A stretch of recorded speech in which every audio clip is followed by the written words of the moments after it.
up, you guys? I gotta fix this webcam. I'm trying to fix it, y'all bear with me. Okay, I think that's good enough. Hey, y'all, what's up? We got some good news. We bringing back the website, Water the Troll. We still working on getting the ads on there. So the website should be back in September, but you still can go on the website right now on waterthetroll.com. You still go on there. It got old articles on there. I got to update it. Got to update the website and everything like that. But it'll come back full time on September 1st. I'm super excited. So I've been excited for that. Bringing the website back. Many people say, I want the website to come back. I missed the website. And I was like, okay, we're going to bring that back as well. And we just thank y'all for y'all giving and everything else. And I also want to thank y'all for contributing to the wish list. Now, we added some more stuff on the wish list. I'm going to add about 2 more things on there. We should be done. And we believe in God. We'll get our own place in the next 3 months. We believe in that's going to happen. And so we also going to start on Monday. Before we get into the topics, we're going to start on Monday. We're going to do not on Monday, on September as well, where we will take a break. We will take a 3-month break from food, from fast food, from junk food, a 3-month break. Also, too, we have our Patreon, where on September we'll be bringing back our Patreon and adding more stuff on there as well. So the Patreon will be for our members as well. We're going to be bringing back the Zoom calls. So if you are a member, and if you're on my Patreon too, if you're a member and if you're on Patreon, we'll be bringing back the Zoom meetings, okay? We're bringing back the Zoom meetings. If anybody know anything about the Zoom meetings, it was lit on last year. So we had a lot of stuff on there. So make sure you join the membership or join our Patreon so you can get the Zoom link, because we'll be doing the Zoom link. Also, we have a GoFundMe page. Now, listen, we do have a GoFundMe page for our housing. Amen. So y'all, please contribute to the GoFundMe page. Okay, please contribute to the GoFundMe page, and so we can have that as well. Please contribute to the GoFundMe page as well.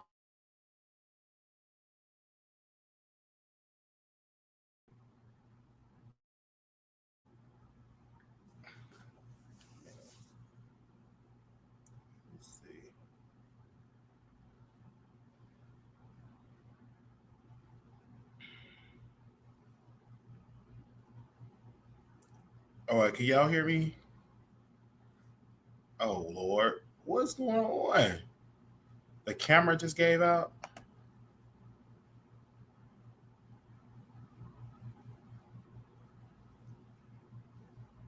Hold on, y'all.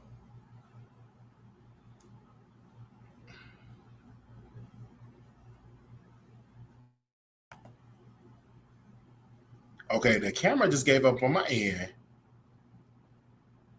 Hold on. All right, the camera just gave out. Anyway, we also got the GoFundMe page for the housing, and so make sure y'all go and y'all contribute for it as well. Amen. So we got a lot of topics that we got to get into. I said, let me just do that announcement so the people for the back just for that as well. I don't know what's going on my end. Y'all can see the camera, but on y'all end, y'all can see the camera, but on my end, it's keep clicking off. But we got y'all in the chat. Okay. I want to make sure y'all can hear me and see me. Hold on, y'all. Woo. I want to make sure y'all can hear me and see me. Okay, y'all can hear me and see me. That's good. Okay. Is we good? Okay, it's not good. Let me check on my end. Give me a second. I might have to do it on the phone.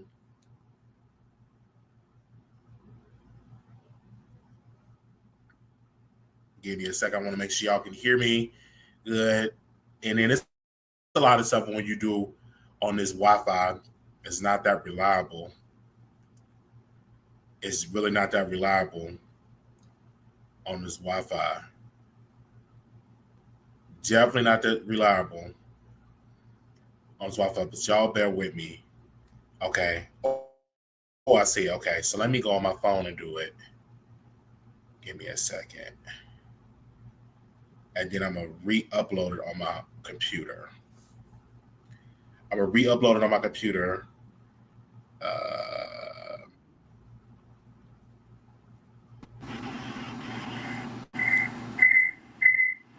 There we go. So what I'm going to do, I'm going to re-upload this on the computer. Y'all bear with me because it was working at first. Sometimes it be the Wi-Fi. Sometimes it don't be the Wi-Fi. Oh. All right. So I'm going to do it again. There we go. Now I can see the camera on here. All right. So now it should be good. All right. So y'all, I was minding my own business, and make sure y'all we will update the website. I'm updating the website. We'll be back full time next in September, but I will be putting something on the website today because my fingers is just ready to type on it. So I will be updating the website today. Now, I listened to the Cardi B song again. Everybody say, listen to it again, listen to it again, listen to it again. It's still garbage. It is still garbage. I'm going to say it again. I listened to Cardi B's song again. I'm not feeling the song. Not feeling the song again. And I'm just not feeling the song again. It's still garbage. Now, many other people that's Indian say they like the song. It's a classic hip hop record. It's this, it is that. But I'm like, the song to me is still trash. Now, she said that she was the first one on Vogue. That's what Cardi B said. But when you do your research, Nicki Minaj was featured on Vogue first. Now, Cardi B was featured on the US Vogue, but when they talk about any type of Vogue, I'm like, it was none other than Nicki Minaj. Now, I'm not hating on Cardi because I do like Outside record. I do like that. But again, I do not like this particular record. Many people was on my neck about it, saying, why do I like the record? I don't like the record. I'm like, listen, me personally, I don't like the record. I don't like the record at all. It's garbage. She couldn't hardly deliver the lyrics like that at all. I just don't like it. Let me see if I can go and read the lyrics for y'all. Give me a second. Bear with me, chat. Bear with me, chat. I love y'all. Bear with me. I love you. I love you. I love you. So let's go over the lyrics, if y'all don't mind. Let's go over the lyrics. Yeah, it's the mother effing Brimsits you heard. The shit these bitches be bragging about is like, shit, I was doing it like 2016 type shit. Like, why these bitches hating? You bitches don't even know the difference between vintage and archive like. Why are you bitches hating?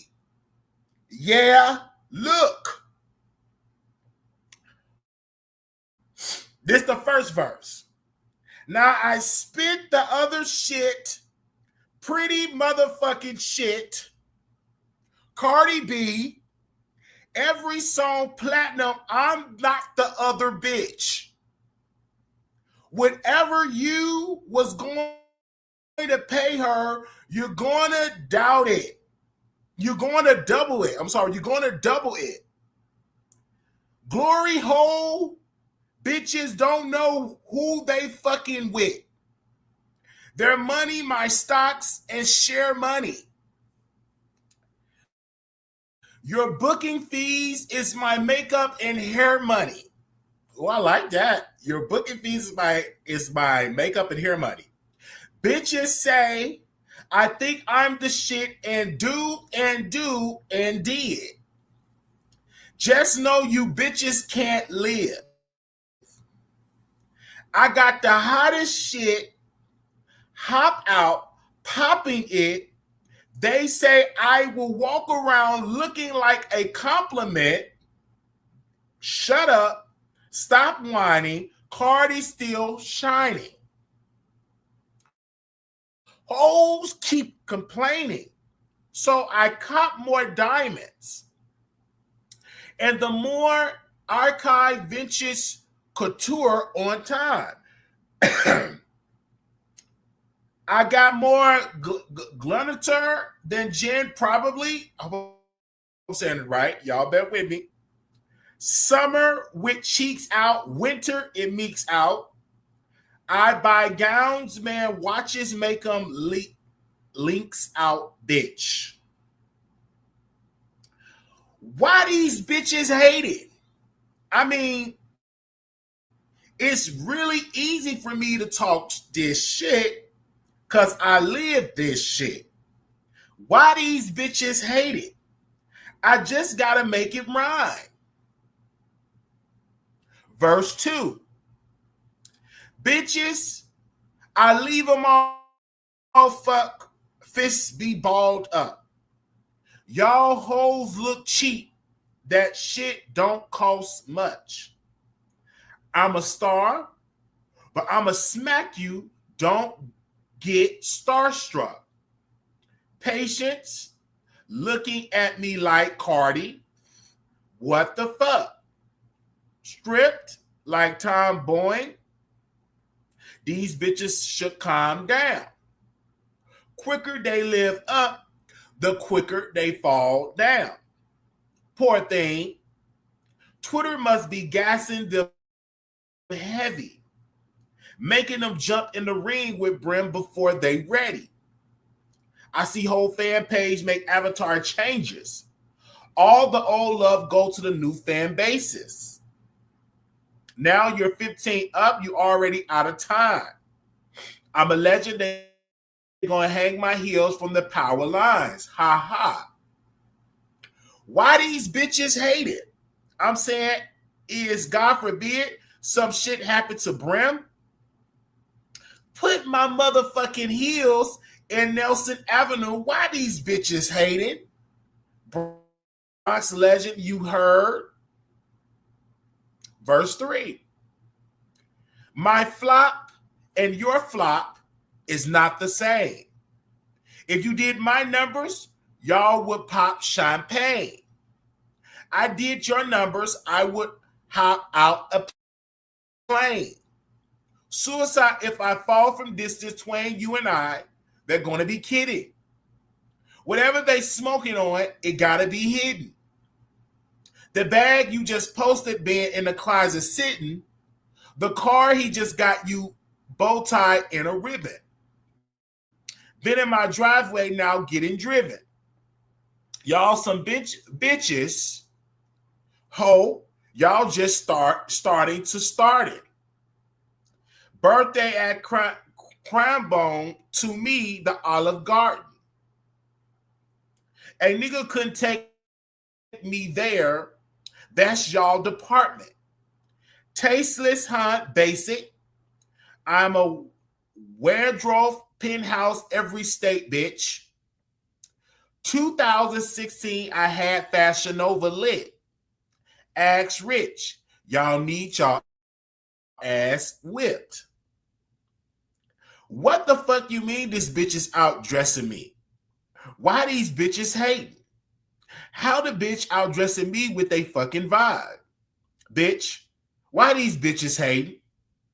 Duh, I dressed the bitch, ha ha. Fucking y'all mouth to take fashion with me. I'm the one who showed these girls what fashion could be. The first rap bitch on the cover of Vogue, that was a lie. The first rap bitch on the cover of Vogue, that was a lie. Because Cardi, you was not the first on Vogue. Nicki Minaj was the first on Vogue. Y'all been with me? Y'all still with me? So right then and there, Cardi lied. But somehow y'all passed me. I'm surprised. I mean, I'm supposed. I know your type, all bold and all cap. For the love of hip hop, y'all know me before that. These bitches is nuts. Bitches is a ball sacks. And behind my back, bitches be tight like bra stripes. Me personally, the song is whack. She need to sit back. Clip, clap. But I'm just not feeling the song. Okay, I know about Open Mouth. She's been a long-term producer of the Wiley Show, long-term member of the Wiley Show. But I'm just not, honestly, I'm just not feeling the song at all. I'm just not feeling the song at all. Y'all may be feeling the song, but I'm not feeling the song at all. I'm just not. But she lied and said she was the first person on Vogue. She wasn't. Nicki Minaj was the first on Vogue. Type in the chat. Nicki Minaj was the first female rapper on Vogue. Nicki Minaj was the first female rapper on Vogue. I'm not really feeling the song, and I played it over and over and over again. I'm just not feeling the song at all, in my humble opinion. I'm not feeling the song at all. I'm just not feeling the song at all. The song is trash. I'm sorry, not. The song is doo-doo. Nicki Minaj was the first female rapper on the cover of Vogue. The unknown artist is accusing Cardi B of allegedly stealing her latest song. What? Really? So she stole the song? Is that what you're saying?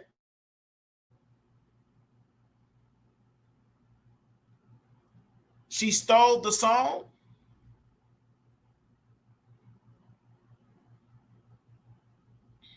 Wait a minute. Now she stole the song. They talk about listen to it again. I listened again. I'm not a fan of the song. Now, an album that I have been listening to, because I had to check my account, I'm like, you still paying for Spotify? I'm like, what? So I went on Spotify, and I was listening to none other. I was listening to Chance the Rapper album. And it was a song on Chance the Rapper album. I'm gonna tell you this. It was a song on there that was listened to. Man, where is that song? It should be a single. It should be a single. Give me a second. It should be a single. Give me a second. I gotta find that song because I was playing it all over and over again. It was a single. What is the name of it? Ah! Where's my background singers? Hold on, y'all. Let me mute this for a second. Let me mute this. Let me find that song so I can tell you.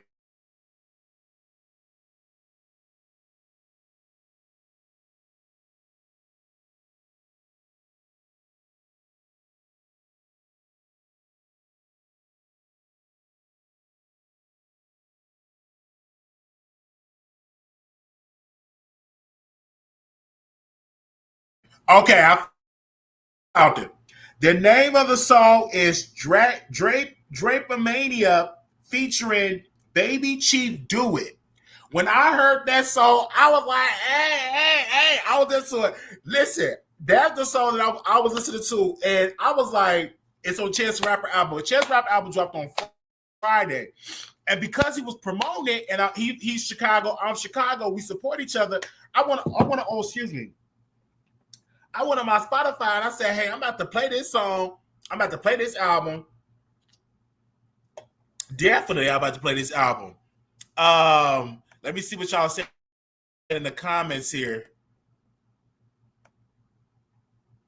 I'm not going to get triggered by your flip-flopping ass today. Yes, mouth open. They said, be careful, tell the truth about Cardi B. She likes suing people. The truth hurts badly. I heard allegedly she got some lawsuits to face. Maybe we'll see karma. What? You said some lawsuits to face.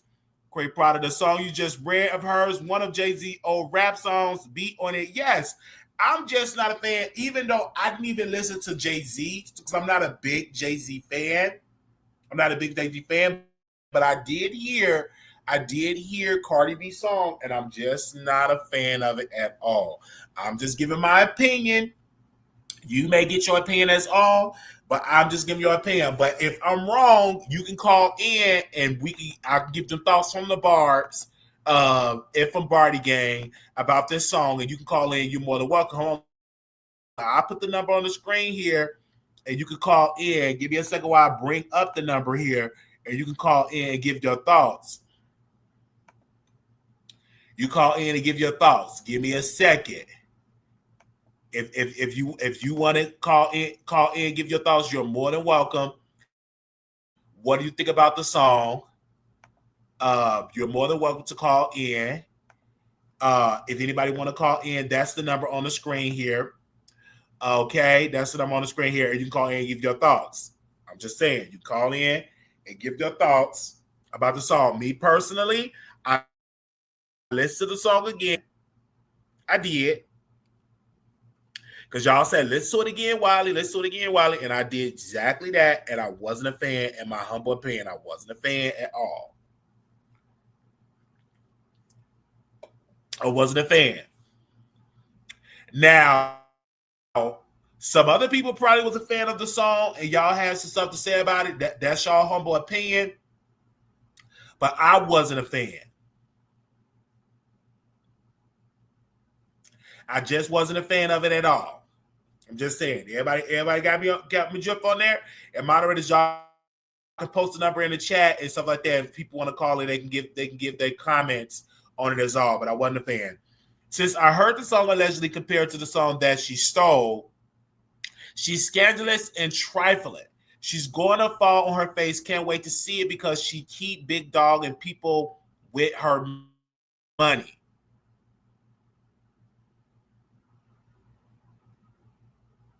Somebody said, amazing that in your situation, you have the nerve to critique someone. This is the job you choose. I hope you're getting paid. All these people you discuss are doing better than you financially. That could be true, but I still have a right, and see Randall's, you were more welcome to call in. I still have a right to my opinion. And I put the number on there. I still have a right to my opinion when it comes to Cardi B. Now, do Cardi B have more money than me? Perhaps. Do Nicki Minaj have more money than me? Perhaps. But I'm going to still, follow me, give my opinion about Cardi B. I'm just not a fan of it. And she lied on Nicki. She lied on Nicki Minaj. I'm just giving my opinion. Kimberly said they tried to cancel her for making fat phobic jokes she did to her own followers. She's not a nice person. Yes, she did. She was like, y'all, the 3XL sold out. A lot of y'all are fat. She did say that on her platform. I'm like, why are you coming at people like that? And sometimes people get 3X, so if they wash it, it can still fit. If they wash it a lot, it can still fit them fine. But that's what she said. That's what she said. That's exactly what she said. Okay.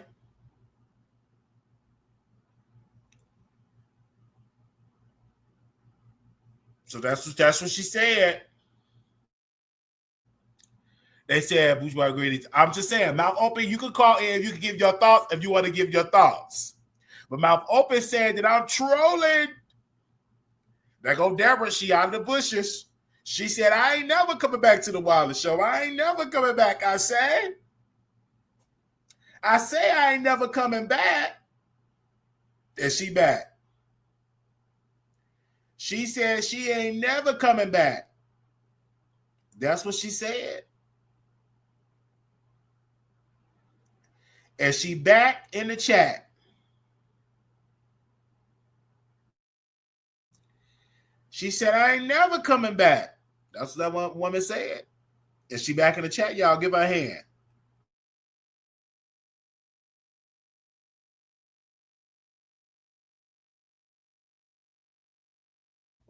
Yeah, because she said she ain't never coming back. She told the former moderators, I ain't never coming back, I said. And I said, they still watching. They still watching. And then she said, I've been back for weeks. But she said she ain't never coming back. She was over there with the witch. All over that stuff with the witchcraft. And she was posting her big one over there in the chat. And she said, I ain't never coming back over there with Wild Eye. That's what she said. Then we kept putting out the content. And one of these days, she jumped up out the bushes. And I said, is that Deborah? Is that Deborah? Is that Deborah? I said she was over there with the witch. Over there with the witch. And she was over there doing with the witchcraft. And they was talking about Wiley, didn't say Wiley's name, and she posted and said, don't say Wiley's name, he ain't woke up. She was talking her big one, said she ain't never coming back. Then next thing you know, we was doing our show and doing our episodes, and one day, she just jumped up out the bushes. Because I said, eventually, you gonna come back. She was over there with the witch, doing witchcraft. And came back.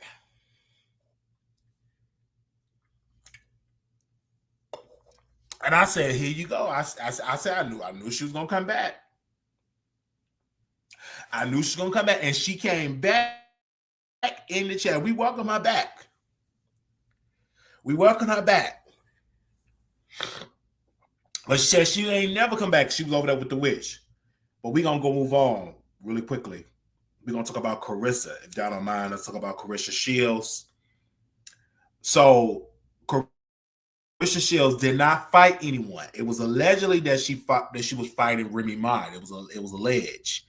And Carissa said, y'all know damn well I ain't getting into no fight with nobody who's stupid enough to try me outside the ring. People stop lying. It was allegedly that Remy Ma said that she punched Carissa Shields, said she punched Remy Ma in the face after pulling up on her and invites her for round 2.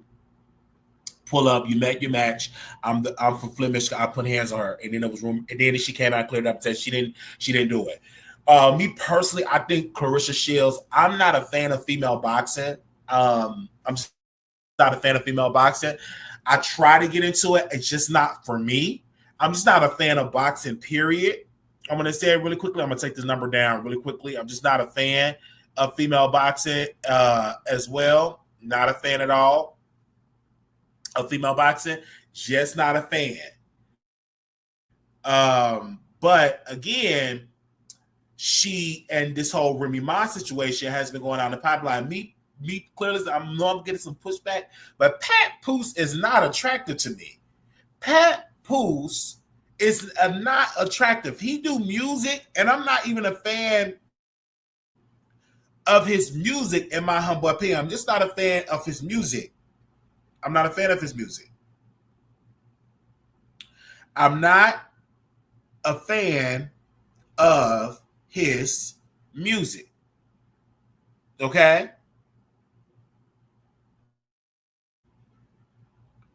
I'm not a fan. So I'm just I may get some pushback, but I'm just not a fan of it because we be trying to rap. And I'm like, I'm not a fan of this man's music, in my humble opinion. Now, Carissa, you need somebody your age when y'all be getting these older guys. You need somebody your age, in my humble opinion, because she's younger than Papoose. And if I'm not mistaken, ain't she almost around the same age as Papoose' son or daughter? If I'm not mistaken. You say that Papoose is sexy? Somebody said it in the chat? Really? So you're saying that Papoose is sexy. Okay. I'm going to let you have that. Okay. You're saying in the chat that Papoose is sexy. That's what you said in the chat there. Okay. He ain't sexy to me, though. He ain't sexy to me, okay? He is 17 years older than her, and Muhammad Ali's daughter is 17 years in retirement. She needs to stay away from 17. Okay, I feel you, Miss Barbara. You in the chat. Miss Barbara in the chat. But Lord, her, she in the chat, and she's a member. She's a member. We love her dearly. We love Miss Barbara, and she made it on time. Somebody saying nothing sexy about that man. I'm just saying that he's just not attracted to me at all, in my humble opinion. He's just not attracted to me at all. I'm just keeping it real. You may think so, but in my humble opinion, he's not attracted to me at all. Just not. He may be attracted to you, but he ain't attracted to me at all. Not even witchcraft will make me see that he's attracted to me. He's just not. So this other story that was sent across my desk, people don't get paid fairly in Hollywood. They don't get paid fairly in Hollywood.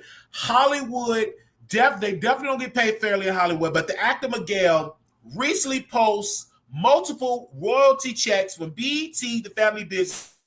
His biggest check was $16.76. Now, I don't understand, and maybe Prada, you can come and you can hit the link and you can give me more insight on this because you work in the industry.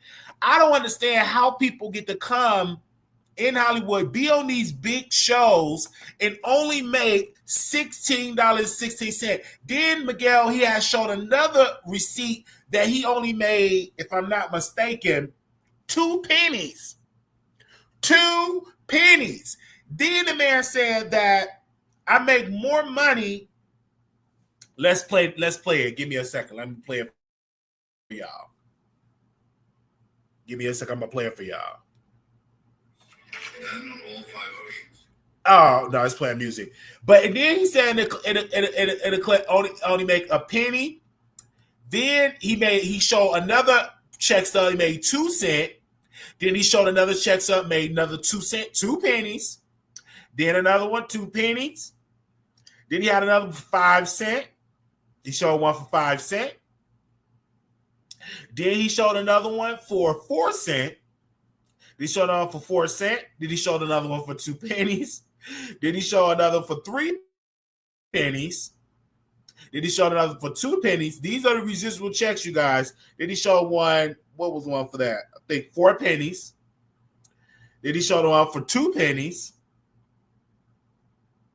Then he showed one for, I believe that was for 1 penny. These are all the checks he received. Then he showed one for, give me a second, where's the other one he showed? Then he showed one for 2 pennies. Like, this is sad. Like, ever since the streaming, and we love streaming over here. We love streaming. We love Stars. We love Hulu. We love Netflix. But they are not paying these actors fairly. They're giving them less amount in the checks. I'm just saying. Make sure y'all thumbs up this video. Thumbs up the video and share. They're not giving them fairly in the checks. They're giving them 2-3 pennies. Back in the day, the residual checks, you can live up on it. You can send your kids to college, but not anymore. Once you get your whatever your fee is, you can't even live on those residual checks. And this is why these people have to live and have to do all these different type of shows and stuff. It was one of the apps. They was about, do you want to keep the app? I said no. I'm canceling all these apps because then y'all don't pay these people fairly. That's why I can't afford it, and y'all don't pay the actors fairly. We be watching these shows, enjoying these shows, and the actors that we look up to, y'all not paying them fairly. In my humble opinion, you're not paying them fairly. You got to pay them fairly. Absolutely not. I remember one time we had the witch on our show, the witch, or Two Man and the Lady and stuff like that, and he was talking about how they're not paying people fairly and stuff like that. Yeah, and then he would flirt with me, wanted to sleep with me, all that type of stuff. The witch. I'm so glad I let that witch hump that witch. Do you know you can't be humping witches? That witch have to get on your ball sack and affect you. You would get infected by the witch. You can't do that. He would just sit and flirt. He would just sit and flirt. Absolutely not. I'm like, you, a witch was flirting with me. Anyway, I don't know why I'm on that subject. Give me a second here. Yeah, I was baby daddy, all that. Y'all remember that?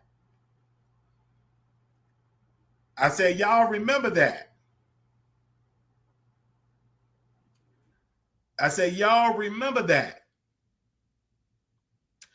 Oh, and singer Amaria spasses out on brother exposing her HIV status. According to this, American singer and rapper Amaria was arrested for brother allegedly exposing her for having HIV, captured on the newly released body cam footage. My thing is this: do not release somebody's personal health situation. Now, if you trying to date my friend, if I found out my friend trying to date my sister or somebody, and if I know they got HIV, I will let my sister or my brother know. Like, hey, don't date this, know what you're getting into because this person got the package.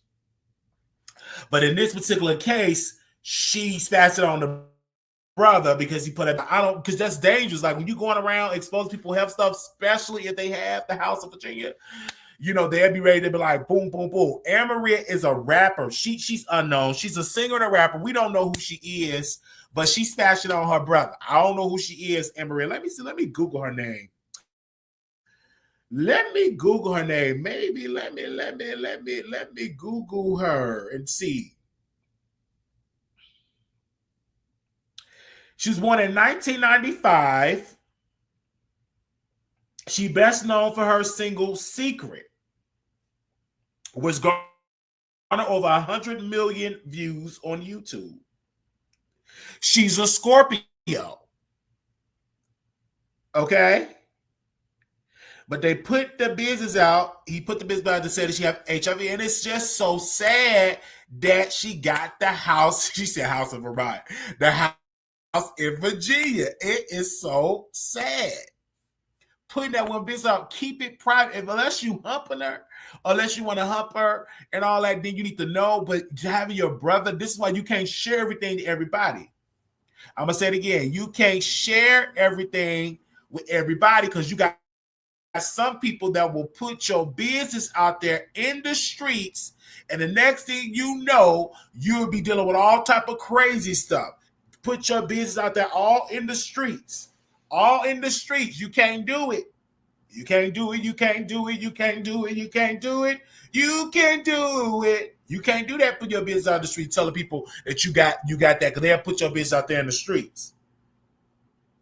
I'm just keeping it real. I don't know if you believe this or not, but if you put your business out there, they will definitely blast you in the streets. Okay? I'm just saying.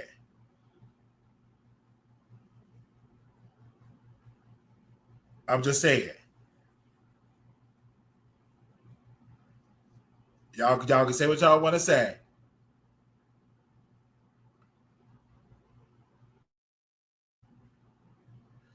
Woo.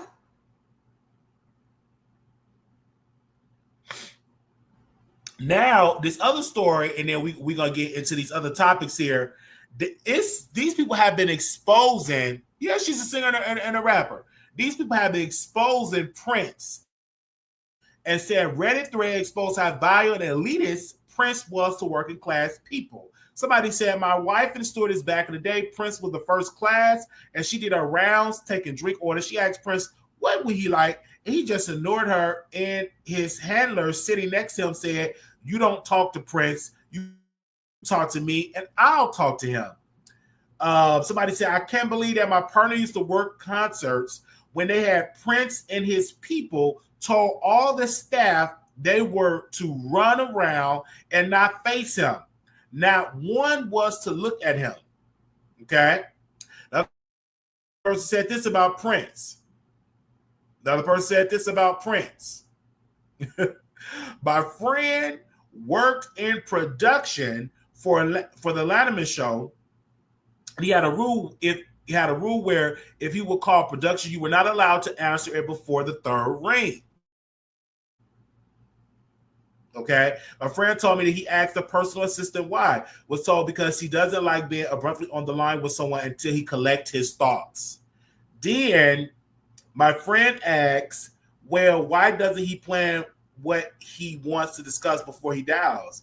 And my friend then said he was told to do it if he likes being paid. On his final tour, he stayed at a hotel I worked at as a front desk manager. We had to brief the staff not to speak to him or make eye contact. No one was allowed to look at him. We had to board up the windows of our presidential suite. His team tipped well and everything went smoothly. I took up his bags myself. He's not the only artist to make these requests, but his team was probably the most adamant they were to adhere to. Then it said, these are stories about Prince having people at the recording studio fired when they make eye contact with him. That's sad. You can't even make eye contact. What? My mom worked on the Paramount lot in like the 80s and early 90s. One time when Prince was on Arsenio Hall, he sent a memo beforehand stating that any employee look at him in the eyes, talk to him, or acknowledge him needed to be fired on the spot. Apparently, Prince was just a massive D-head to the staff. Another person said, good thing Prince doesn't need to talk to anyone anymore. This seemed to be a big inconvenience for him when he was alive. That is what people were saying about Prince. Wow. That's what people were saying about Prince. Y'all love Prince? That's what the people were saying about Prince. Do y'all love Prince? I said in the chat, do you love her? I said, do you love Prince? I said, do you love Prince? Now, Gladys Knight's son, we were back on Gladys Knight. On yesterday, we broke a story. We were talking about Gladys Knight and that she had early sign dementia. She loses her, memory and stuff. So Good Morning America talked about it as well. So Gladys Knight responded talking about she healthy, ain't nothing wrong with her, but she did not do an interview. See, if you, Gladys Knight, claim that you don't have dementia, claim that you don't have sundowning, then why didn't you get on camera and do an interview? She didn't get on camera and do an interview. She wrote a statement. Anybody can write that statement. If you want to prove that you got your senses and that your memory ain't gone, then come do an interview. It is so sad that people is still propping her up to perform and do performance when she can't hardly remember where she coming or going. And I've seen many comments saying that they was at a concert and that Gladys Knight couldn't even remember where she was. They had to get off the stage and stuff like that. And they talked about that a little bit in Good Morning America. If you need to see the full impact of it, you can watch The Shade Room, where her son sat there and talked about all this stuff. Yes, Miss Barbara. Miss Barbara said, I think that was her husband writing that statement. I believe the son, I believe she's been overworked. She should be retired unless she wants to perform. Donna Ross is doing a great job. Yes, I feel like if you lose your mind, you don't need to be performing.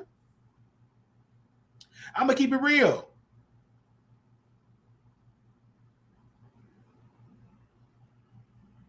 You don't need to be performing. I'm gonna keep it all the way real. You do not need to be performing.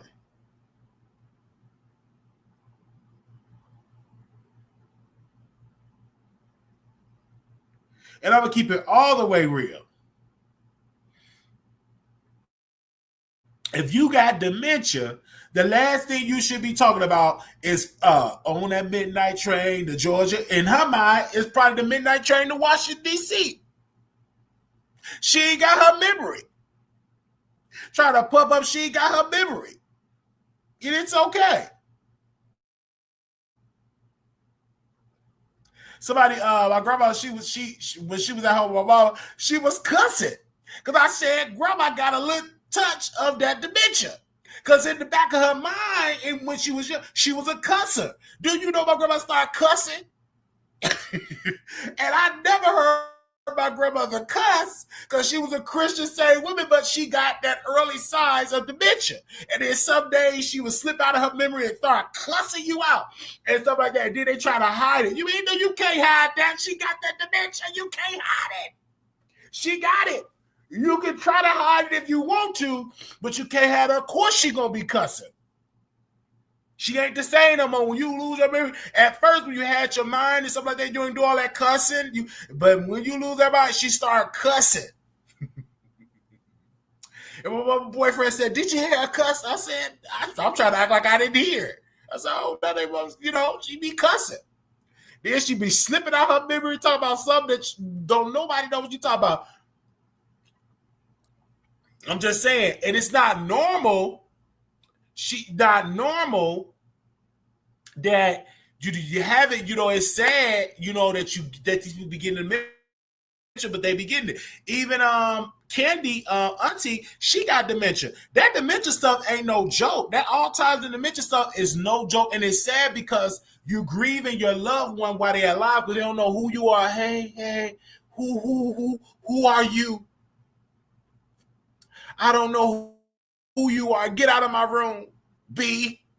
And that's your mama talking to you like that. She got that dementia. Ain't nothing you can do. Ain't nothing you can do, but yet deal with it. And it's sad. I've worked with plenty of people when it came to stuff like that. Plenty of people.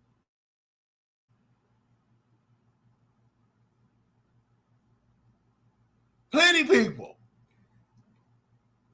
Worked with plenty of people that had that dementia, and it was rough working on that dementia unit. But at one point, it was all cool because then I knew how to talk to them, had them sit in the circle, and sometimes they had to go back in their memory talk about their husband. The other time, I was a black N-word. There was another lady said, "Get your black paws off of me." She said that to me, black paws. I remember one time when that white lady called me the N-word, I ran in that restroom and cried. I was so hurt. I cried. I said, "What did that woman just call me the N-word?" I was in a bawling crying. And they had to explain to me, while they lived in different times, then they lived in different times, it's a different era. But it hurt my feelings. I was in there bawling.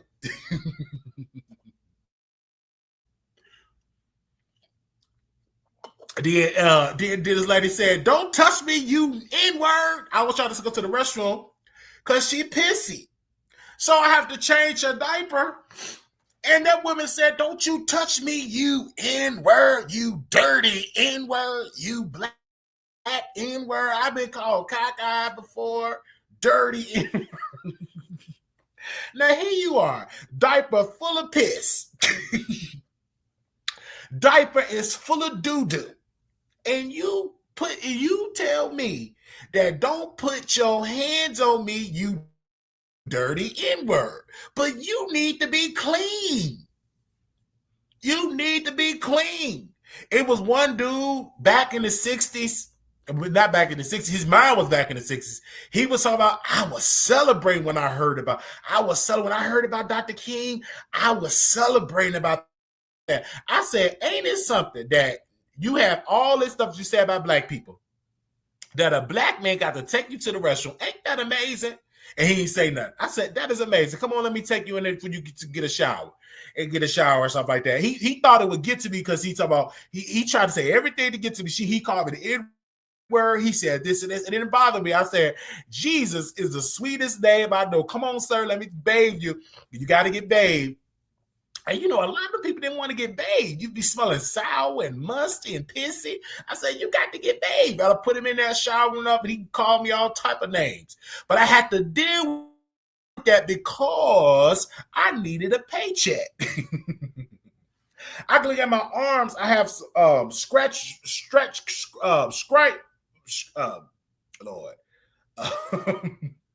scratch marks on me because of I was in a very violent situation with these people. Very violent. It was one resident. He was very violent. And he didn't have his mind and stuff like that. And so I would try to concern, don't touch me, you N-word. He was trying to fight me. And I'm like, what the world are you trying to fight me for, sir? I'm trying to clean you. I'm trying to clean you. He had doo-doo in his fingernails. I got to clean you. You got to be clean. But yeah, it was rough doing that type of work. It was rough. So I give all the praise to the caregivers, to the CNAs. That job ain't for the weak. It is rough being a CNA and a caregiver. I give all, like, if you're doing that type of job, I give you a round of applause. But that job ain't for the weak. That job ain't for the weak. Getting hit with a bedpan, get feces thrown at you. That's not for the weak. Excuse me, that's not for the weak. That is not for the weak at all. But it was rough. It was rough. I said, good God, it was rough. It was rough. Then you have some residents. One of them in her mind, they said she don't like men's around. She get real freaky. She would say all type of freaky stuff, just all type of. I said, lady, you full of mess, poop, pee, and all type of stuff. They talking about she got a little crusher. I said, man, please get her in the tub or in the shower. She need to bathe. I'm like, poop, pee. She be. It ain't for the weak. I'm gonna just turn that right now. It's not for the weak at all. It is. They said the first job I had was nurse assistant in a nurse home, which I consider a professional cleaning job. I got knocked the wind out of me, punched in the chest. Yeah, it's just so sad. I had got punched, pinched, slapped. I've been called everything but a child of God and them type of the type of things. Yes. The more people they be passing out STDs, they be getting it in. Absolutely. Like, I'm just trying to say it's rough working in them type of environments. And I'm like, oh Lord, do I really want to go back and work in there? But it was a good check. You know, you get good hours. You know what I'm saying? You got to worry about getting laid off. It's some real good hours when it comes to stuff like that. Some real good hours.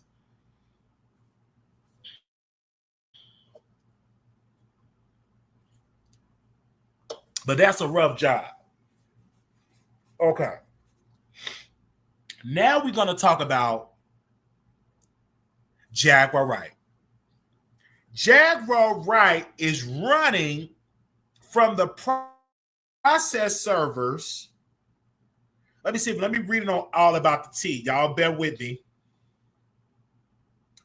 I'm going to read it from All About the Tea. And this is about Jaguar Wright. I need y'all to type her name in the chat. Jaguar Wright. Type her name in the chat. I want to hear from y'all right there. Type in the chat. Jaguar Wright. If y'all bear with me and type in the chat. But Brian McKnight, they said Brian McKnight is pulling all stops to move forward with his defamation lawsuit against Jaguar Wright. After she dodged being served multiple times, court docs reveal McKnight legal team asks permission to serve her through Arizona newspaper ads, claiming she's been invading certified mail and process servers. Jaguar Wright has accused McKnight of shocking abuse allegations, including his ex-wife, Julie McKnight, sex workers, and even family ties. Accusation Brian McKnight strongly denied. If you remember, people were saying, Jaguar Wright never been sued. She must be telling the truth. She never been sued. And I said, don't say that, because she can't get a lawsuit. The reason why she hasn't been sued, because she ain't got no money. Now Jaguar Wright told me all that big stuff. She is running from the process servers. It reminded me when Tasha K was running from the process server back when she was getting sued. Was running from the process server. And then when they finally caught up with Tasha K, she wanted to say, I unalive you. I said, Lord have mercy. Now let me read this. This is on thesource.com. Said Brian McKnight has taken new legal step in his defamation lawsuit against Jaguar Wright, as she has now accused him of invading service. The R&B veteran have filed a motion asking a judge for permission to serve Wright through public advertisement and the Arizona Republic, according to report All Hip Hop. The lawsuit was filed 3 months ago, stems from a number of claims Wright made online against McKnight. However, the legal proceeding have stalled because, according to McKnight legal team, they have been unable to formally serve documents to Wright. McKnight lawyers claim they have made 6 separate attempts since May to hand deliver the lawsuit to Wright residency in Phoenix. What, she live in Phoenix now? Okay. But each effort was unsuccessful. In one instance, someone inside the home claimed no one named Jaguar lived there, while other occasions no one answered the door despite signs of activity inside. Certified mail attempt also failed to deliver the documents. McKnight lawyer Rain Sabah stated in court filing that the continued failures show a clear pattern of avoidance. It is apparent that Wright is invading service, Sabah wrote, given that McKnight made reasonable attempts to serve Wright, and Wright is evading service by refusing to answer the door or open the door or to sign this return receipt. Service by publication is necessary to provide notice of McKnight complaint. If the judge grant motion, McKnight will be able to move forward with the lawsuit by publishing legal notices in a newspaper, a method typically used as a last resort when a defendant cannot be located or is actively avoiding being served. Okay? Now, I didn't even know she lived in Phoenix. I thought she lived in Las Vegas. I didn't know she lived in Phoenix. I thought she lived in Las Vegas. And so when I had got word that she lived in Phoenix, I'm like, what? Like, you doing what I'm talking about that? Like, Brian McKnight ain't playing. Brian McKnight is definitely suing Jaguar Wright. So all these people said she ain't never been sued. She must be telling the truth. They can't say that now. She's running from the process service. She need to get that lawsuit. You can't be going around saying all this negative stuff about people and thinking that it's gonna be okay, thinking that you ain't gonna never be sued. You're going to get a lawsuit. You cannot go around saying all this negative stuff about people and think you're not going to get sued. You're going to get sued. You cannot do that. You can't be going around saying that Brian McKnight beat his wife, or Brian McKnight do this to his kids, abuse his kids, and saying all this stuff about him, knowing that it's not true. You're going to get a lawsuit from somebody. And Brian McKnight is one of the ones saying, hold up, player. hold up. What did you just say? I'm going to sue you. Okay? So Brian McKnight, I am glad that you're suing, because she should not be saying all this stuff about you and think she can get away with it. It's, sue. You cannot be saying that stuff and think you're going to get away with it. It ain't a problem. Go ahead on and get your money. All right? So I was mad at my own business and y'all's too.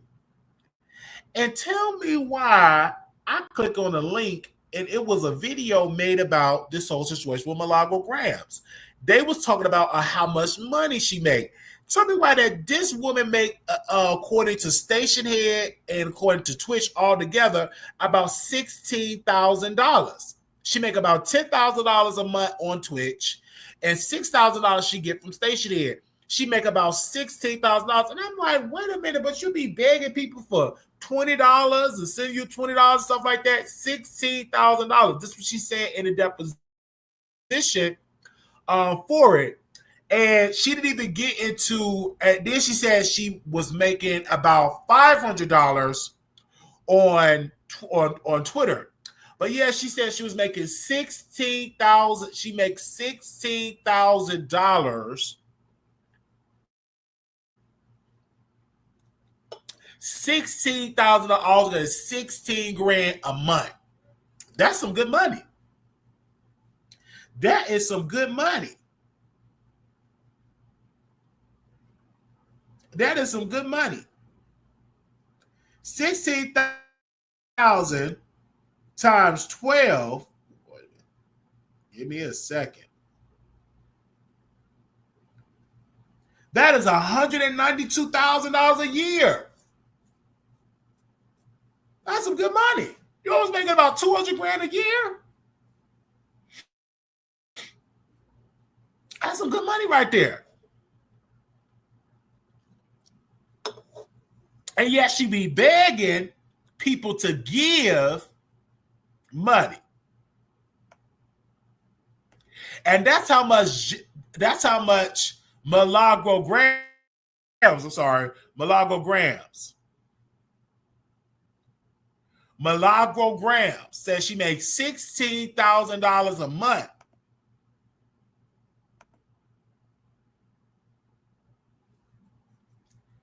She makes $6,000 on Station Head and $10,000 on Twitch.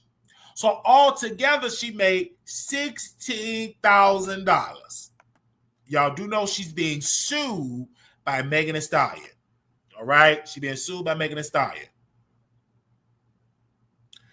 Whew. All right, y'all. Anybody want to hit the link to talk about whatever we had dived into? We got a little bit more time left because my lunch don't start at the 12. But I came on here to talk to y'all, and we will be going on Station Head and stuff like that. So make sure y'all subscribe to our Station Head. And if we don't get nobody to hit the link to dive in and talk, we will do the rest of our show on Station Head. We'll talk about some more stuff on Station Head. If you want to come on, when YouTube asks for money, it's their job to ask for money. They're not scamming. She needs money for a lawyer because they're about to slaughter her. Like, I don't think she got Tasha K money. I think that's what she was saying. Also, if you want to call in, the number is 972-674-9462. Also, me and Tasha will be talking about the book of the escort that was escorting for Diddy, that was escort for Diddy and Cassie. So we'll be breaking down that book because one of the escort wrote a book sometime next week. We'll be breaking down that book sometime next week. Hey, is it you, Miss Barbara? Hey, Wally. Thanks for dropping the link. Oh, no problem. So next week, me and Tasha will be talking about that book. I'm already on chapter 6. So I've been reading. I just got the book, I think, day before yesterday. So I'm on chapter 6. So he wrote a book. What was the escort name? I think his name is Dave. Y'all let me know the escort name that wrote the book. But how you doing, Ms. Barbara? What do you have to say about all the topics that we talked about? What is your opinion about them all? I want to thank you for those interesting topics, and it was a good show. You know, you brought up everything I was interested in. Let me start off with the Clarissa Shields. You know, at first, I was brainwashed because, you know, people get subliminally brainwashed without even knowing it. And seeing Papoose and her together, oh, Remy's bad, oh, yeah. And then, but when my wisdom kicked in, I'm like, wait a minute, hold up, wait a minute. Let me put some sense in it. I realized that this man in my opinion, was using Clarissa Shield not only for clout, for her money, for her money, for her money. And this is why I say this. If his best interest was in Clarissa Shields, he would not try to be putting her up against an opponent that is 17 years in retirement, because that is not only going to disrespect the woman, the sport of woman boxing. It'll be another clown circus show like Mike Tyson did with Paul. You know, you totally disrespecting the up and coming opponent, because I'm a boxing fan. So I don't want to make it boring, but I'm a boxing fan. So that's what I had to say about Clarissa Shields. Then you went on your last thing. I had something to say about. What was the last thing you were saying? You talking about Jaguar Wright was the last topic. Oh, no, we could really. That everybody. First of all, as far as she's concerned, I think all of her secondhand gossip information was accurate. I believed everything except when she inserted herself in as being in a party, having a boat, helping people escape in a boat, being in a party, running the madams, all of that delusional. But I believe that she got firsthand, secondhand information. And I did believe that the things that she was saying was true, because when I was catering for Chef Jan, which I always say I was cooking, I have to correct that. I was serving more, but I witnessed, not under the beautiful cabinet of Damon Dash, I witnessed under raunchy people, nasty attitudes, seduction of women. I witnessed a lot, and I wanted these men to be exposed. So to me, she was so heroic when she was coming out, because due to the fact that I knew the gossip in the industry, I wanted somebody to be brave enough to bring it out. My thing is, if she was telling the truth, why are you running from the process server? She has a warrant. If Jaguar Wright was telling the truth, if Jaguar Wright was being honest, Jaguar Wright was telling the truth about this, I think she's running because she lied. No, she's running because she can't enter no courtroom to defend herself. She cannot. Don't say it, then. But don't say these things if you can't defend yourself, is my understanding. And she just blatantly lied. I don't think she was lying about anybody character she spoke on. I think that she just had secondhand information that she made her own. Secondhand information off a lie. No, you know what? Okay, so that's like me saying the people I was familiar with, right, that I grew up with, that know these people, be in these people houses, going to these people parties. Do you know how much secondhand information that I got back? And they wasn't telling no lies. They was telling me actually what they did. And this is what Jaguar was getting, because as I have a viral video cursing her behind out, over 100,000 views, letting her know wasn't no dark-skinned women invited to the parties. Let's get that out there clear. Back in our days, you had to pass the brown paper bag test. In fact, you had to be light-skinned, long hair to even really, unless you was a beautiful Kim Porter or Naomi Campbell. You understand? You had it going on like that. And that is the truth. So I knew she wasn't at no parties. And then the people that I know that was at parties never even heard nothing of her, at the parties and around associates. Me personally, Jaguar Wright have said a lot of lies. And what she said about Jaguar Wright was clearly a lie. And can you get the quote that you consider to be a lie? She was saying that he was abusive to her ex-wife, was that all this outlandish, just lying on Brad McKnight. So Brad McKnight was like, okay, I'm going to sue you. So why? And then if she's such a truth bearer, then you wouldn't be running from no process servers. Well, a hit dog will holler. Okay, wasn't it? You won't be running. You won't be running for no process servers. Wasn't it allegedly that his son allegedly was on? I mean, I don't know. Was on a transitioning state of his life, and Brian McKnight didn't even come to his bedside. I mean, allegedly. That could be all true. because we don't know, and I don't even know all the details about him, his son, and all that. But what Jaguar Wright was saying was just blatantly lie. Jaguar Wright said a lot of lies on her platform, and just because she speaks eloquently, oh my God, it must be the truth. And then people were saying for years, they were saying for years, she never been sued. She must be telling the truth. And she lied. Why nobody haven't sued her yet? Now you can't say that no more because Brad McKnight is currently suing her and she's running from the process servers. If you say that if Brad McKnight is everything under the sun and all this, he's abusive and all that, then say that in court. Then Wally, back that stuff up. You can't back it up. Then there's no use of you even saying it about Brad McKnight. Wally, it don't make sense. Wally, beware of Simon Says. Simon says on the internet that this lawyer that's exposing all of these people is a downgraded lawyer. What's his name? Busky, whatever they be calling his lawyer name. Oh, Simon Says, y'all, he's a no good lawyer. Y'all spread that news. Spread that news. Simon Says Brian McKnight is supposed to be some up. Nah, you just no. He was exposed. The hit dog hollering, as far as I could see it. It's a piece of, in my opinion. I think honestly that Brad McKnight is exposing the lies of Jaguar Wright. She's running from the process server. They're going to serve her in the newspaper to get her situations and say, hey, okay, now you want to run from us and don't want to answer the door. I didn't even know she stayed in Phoenix. I really thought she was still in Vegas. But they said, listen, okay, you want to run from us? We're going to sue you. And we're going to put the lawsuit in the newspaper, and it's like I'm here for it because she has said a whole lot of lies about people, and now she's going to pay the price.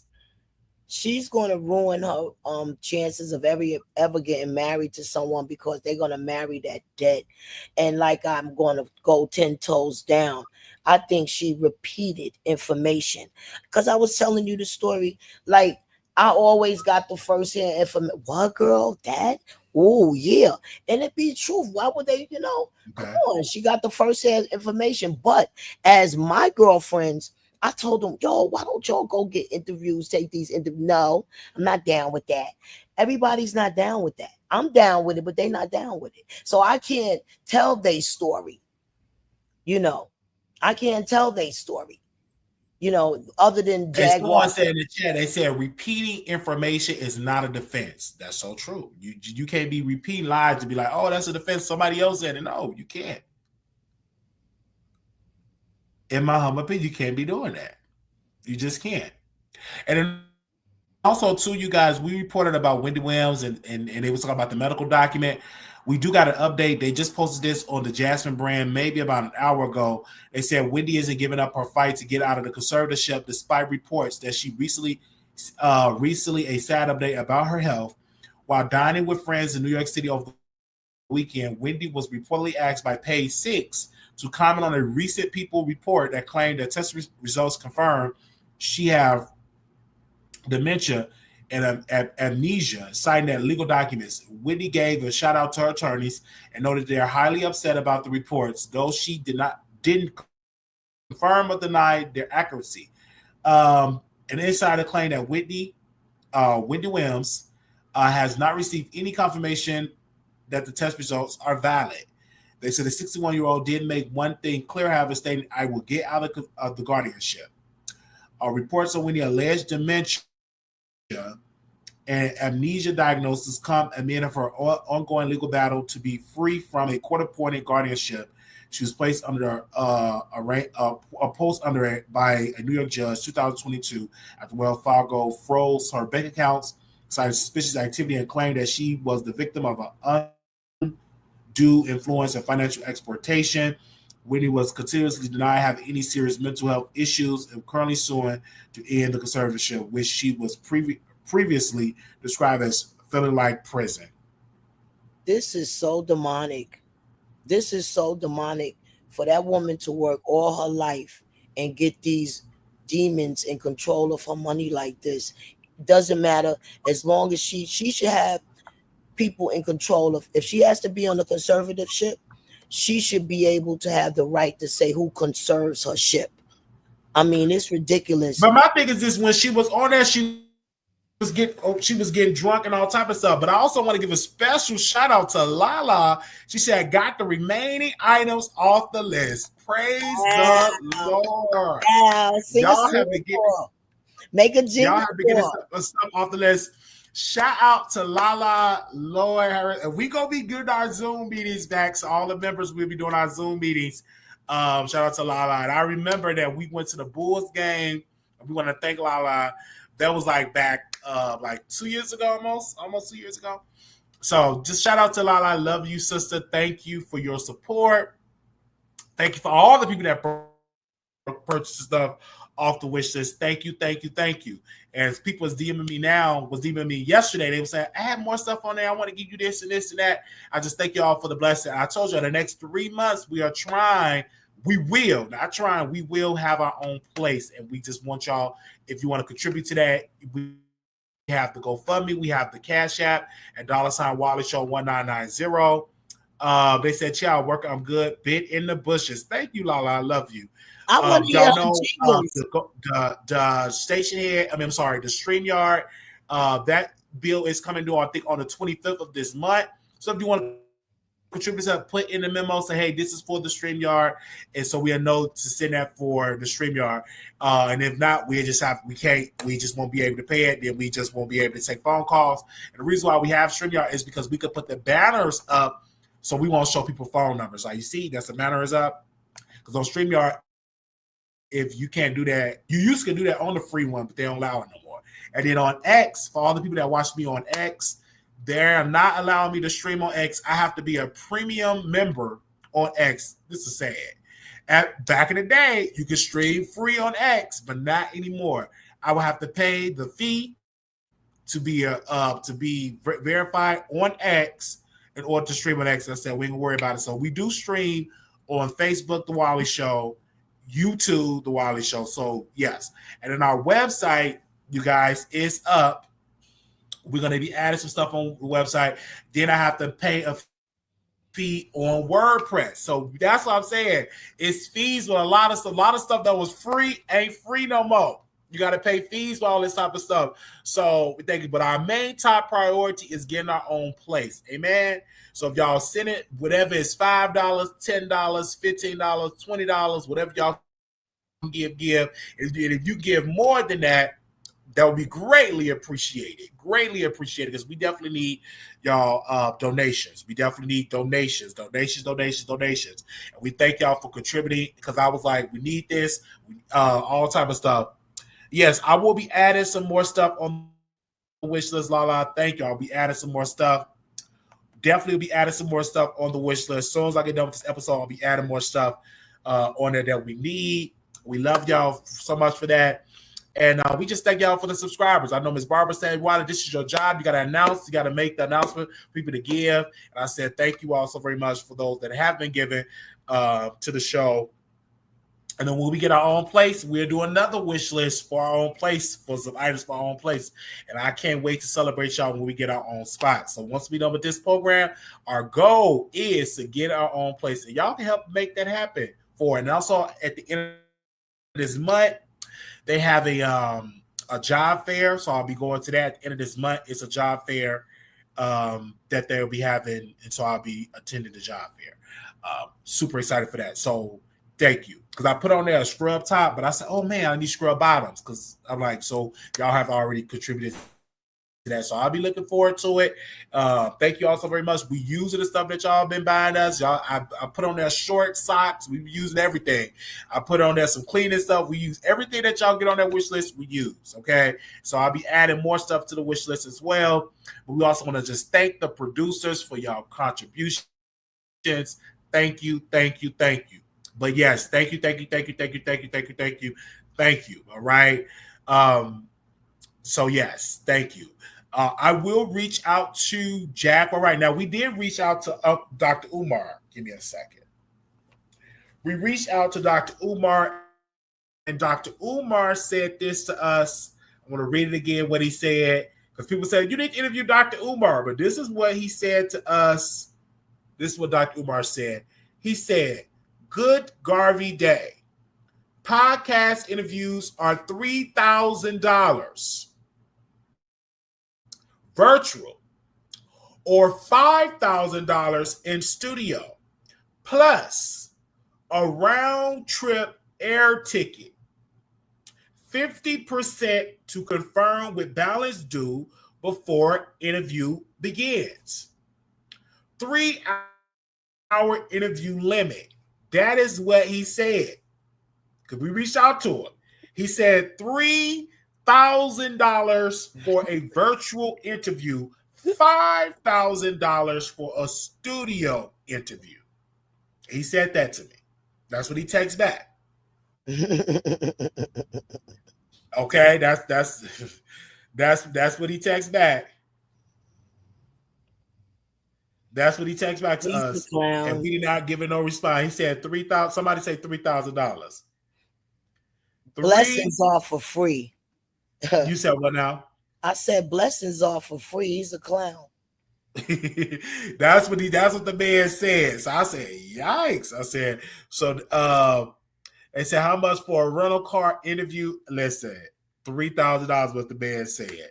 And you gotta understand, when people put on here on the show, they said interview him, he have done many interviews. So now I'm like, okay, people are paying this man $5,000. What? Like, people are actually paying him $5,000 for an interview because he do a lot of studio interviews. He haven't done one lately. Let me type in the chat.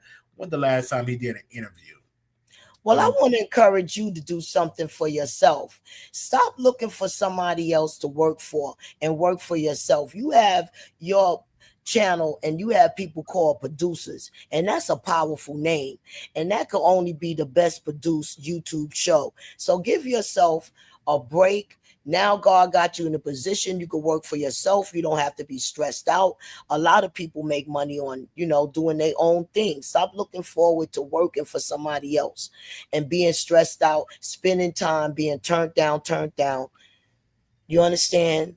If I hear what you're saying, and that's what we do the show. But I was saying having I was saying about having multiple streams of income. Amen. Amen. That's what I'm saying, because getting your own housing, the average thing for rent is about, in Vegas, if you want a 1-bedroom, 1-bath, let's say probably about, because I saw different prices, and it all depends on what neighborhood you live in, you guys. I'm gonna say about $1,500, the place that I was looking at, but it could be more, because it all depends upon what neighborhood you live in. Because if you go around, because of course it all depends about where you're going to live in. What other place I was looking at? Give me a second. Give me a second in here. Give me a second while I pull this up. Where I was, because I was looking at some different websites and some different stuff. And I know in Henderson the apartments are really expensive in Henderson, Nevada, and there's some nice apartments, but it's expensive. It's expensive. So are they offering you any kind of rent assistance? No rent assistance at all. Like, excuse me. Okay, here's the one that I was talking about. $1,300, $1,309 for a 1-bedroom, 1-bath, and then there was another one, $1,300. So it's around like that way. So it's these apartments are. It used to be.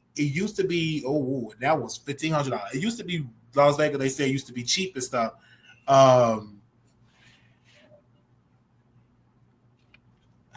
Used to be in Las Vegas, used to be cheap, but now that people have moved in from LA to Las Vegas, baby, the rent has went up. Okay, because they say it used to be so cheap with the rent in Las Vegas, but all these people moving to LA and all that. The people in LA, they used to paying a lot in rent. They said look at CDC Cal organization for down payment assistance, and it's another place that do down that I was looking into. What is the place called? Las Vegas Strong. I think they do it as well.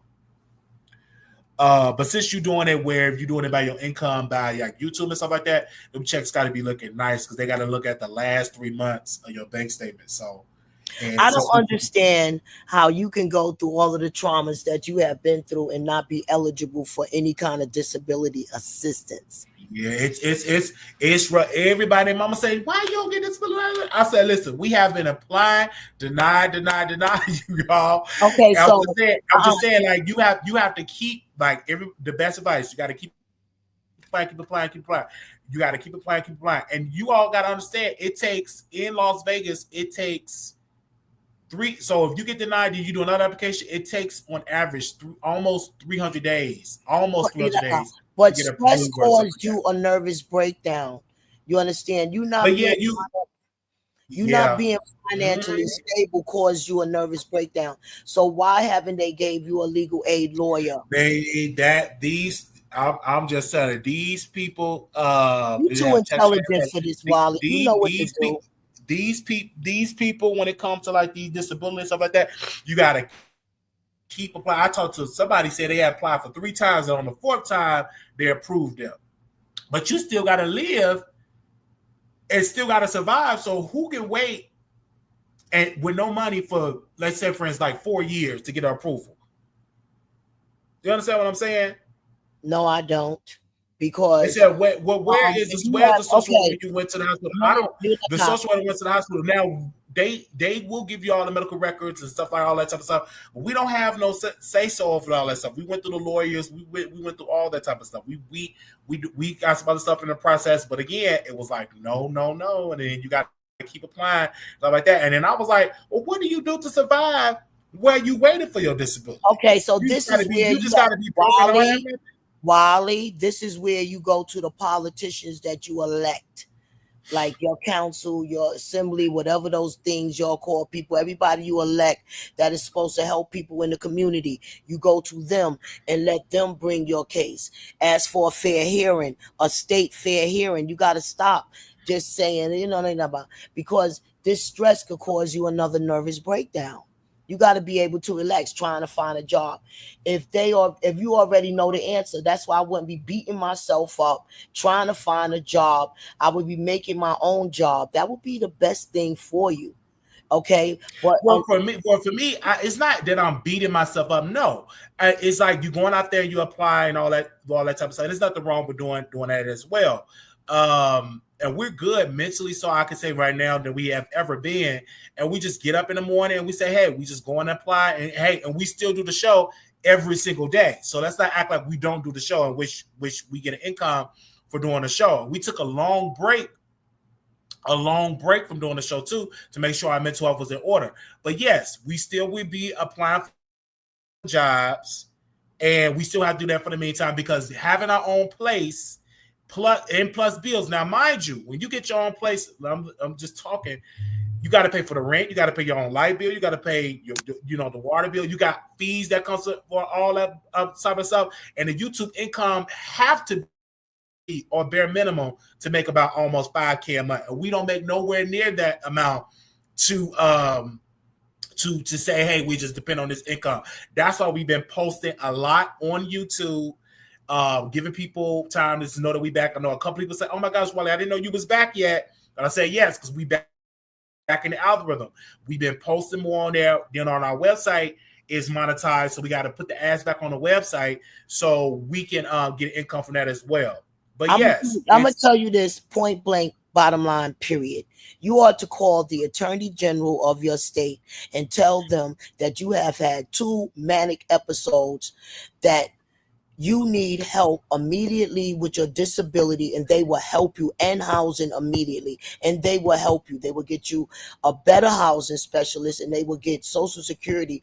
They will give you a fair hearing trial on your Social Security and expedite your Social Security. And you also tell their mental health doctor that you need them to expedite your Social Security, because you have to get this stress off of you of being able, when you get your apartment, being able to afford it. They're going to have to adjust your income to a disability state, like, okay, put you in a low income apartment. They cannot allow you with this stress again. You're not capable of being stressed out. And that's just the bottom line. Right, I hear what you said. Somebody said, I think he should look for a job until social media can sustain him. Somebody said, the big, beautiful bill has a lot of Social Security new rules. They are very strict. Somebody said he needs to do what, Ms. Barber? You need to get to the local council and say, I need help. This is my story. When you harass and they realize you won't stop, they will listen. He Well, needs to do honey, what his barber. I am harassing my. Oh, let me let you finish reading. Go ahead, Wally. Finish Go reading. ahead. No, no, no. Go ahead. No, I'm no, done reading. please start from the top. I want to hear what she said. Go ahead. Because I'm going to tell you, No, right? Go say ahead. he needs to do what Miss Barber. I believe they say he needs to do what Miss Barber says. But go ahead. I thought they were saying like she need to do, because I had to go to attorney generals. You understand? Like they keep not approving my apartments. I've been trying to get my apartment for over 2 years, and I had enough. I had enough. I'm going to take them to the Supreme Court because I had enough. And it's how you got to do it. Oh, there she go, crazy. No, I'm not. You got to stand on your civil rights, and this is ridiculous, and this is retaliation. Because I don't want to drop off the subject, but Wally, let's focus on you. You have to contact your attorney general and do as I say. Do as I said. You have to have Social Security expedite. You calling them. You done had 2 manic episodes. You don't want to have no more. Explain the library and the Walmart. You don't want to have no more. Explain that you don't have no income. You tried to work. Now you are banned from even working. You don't want to have no more. They got to help you, and they will help you. These politicians will help you. That's what I'm telling you, a fact.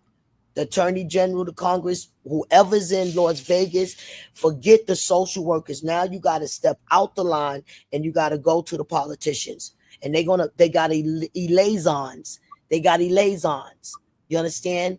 Liaisons. I think that's what they call liaisons. And they're going to open up your matter and give you a file and help you. Bottom line. And then if you don't know, I'm not trying to tell you to be dependent on the system. I'm not telling you to abuse the system, but I don't want the system to abuse you. How can you have a bootless man pull up some boots? You don't have no income, so how can you have an apartment for 1,500? You understand? Or 2,000 or even 800. You understand? It's not possible. So let's deal with the reality. When a person is dealing with mental illness and you could have another breakdown. And you could have another breakdown. That's why I'm fed up. I'm fed up with them playing games with me. Well, I know in the new rules they have for Medicaid. I'm like, if they take the Medicaid away, it's going to be a whole lot of people having mental breakdown because again, when you on these medicines and stuff like that, you have to have insurance. So if you going around and cutting people off their Medicaid, it's going to be a whole lot of people in the hospital or in jail for having these breakdowns when they can't afford to take their medicine and stuff like that. It's a whole lot of new rules and regulations they have for that. So people, please, when y'all look into whoever's on Medicaid, if you're on food stamps, you're on Medicaid. If you're on food stamps, you're on Medicaid, please look into the new rules that's coming down the pipeline. So you don't want to have it to the thing where you up and you like, oh no, they cut me off. You need to look into the new rules. That new bill. Some of the new bill, the big beautiful bill, I think it's an ugly bill, but the new big beautiful bill, some of that stuff is coming to the pipeline this year. They said some of it's going to be coming next year. So you need to make sure you apply for all these benefits because it's not going to be automatic. Some places was automatic, not anymore. You got to recertify, I think now 2 times a year. So make sure that you're paying attention to that. And in some states, thank you for reminding me, Tasha, they're not allowing you to buy candy, juice, soda, stuff like that. I know in Nevada, it's not, we don't have to worry about that for right now. I know in New York, you ain't got to worry about that. Illinois, you ain't got to worry about that. But there are some states that put that into effect for January of next year. So again, don't be shocked because you may be trying to buy your kids some snacks and go to the thing and try to use your food stamp card. They say denied. So that's going to be the best thing to ever happen. That's going to be they put in these new rules. So understand that you need to pay attention to the new rules that's coming out of the pipeline and stuff like that. Even in DC, I was looking at speaking about the homeless people, they was throwing away the people tents and all type of stuff. They was throwing away the people tents and said you'll go to jail, stuff like that. And I'm like, okay, where are these people gonna go? Because last time I checked, they don't have enough shelters for everybody. To jail, they get money when they throw them in jail, and they get money when they throw them in the shelters. That's what they're treating people like undesirable slaves. You understand? They don't care. So I'm gonna tell y'all states that ban. Oh, and about them banning, Yeah. people need to stop acting so entitled. When these food stamps, food supplement periods started, they started giving people canned food, canned tuna, canned pork. So you want to make a complaint because you can't feed your kids yellow So number five let poison. me read this. Let me read the states, Ms. Barbara. So these are the 12 states. You got Arkansas, Colorado, Florida, Idaho, Indiana, Iowa, Louisiana, Nebraska, Oklahoma, Texas, Utah, and West Virginia. These restrictions will take place in 2026. So again, that's in Arkansas. You want to be able to buy junk food with your food stamp card. Colorado, Florida, Idaho, Indiana, Iowa, Louisiana, Nebraska, Oklahoma, Texas, Utah, and West Virginia. Let's talk about facts right now. Hold that thought, Wally. If you Google how many young children got diabetes today versus how many young children had diabetes in the 70s, when all of this food, free junk, yellow number five wasn't available, you'll see more healthier children. The only thing that's going to happen for these children, they're going to be more healthy. They're not going to have all them hormones in their body. And I said what I said. They better get in the kitchen and learn how to make some real snacks. So, in here they said critics, including Democrats and others, argued that restricting food choices for low-income individuals could disappropriately harm families, especially those in food deserts with limited access to healthy options. Concerns are also raised about potential for inconsistent application of unhealthy or junk food definition across states, as well as the burden of these restrictions may place on individuals without accurate cooking facilities. Then they said some suggest that a more effective approach will be a focus on education and incentives for healthy eating and address the broader issues of affordability and access to nutritious foods. So yeah, especially for people that don't have stoves, that are homeless, and all they can afford is the junk food. It only to get is the junk food to eat something on the go because you don't have a stove, you don't have some don't have a microwave, some don't have a pressure cooker, all that type of stuff. So it's, to me, I'm like, you should have the freedom to buy what you want to buy. And then also, if you want to put that rule into effect, okay, make fruits and vegetables affordable. Fruits and vegetables in this country is very expensive. If you say, hey, we're gonna ban junk food, and then we also gonna make fruits and vegetables affordable. They stopped buying the junk food. They could afford the fruit and vegetables. I've seen these. I've seen the difference. And when I lived 35 years upstate, like in them Cool Cuts Clan land, they don't have nothing. I call them Klutzman products, these cheap yellow number fives and all of these cheap garbage products made with all those thousands ingredients. They don't even sell that up there. They don't even sell a food that's not organic up there. Okay. So when I brought my little children to visit people in New York, the New York kids was looking like King Kong because the antibiotics that they was eating, the hormones in their food. And then when I came back here to live, I was a size 18 voluptuous. Baby, in 2 years, I lost everything because my stomach was hurting, the food was cloned, the vegetable was cloned, the meat was cloned. It's ridiculous. The quality of food was disgusting. I couldn't believe it. So this is going to be a good thing that these mothers are not going to be able to put all of these yellow number five ingredients that they're going to have to get in the kitchen and make a good natural chocolate cake like back in the day, natural banana pudding back in the day. I mean, I don't care. If you got to make the cookies, forget it. It's going to be more healthy.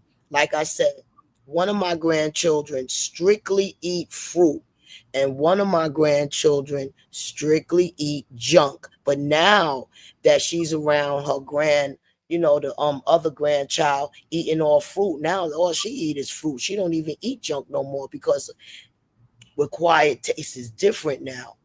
Like sodas and come on, they don't need none of that. They don't need the sodas. They don't need the Kool-Aids. They don't need the Capris. They don't need the Little Debbies. They don't need the Ho-Hos. They don't need the chips. Those are things that you could buy on a treat. And you're going to see your children are going to be less hyper, more healthier, their teeth intact, not having cavities, plaque, all of that. It goes on and on. Yeah, listen to Mammy, because that's what I am, Mammy. So they talk about RFK states, the states of health and human services are trying to stop providing Medicaid coverage to people with lifestyle diseases. That's why they are removing junk food from EBT programs. Well, for me, honestly, listen, for the people that I know that's on there, they don't have homes. So what you want them to do, just buy tomatoes and just buy tomatoes and buy some other healthy stuff so they can get a donut or get flaming hot Cheetos. So again, you want them to go to the grocery store, okay, and you just want them to get fruits and vegetables. That's what we're saying right now. Yeah, That's what we tell these people to go just get nothing but fruits. Now, what if they don't live in an area with a grocery store that sell fruits and vegetables? They just live by 7-Eleven. Wow. I'm just being honest here. They just live by a corner store. Hold on one second, Ms. Barber. They live by a corner store. They live by a 7-Eleven. So right then and there, they came by 99.9 of the stuff in there. They have to literally get on public transit if you can afford it, because mind you, you may not have the money because you're homeless and you just live by a 7-Eleven, but you can't get none of that stuff out of there. You have to go to a grocery store or a place that sells fruits and vegetables. And most people don't even live in an area where a grocery store is there because they live in what we call a food desert. So I'm just saying, it should definitely be revised and placed on your food stamp card if you're homeless. That just makes all the sense. You should be able to buy fast food if that so be your case. If you are homeless, only fast food, hot food. I'm talking about hot food. I'm not talking about you should be able to get a soda and all that. No, I'm talking about you should be able to buy a pizza. You should be able to buy some fried chicken and some biscuits and some corn with your card if you are homeless. Hot rotisserie meals in the stores. That should be revised on your card. But they got to revise this situation. And that's just the bottom line, because these kids are getting sick with processed food. These mothers don't even know how to cook nothing. All they know how to do is microwave, and these kids are getting all kinds of ailments. And then a lot of times the meats that people eat is unhealthy with the hormones and stuff like that. It's not just junk food. You have a lot of how we raise our chickens and how they raise chickens in this country is unhealthy and it's not good for you. Even for people that eat pork, they said pork is unhealthy for you as well. So are we going to ban pork? Are we going to ban chicken? Are we going to? So I just think like in this country, I think you should have the freedom to buy what you want to buy when it's considered food. Whether you may call it junk food, but that may be something that she probably don't know how to cook all of. Everybody in this country don't know how to cook. First and foremost. That's another big point. They need to ban these people that's taking chicken straight out the package and showing people they could cook food like that. People are going to get very gravely ill, sick like that. You understand? You do not have the pressure that the restaurants have. Those restaurants. So, Ms. Barber, you want the people to make their own potato chips with okay. No, a potato chip is a treat, but you understand, make your own French fries. You understand, but potato chips is a treat. If like some people are giving their children potato chips for lunch, for breakfast, for dinner, with a sandwich, these things are unhealthy for the children, and I'm telling you the truth. Like right now, let me tell you the truth. I'm not identifying my family members, but one family member is suffering over 375 pounds as a 25-year-old woman versus my daughter, 25, size 140, 150. And I was telling them from yo, You're doing too much. You're feeding them too much. This food is garbage. Stop doing that. Put that down. Don't do that again. Don't eat that again. Please put that down. I was laughed at like I was a fool. Now look at the child. Now look at the child. It's very sad. Like people overfeeding their kids. I don't care what you talk about. I'm gonna give my baby a soda. I'm gonna get that. Oh, shut up, you old fool. I'm gonna give my baby a donut. Shut up, you mammy. You mammy. You better get in that kitchen and listen to mammy. Wait a minute. What do they call you? They call you what? Like you said, I'm a mammy. Shut up, mammy, behind up. All she do is defend men. Shut up, mammy. Shut up, mammy. But mammy kept that. Everybody that remember a mammy and even somebody else mammy, daggone well your stomach wasn't ripened and you wasn't hungry. And you had the real chocolate cakes, baby.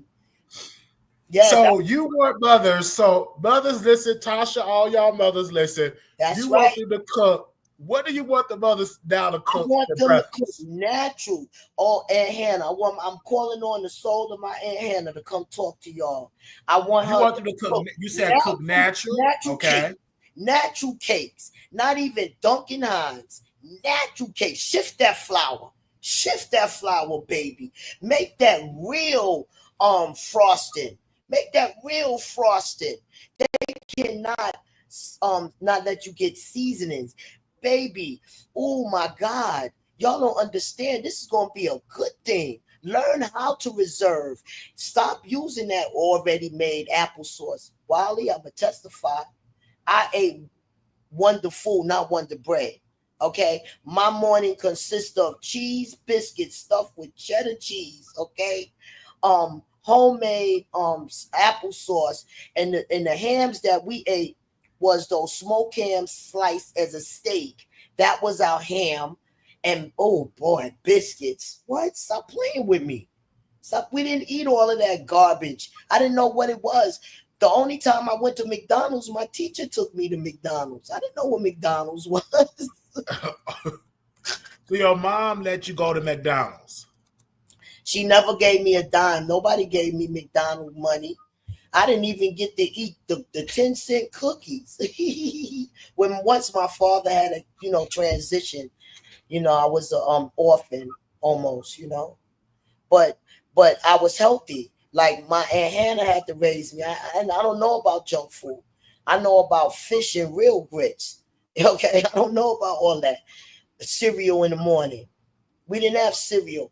The closest we got to cereal was some good cornbread mixed with milk and sugar. Ooh. We didn't know nothing about no cereal. Our cereal was made out of cornbread. And then the grits was made out of cereal with sugar and milk.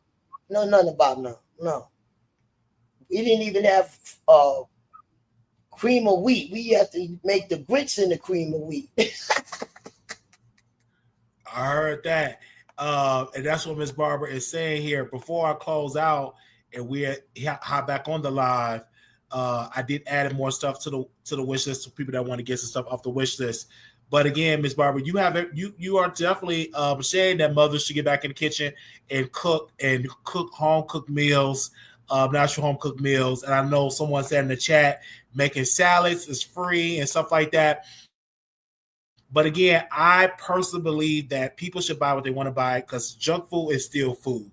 And it's gonna be a lot of people upset because a lot of people don't pay attention to the news. So they're gonna be going to these counters with their grocery carts with juice or pop or soda, and they're gonna be saying no. But that law definitely going to change because them companies gonna be coming to Congress saying, "Hey, we missing out on money." Exactly. We missing out on money, and they're gonna have to change that rule back to it as well. But voting, we have to understand. So now a lot of these people are going to, understand that your vote have consequence. So when I look at this, I'm like, oh my gosh, I should have voted for Kamala Harris because this wouldn't have been. Oh my goodness! But again, y'all need to start listening to Miss Barbara and cooking your own food because Miss Barbara look healthy and young. She does. Definitely, I saw Miss Barbara at the dentist's office, very healthy and young. So she have a point. So I used to look young. These people done stress me out so much, Wally. I look like an ant. I never looked old. Now I look like an old lady. You understand? I'm just gonna give my testimony. You know what I experienced with the ghetto clone meat and processed food. You would make your children obese and sick. They'll have all kinds of problems. They'll be too hyper. Then they'll be talking about, oh, your child need medication. Not that your child has soda for breakfast and got a soda in the lunchbox, for lunch, and that's why they're gonna be jumping all around the place. It's not right. Right. Receive these blessings. Everything is being exposed as bad for you. Bad music industry, bad food. Stop allowing the devil to make you destroy yourself. Be grateful. Don't be entitled. It was a time this surplus food supplement came in canned food. Then they made fake money. You understand? You don't know what it is. Now you want to sit at a counter and complain about a soda? You want to open up a can of pork and a can of beef and a can of tuna and a block of cheese? You want to eat that? Stop it with the entitlement. All Count right. Essence. Thank you. Well, thank you, Ms. Barbara, for coming on and giving your point across. Thank you, Wally. Thank you for having me. And I need everybody to know this is my friend. This is how Jesus wants you to love one another. Me and Wally got in some vague arguments, but we use each other, Holy Spirit, to come back. When we wrong, we stand on it, and we right, we stand on it. You know what I'm saying? Absolutely. Go way back and go on my page and check out our videos. All right, Wally. Thank you. All right. Thank you, Ms. Barbara. This has been a good show today. We want to thank y'all for so much for coming on, for viewing the show. Also, if you want to be a blessing to our cash up, it's $ Wally Show 1990. Wait, somebody call in. Hello? Yes.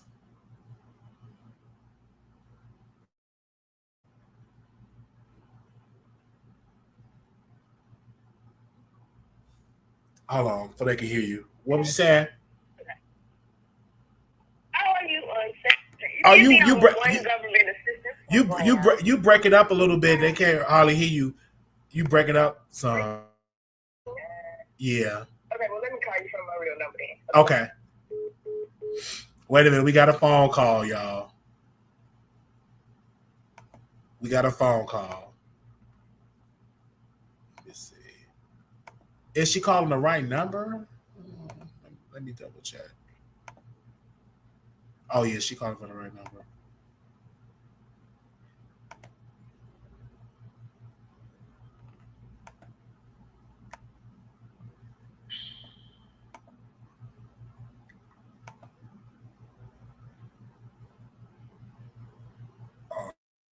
Right.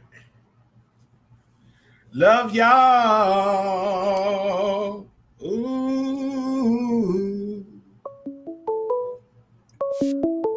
Okay. Yes, you live on the Water Show. Hey, can you hear me better now? Hey, okay. So we all know that healthy eating is expensive, right? Can we agree with that? Absolutely. So if they are only given a limited amount of resources each month, Miss Barbara said, oh, something she keep repeating about yellow number 5s and have home cooked pies and cakes and peaches and apples. First of all, cakes, homemade or not, are still unhealthy. That's one.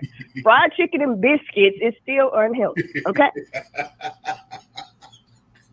So what are we talking about here? I feel like you can be on Section 8, but yet you talking about and dragging another government assistance program. Like, I'm not on any of that. But I feel like if my pennies are going towards it, then they can buy what they want to buy. I don't care. It's not me. Applesauce. Too much applesauce is unhealthy, Miss Barbara. Homemade or not. Because guess what? You're talking about diabetes. Only thing is the carbohydrates. The carbohydrates are going to turn into sugar. Okay, let's talk about it since you know so much.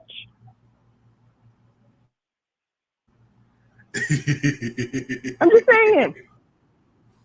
Sift the flour. Yeah, sift the flour, and guess what? Your child's still gonna have diabetes if they eat too much of it. Oh, all right. And it's okay to have a healthy balance. It's okay to have a healthy balance. You know, you can have some sweets. It doesn't have to be all the time. But I think the key is also exercise. People are leaving that out. Kids aren't outside playing any longer. So that contributes to the diabetes and the poor health issues as well. I heard that. So when Miss Barbara was an 18 voluptuous, what was her problem? She certainly wasn't eating healthy and getting that way. I heard I that. just find it real strange, you know. Section 8, shut up. You don't have, if you're on Section 8, you probably get food stamps too. And you probably also buy those foods that you don't want them to have. But since it's not, the cutoff state is pork, and you got so much to say. Yeah. Mm-hmm. I hear your point. Thank you, ma'am, for calling in. Bye, Wiley. Bye-bye. All right. Listen, we'll bring the show back, and I got to go to lunch, y'all. Unless y'all ban me lunch. I got to go to lunch. Lord have mercy. Come on, Ms. Barr. I'm going to give you about 5 more minutes, and then I got to go to lunch. I got to go to lunch. Lord have mercy. Let me stop screen here.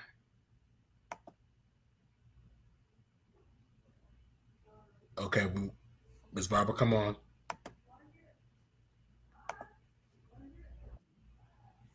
Ooh. All right, Ooh. Ms. Barbara, go ahead. Wally, thank you for that. Thank you for allowing me up, because what I need to set straight is these crabs in a barrel, these judgmental people. Let me explain my story about Section 8 top. I had a 401k, okay, and I worked for a very reputable company. No. Let me tell these niggas off, please, because I must. All right, and I testified for the Manhattan District Attorney and locked up all of Harlem. You understand me? So they the one that gave me that voucher because of me losing everything, my 401k, my pension, my everything. You understand me? Sitting in a car. And another thing, rent is $4,000 and $5,000. Hold on, back up, son. Back up. Rent is $4,000 and $5,000 in New York City. Bottom line, I don't, even if I was working on them good jobs I'm bragging about, wouldn't have $5,000 a month every month, and also the expenses that it costs to live in New York City. Girl, I'm sick of you crabs in a barrel. I'm on here so you don't have to be like me effed up in America. I'm on here telling you about Rocket Mortgage. I'm on here telling you about NACA. I'm not on here being a crab in a barrel woman talking about system and abuse, because the only thing that was abused was the Black Americans with the system, okay? With the system, with them giving up all of our communities and housing away. You understand me, girl? There's nothing you could tell me. You low life that walk past a child starving every day. You low life that's only considering and concerned about your children and your family members. You low life. Don't come for me unless I send for you. Don't come for me unless I send for you. I'm telling you. Hello, Ms. Barbara. Hello. Garbage. Hold on 1 second. Well, the people is calling in. Y'all gonna let me miss my lunch, y'all. Okay. Let me bring this person on. Go ahead, caller. Wow, how are you? All right. Okay, so Miss Barbara, I'm so sorry to interfere with her little whatever she had going on there, but it doesn't matter. All of that stuff she was naming, I understand that she's advocating for eating healthy, but it doesn't really matter if you make it homemade or not. A lot of the stuff that Yes, it does, because if it's wait, baby, I don't want to cut you off. No, wait. I just wanted to say it matters because preservatives. Miss Barbara, she won't be able to hear you, Miss Barbara. Go ahead, caller. Go ahead. Yes, sir. So it still has a lot of sugar and stuff in it, and I feel like, you know, I mean, I understand she's giving her advice, which is amazing, but I just feel like she feels like she just knows everything. Clearly, she works for the state or something. Because what she's talking about, half of it makes sense and half of it doesn't. I'm homeless right now with 2 boys and I'm living in a hotel currently. And I get food stamps. I'm going to keep it 100. And when you're homeless, you can't just go to, you know, you can't just cook a hot meal like that. You can't just, you know, do that type of stuff. Of course, you would love to, but you can't. So she's making it seem, clearly she's never been homeless before, because oh my God, she would have known how to go. 1 second, Miss Barbara. Go ahead, caller. I'm gonna tell her how homeless I was. That's just all I have to say about that. I just feel like she's right with some of the things that she's saying, and some of the things it's just like, what are you talking about? Like, you make no sense. I just want to thank you so very much for calling in. I want to compliment like the SSI and like disability and all that stuff. That stuff takes time. You can't just run up in there and think you're above the program and think that you're going to get above all these people that was before you. I also have epilepsy. I have had seizures since I was 19 years old. I am almost 40 now. And it takes time. They will deny you. They've denied me 3 times. Mm-hmm. But I'm going to keep trying. Yep. But you can't just run up in there and talk to no mayor and say, hey, mayor, I have a disability. Can you take me above all these people? What are you talking about? I'm telling you, sweetheart, don't go there. Like, you know how many people that's been waiting before Wally? We would love for Wally to go first. But it doesn't work that way. So it works that way because those people. But Miss Barbara, she won't be able to hear you because she's on a phone call. Go ahead, sis. Oh, okay. Yeah, and that's just what I have to say. I feel like she's not completely understanding what you're saying. It was just frustrating me a little bit because I understood what you were saying, and it's kind of like you were trying to tell her, hey, you know, it don't work like that. Like, you can't just run up in there and think you're going to be above all these people that's been waiting in line. Okay. Absolutely, because I'm sure, like I said, it's been denied. You got to keep, even when you get denied, you got to go through the process all over again. You do, and it takes more time. And guess what? You're gonna be back below the line again because they got to start all back over. Okay. Facts. You ain't got time to be making no doggone ham hocks and rice when you're in a hotel. You got to live. I know the feeling, ma'am. Because I definitely ain't got no hot plate and stuff like that. It's an organization that give us free lunch, so I got to go down there and get my free lunch and stuff like that. But thank you, man, for calling in. Love you for calling in. I'm definitely praying for you. I'm in the same situation, praying that you get permanent housing and stuff like that. When you have your own place, and I pray that you get the same. Yes, sir. I'm definitely. Thank you so very much. Thank you. All right, Ms. Barbara, I'm gonna give you 2 minutes because I gotta go down. I gotta eat my free lunch. I gotta get my lunch. Y'all holding me up. Go ahead, Ms. Barbara. You got me on mute. I don't have you on mute. They can hear you. Oh, okay. I want to thank that lady for a beautiful testimony. I want to let her know that I was blackballed in Tompkins County, Ithaca, New York, and placed in a shelter for 10 months. And that's when I revealed, and that's when I gave hell because I didn't appreciate a Jewish landlord getting $6,000, $7,000, $9,000 a month for my family, for me to be in a ghetto area. That's when I took it straight to the politicians.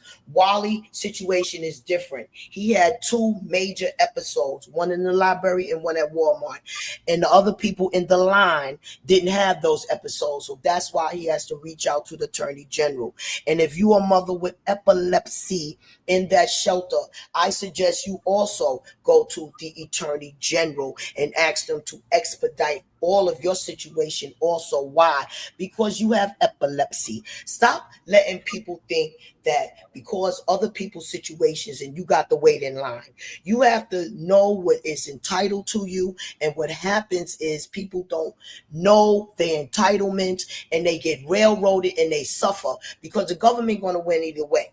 Either you're going to be back in the shelter, jail, institution, or demise. So make sure you take care of yourself. I'm never advocating for anybody to take or abuse the system. That's why I don't want nobody messed up like me. And when y'all learn how to cook those beautiful recipes, children like me will be 62 years old bragging about how they mama cooked. Okay, go eat your food, Wally. Go ahead. So Miss Barbara wants y'all to cook. So Miss Barbara, That's what do right. you want the mothers to cook that's homeless, that don't have a stove, that don't Oh, have a crock pot? What do you want them to cook? that don't have a stove, a crock pot you can have. Okay, so let's not, but if you don't have anything, then you're going to have to be blessed and be in a congregation and have a friend that have a stove. That's what you're going to have to What do. what what what if they don't have that either? They're homeless. So what if they don't have that either? I'm just trying to get your point. Like what do you want them to do? Because if you don't have a crock pot, if you don't have a stove, you don't have electricity, you're homeless. I know in some hotels. Well, what I would do, I would organize all of the people in the shelter to fight that situation and have the director rectify that situation. Either they're going to have to get some kind of cooking situations of a hot plate to address my situation. Just like when I was in that shelter, they was taking away other kids' scooters, talking about they couldn't have scooters, and people didn't understand why my little baby was scooting around. You understand? Because I'm not going to have my rights violated like that. You understand? You got to defend yourself. I'm not going to be in a hotel. Excuse me. You're going to have to place me somewhere different because I have 2 teenage children and there's no accommodations. Oh, we don't have nothing available right now. Then I have to contact a politician. Excuse me, I'm starving in this hotel. I don't have the money. Maybe they could give some emergency cash assistance, like with those immigrants when they didn't like the food. They start giving them thousands of dollars because what those immigrants, they spoke up. They went to our Congress people and our politicians and spoke up in New York City and got about $1,000 in cash and threw the food in the garbage. You have to stand up for your rights. You understand? And if she got epilepsy, I'm going to the attorney general. Look, I need help. I'm in the shelter. I cannot work because of the epilepsy. I cannot drive. My children are in need. We cannot eat in this shelter because yes, they are. They are going to expedite you and put you in front of the people that's not in the grave situation like you. Some people are in grave situations. Wally cannot afford to have near another episode. That's the grave situation. So do what I said, young lady. Beautiful 40 years old. I'm coming down, baby. Yes, I was in that shelter for 10 months. And then they put me into this slave quarters with this landlord that just got a job driving a yellow cab. He got 2 slaves paying his mortgage. Okay. I'm one, and the one downstairs is the next one with the Section 8 voucher. The rent was 1,800. Now it's 3,077. But the Democrats want all of y'all to say, "Oh, they cut in Section 8. They cut." Why is the rent so high? For what reason? For what reason? Why are we wasting all this money when other people could be having money? They stealing. It's treason, and enough is enough. That's why I get on here. Don't be effed up in America like me. Get Rocket Mortgage. Get yourselves together. Get yourselves together. NACA Rocket Mortgage. Good credit. Clear it up. Start paying off them credit cards so you could be entitled to a mortgage. Don't start off. And then I'm not talking about a single house because you probably can't afford a single house. But guess what you can afford? A multiple family house. Why? Because the other apartments will pay your mortgage. I said, what? You can't afford a single family house. But what you can afford is a multiple family house. My daughter got her real estate license at 18. She was too young. Didn't do the right thing with it. Now she got to revive it. Because my family is not benefiting off of these things that's available, I'm not going to keep it. I'm sharing this. I'm telling you, somebody's going to hear me. Somebody's going to hear me. And this information is going to help them. So Meme going to keep saying it. And Meme going to assure you that all that junk food is no good for your babies. Bottom line. Wally, what's up? You closing the show? What's up?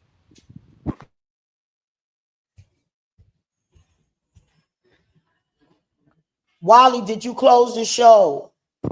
No, I did not close on the show. Okay. But a lot of people is calling in. Are you coming back tonight? Yeah, I'm coming back. I know a lot of people want me to. I got to extend the show for like 5 or 10 more minutes.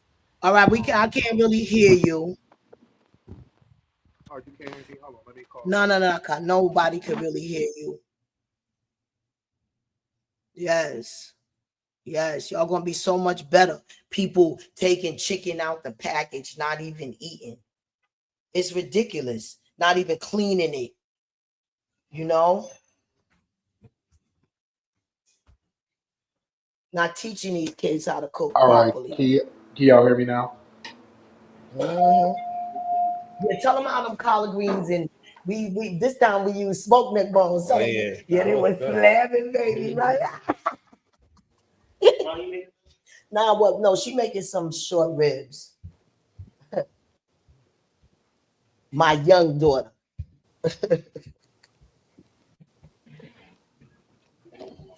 Y'all women ain't gonna be able to hold on to a husband if y'all don't learn how to cook. Let Mammy tell y'all the trick.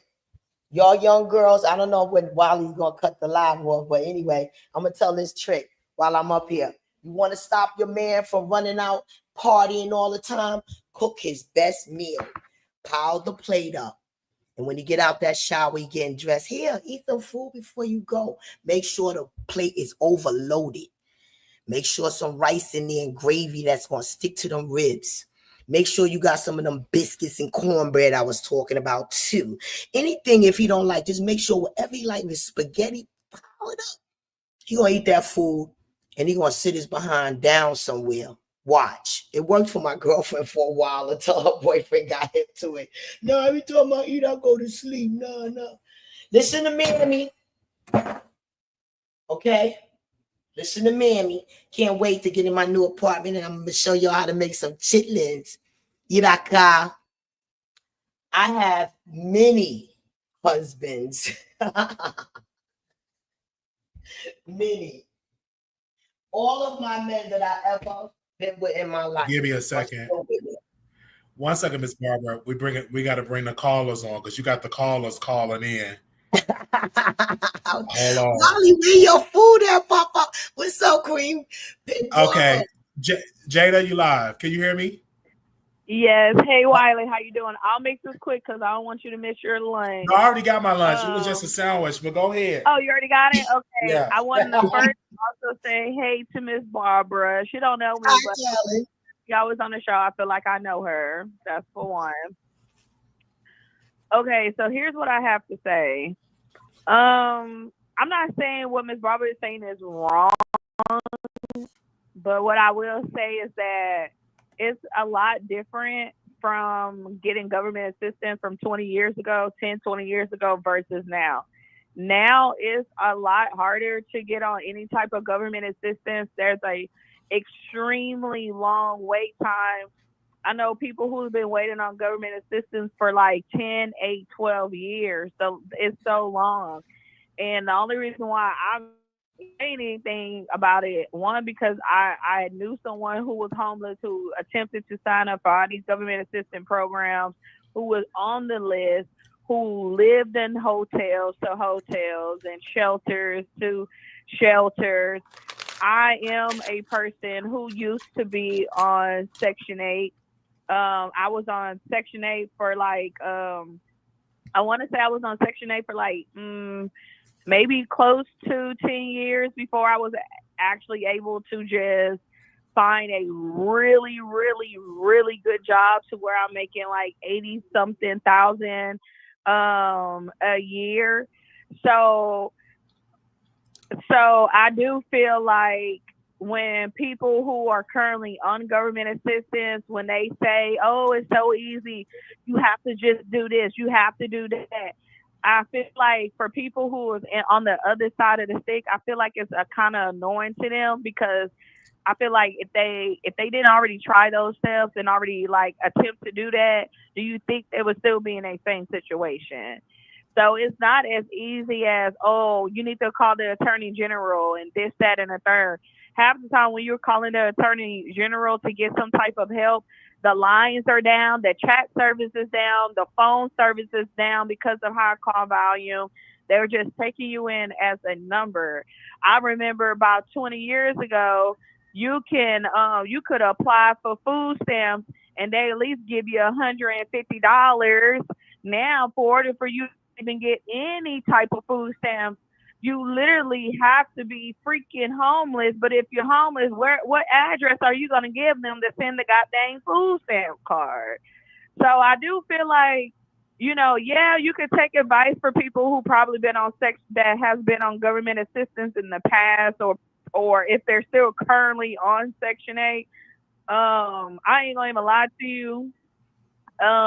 Which I'm not gonna get all into my background, but I'm not even gonna lie to you. You know, if I didn't have government, if I had to choose how government assistance is from 20 years ago, I would honestly say, like, I feel for a lot of people who are going through a rough financial patch right now, who are homeless with their kids, or who just homeless without kids, who actually is trying to work and trying to make a difference. I actually feel like empathetic towards people in those situations, because I know when I was in that situation, all I did was I literally went to the housing place. I was talking to some old women, because that's where I get all my game from older women.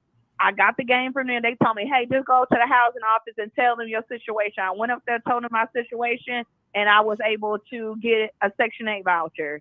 Now in 2025, it's not like that. You can literally show up with your kids, ass out, and they will not help you. Like, you might as well just go get you a tent and go put it underneath the hotel, underneath the bridge, you know?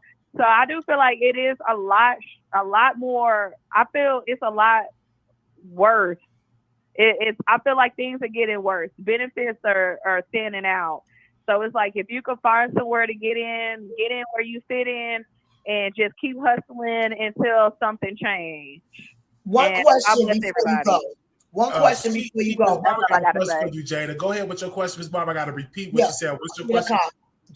Are you in the process of trying to own your own real estate? She asked you, Ms. Barbara asked you, are you in the process of owning your own real estate, Jada? Yes. I own land. That's good. I own land in a small city. Okay, yes, that's good. Jada, thank you for your information. Wally, I have to clarify. See, here's the difference. When I was on that program, I didn't just sit around and I didn't just waste the opportunity. Okay. When I was on that program, I worked good jobs. I learned stocks. I went to school. I learned how to invest my money. The only thing that I was mad about when I got off the program is that I didn't use them to buy my first home. I didn't use them to do that. That was the only thing I was mad about. But while I was on that program, I did not sit around and allow the government to take care of me. I still worked, and I still was able to blend in with people who wasn't on that program. I was still able to go on trips. I was still able to do the things that I love to do, because I also work.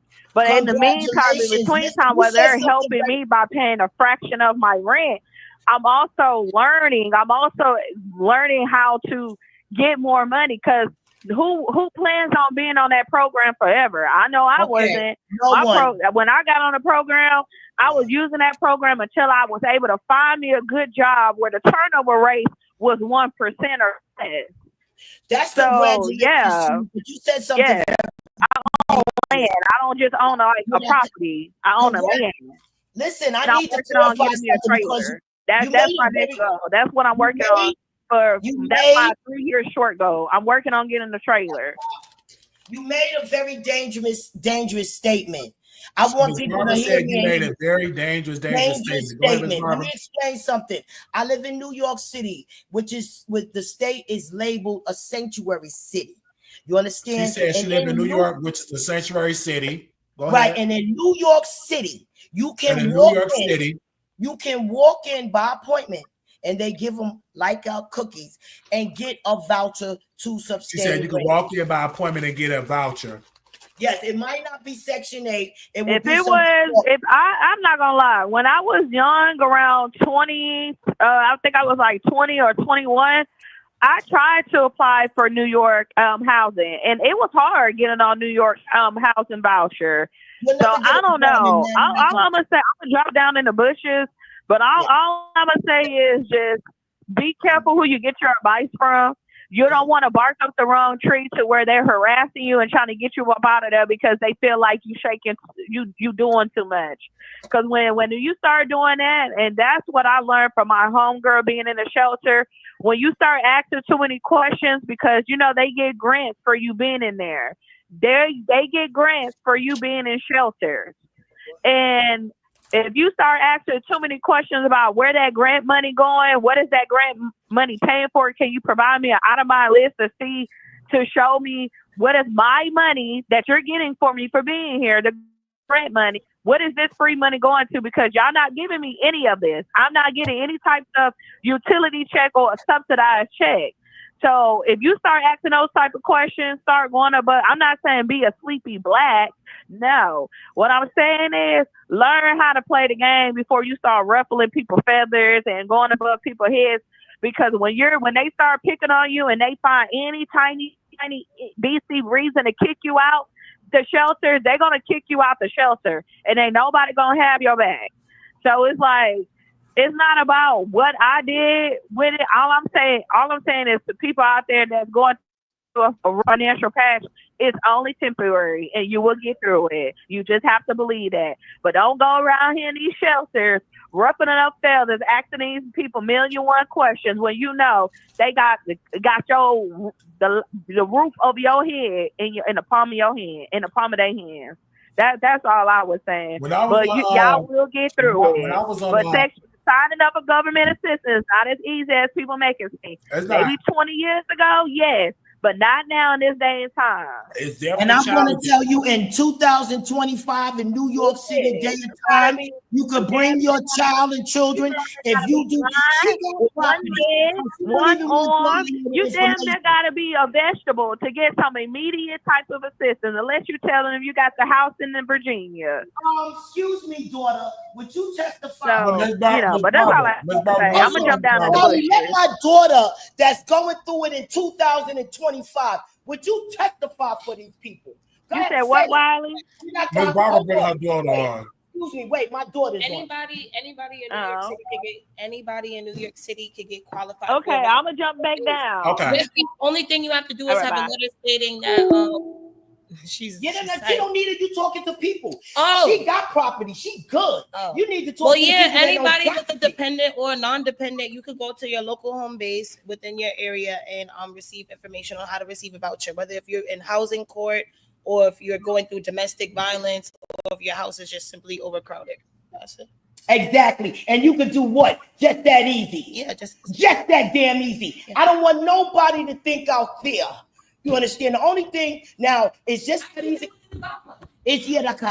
Just that easy to get the voucher. Now, this man exposed Mayor Adams, okay? Because I canvassed for Governor Hochul. So this man, it was my damn business to find out. Because this man always getting these niggas' asses, all right? This man exposed them niggas getting $12,000. This man exposed Mayor Adams, okay? So listen to this manner, y'all, because when y'all get there, y'all not going to have to complain. Why? Because this manner, like the manners that walk 65 days for you to sit your ass on the bus. Us uneducated, non-selling manners. We got another call. We got another call on. Give me 1 second. 1 second call. 1 second call. I want to do this so they can. Oh, we can bring you on. Give me 1 second. Lord, I'm trying to eat. But God is good. We get the callers calling on this Sunday. Okay. Caller, you live on the air. Won't put Dora up here. I need to make myself clear about something. Uh-huh. I am not saying I don't want the children to eat healthy. Of course I do. Okay. What I am saying is that Miss Barbara's recommendations are also not healthy. So you can't say, oh, you don't want them to buy Ho-Hos and Little Debbie's and you can home cook. Okay, so instead of them having the snacks right away, they have to wait 2 hours for the snacks. It's still unhealthy. That's what I'm saying. If you want the children to eat healthy, then provide some healthy choices. And I haven't heard any coming from Miss Barbara. And whoever that person was that said, I'm going in on Miss Barbara because I'm not on SNAP, TANF, what's the other thing? Section 8, any sort of Medicaid. I'm not on any of that. So, ma'am, I can eat what I want when I want. And it didn't cost you anything, but this wasn't about me. What I was saying was, if she's going to have so many opinions about the SNAP benefits and what people can and can't buy, and then offering up suggestions that are also unhealthy, that's what I'm talking about. I would. Cooking now neck bones, or is she under the impression that's healthy? Because I will feed my kids some chitlins. She moved into her apartment that she said she's going to show us how to cook chitlins. Yes, no, baby. thank you. That's not healthy either. But Wally, I do live. So we're going to talk healthy, then let's talk that. But her suggestions. The Spanish people got some good food. Haven't been healthy. I eat all nationality food. 1 second, Miss Barbara. The caller not finished. Go ahead, caller. So that's it. Okay. So the caller is calling in, and I agree with you because I don't have a stove, so I have to eat whatever. Barbecue chips and a ham sandwich. Is that healthy? I have to eat what they give me because I don't have a stove. You have to eat what's available. Wally, my Spanish senoritas, they cook a more healthier version of food. I eat more variety of food. So caller, thank you for calling in and giving your point of view. If you want to call back in, I'll let you call back in because you're keeping it real. Okay. Listen, Wally, preservatives is not real. When you got them preservatives that sustain things on the shelf for months and months, that's unhealthy. That's what I'm saying.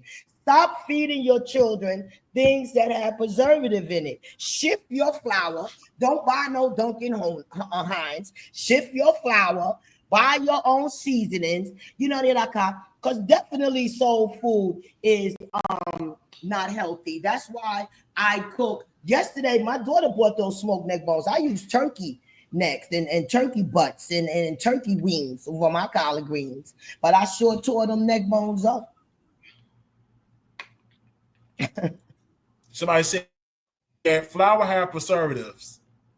Oh, well, all of this stuff. And that's why, let me tell you something. The area I live in, these immigrants don't even shop in the same stores that they sell that poison. You won't even find them in those grocery stores. They have their own stores. They get their stuff right there or imported. They don't touch these grocery stores. They don't buy none of that stuff.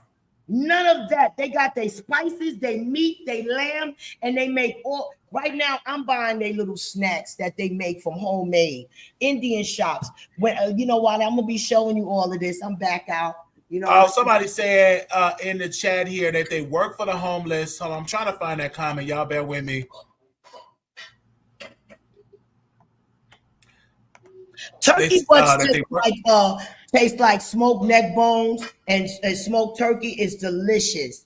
Somebody said, I live in New York and work for the homeless. You need a physical and a psych evaluation. That's what they said about in New York City. And of course, New York is different than any other places. I'm on the waiting list for affordable housing.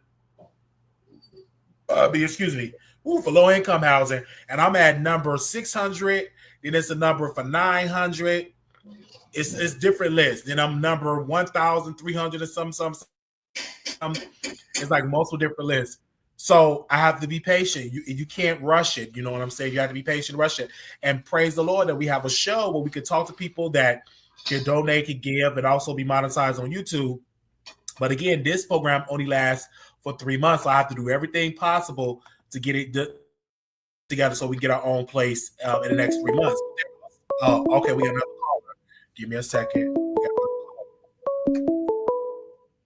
Caller, you on the air?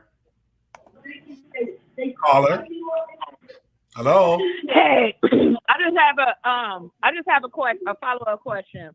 Ask Miss Barbara, and I want. You say ask Miss Barbara?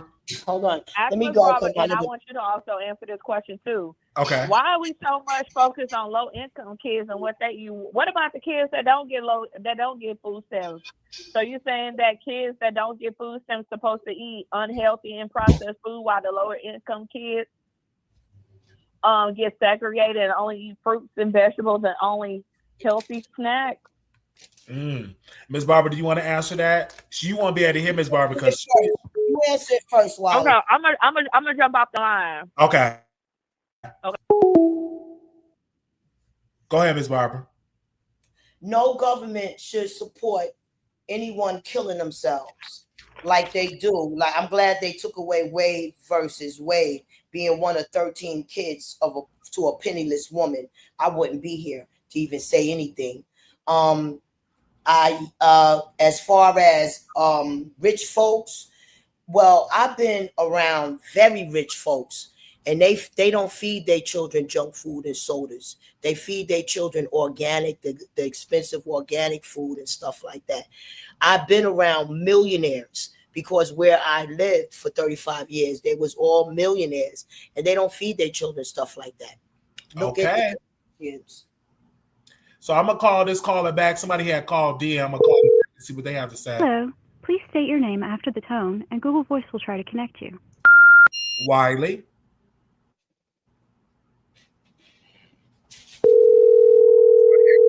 Hello, y'all had called in today.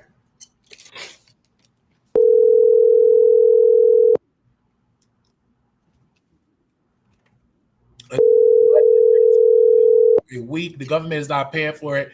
You can do what you want on your own. People are saying, I'm saying that's what TT said in the chat. Call in the number. I'm gonna put the number on the screen here. The Google subscriber you have called. Call in. I'll put the number on the screen here. Give me a second, and I'll put the number on the screen here. Y'all bear with me. We have Miss Barbara. Miss Barbara gave her points of view. She want mothers to cook natural. Put it on. She want mothers to cook their food naturally and cook home cooked meals. Home cooked meals. That's what she want mothers to cook. Home cooked meals from scratch. So she wants y'all in the kitchen.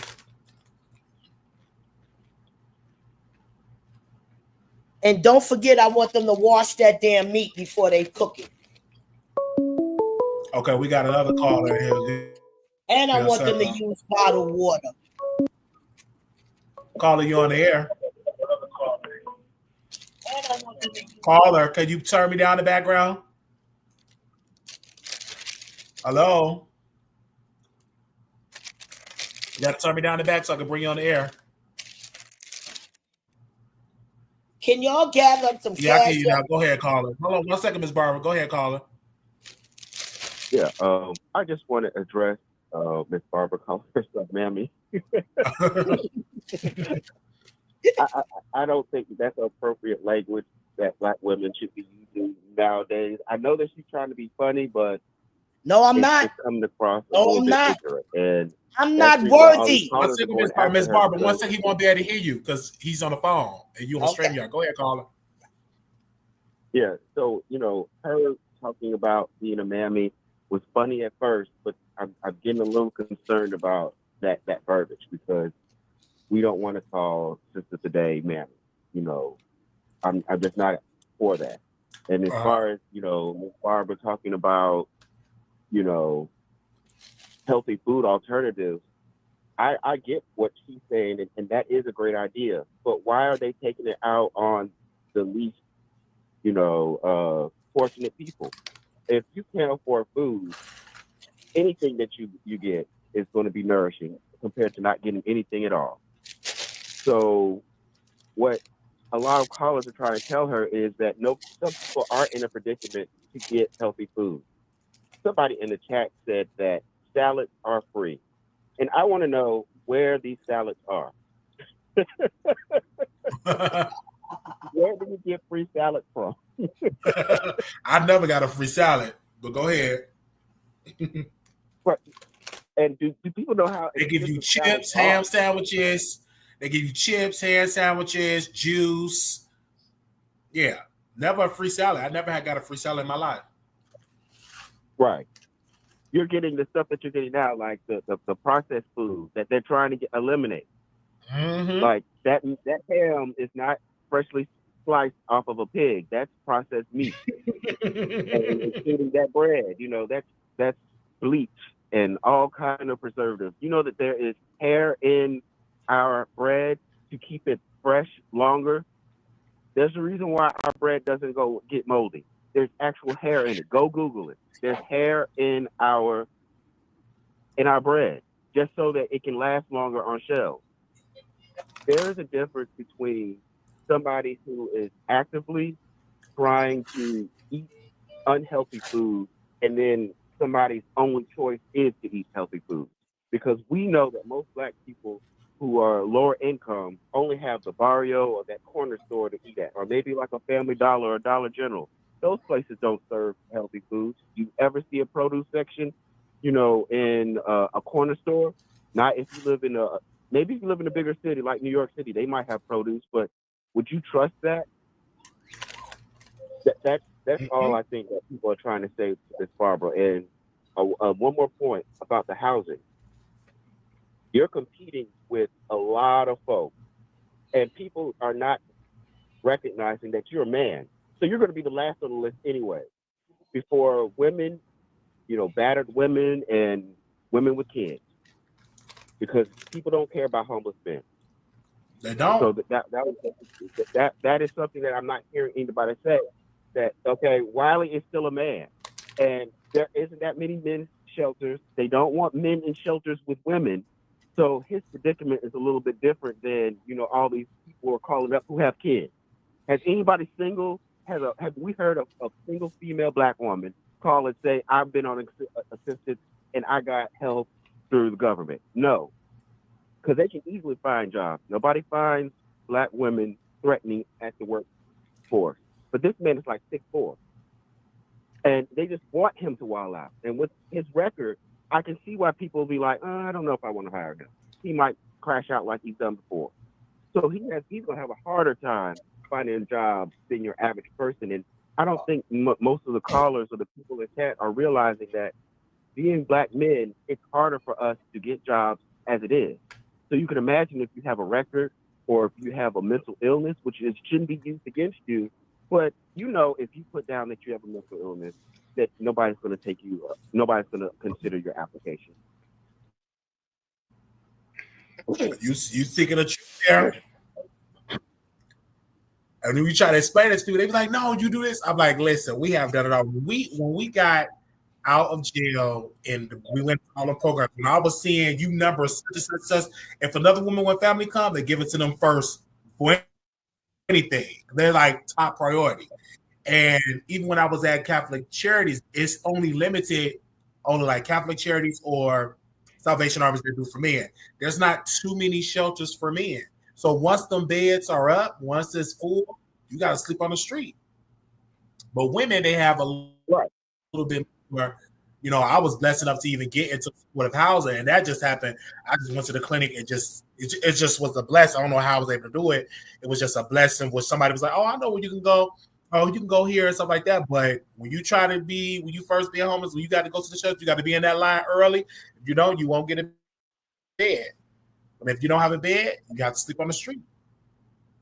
Right. And another thing that nobody's considering is that when, like, I know we have a Catholic charities in our area. Those men are out in the daytime because they can't stay in the shelter like women can. Like a woman can stay in the shelter all day and not be forced to leave. They make the men leave, either to go in the morning. You sure do job, but what they're usually just out in the street panhandling. Yeah, you gotta leave early. You gotta leave early. If you early and everything. And so Las Vegas, they have like a whole area, like you get your meal at the courtyard. but you can sleep outside, but then they take the mats in the morning. If you're a man, you get pushed out of shelters at Salvation Army, or you get pushed out of shelters at early in the morning. So you got to go out there. Now they do have job posted, but they don't have computers where you go and apply for jobs. You have to go to the public library. So then you got to wait to get there. So this program that I found was very fortunate that if you got a job interview, if you got a job interview or something, they give you a bus pass, and that's a blessing. But you have to do your homework once you're home. But you have to be patient. You cannot be out here trying to tell these people what to do, cuss them out, because they're not gonna help you. And I was fortunate enough to come on the internet, and then I've been bombarded with people with resources. It was just one lady saying, "Why did you come to New York?" Because in New York they help you get rapid house and stuff like that.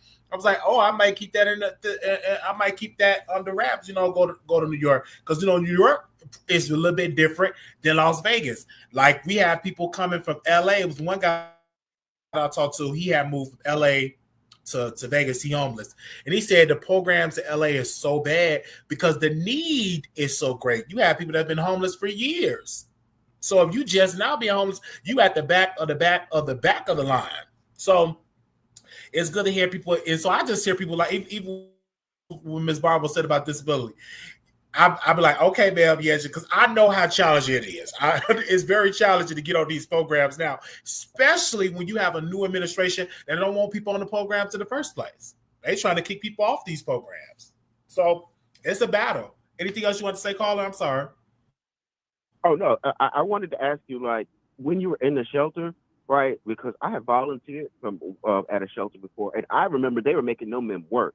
And if you didn't do a certain chore job, you could lose your bed. So at Catholic Church, they didn't have that, but they do have it where if you want to be on a 3-month program, they have it a 3 months. So if you work during the day, they let you come in the shelter during the day. I mean, if you work overnight, they let you sleep during the day. But because of my record, they said since you got a fresh felony on your record, it's denied. So I couldn't even do that 3-month program where you have a guaranteed bed.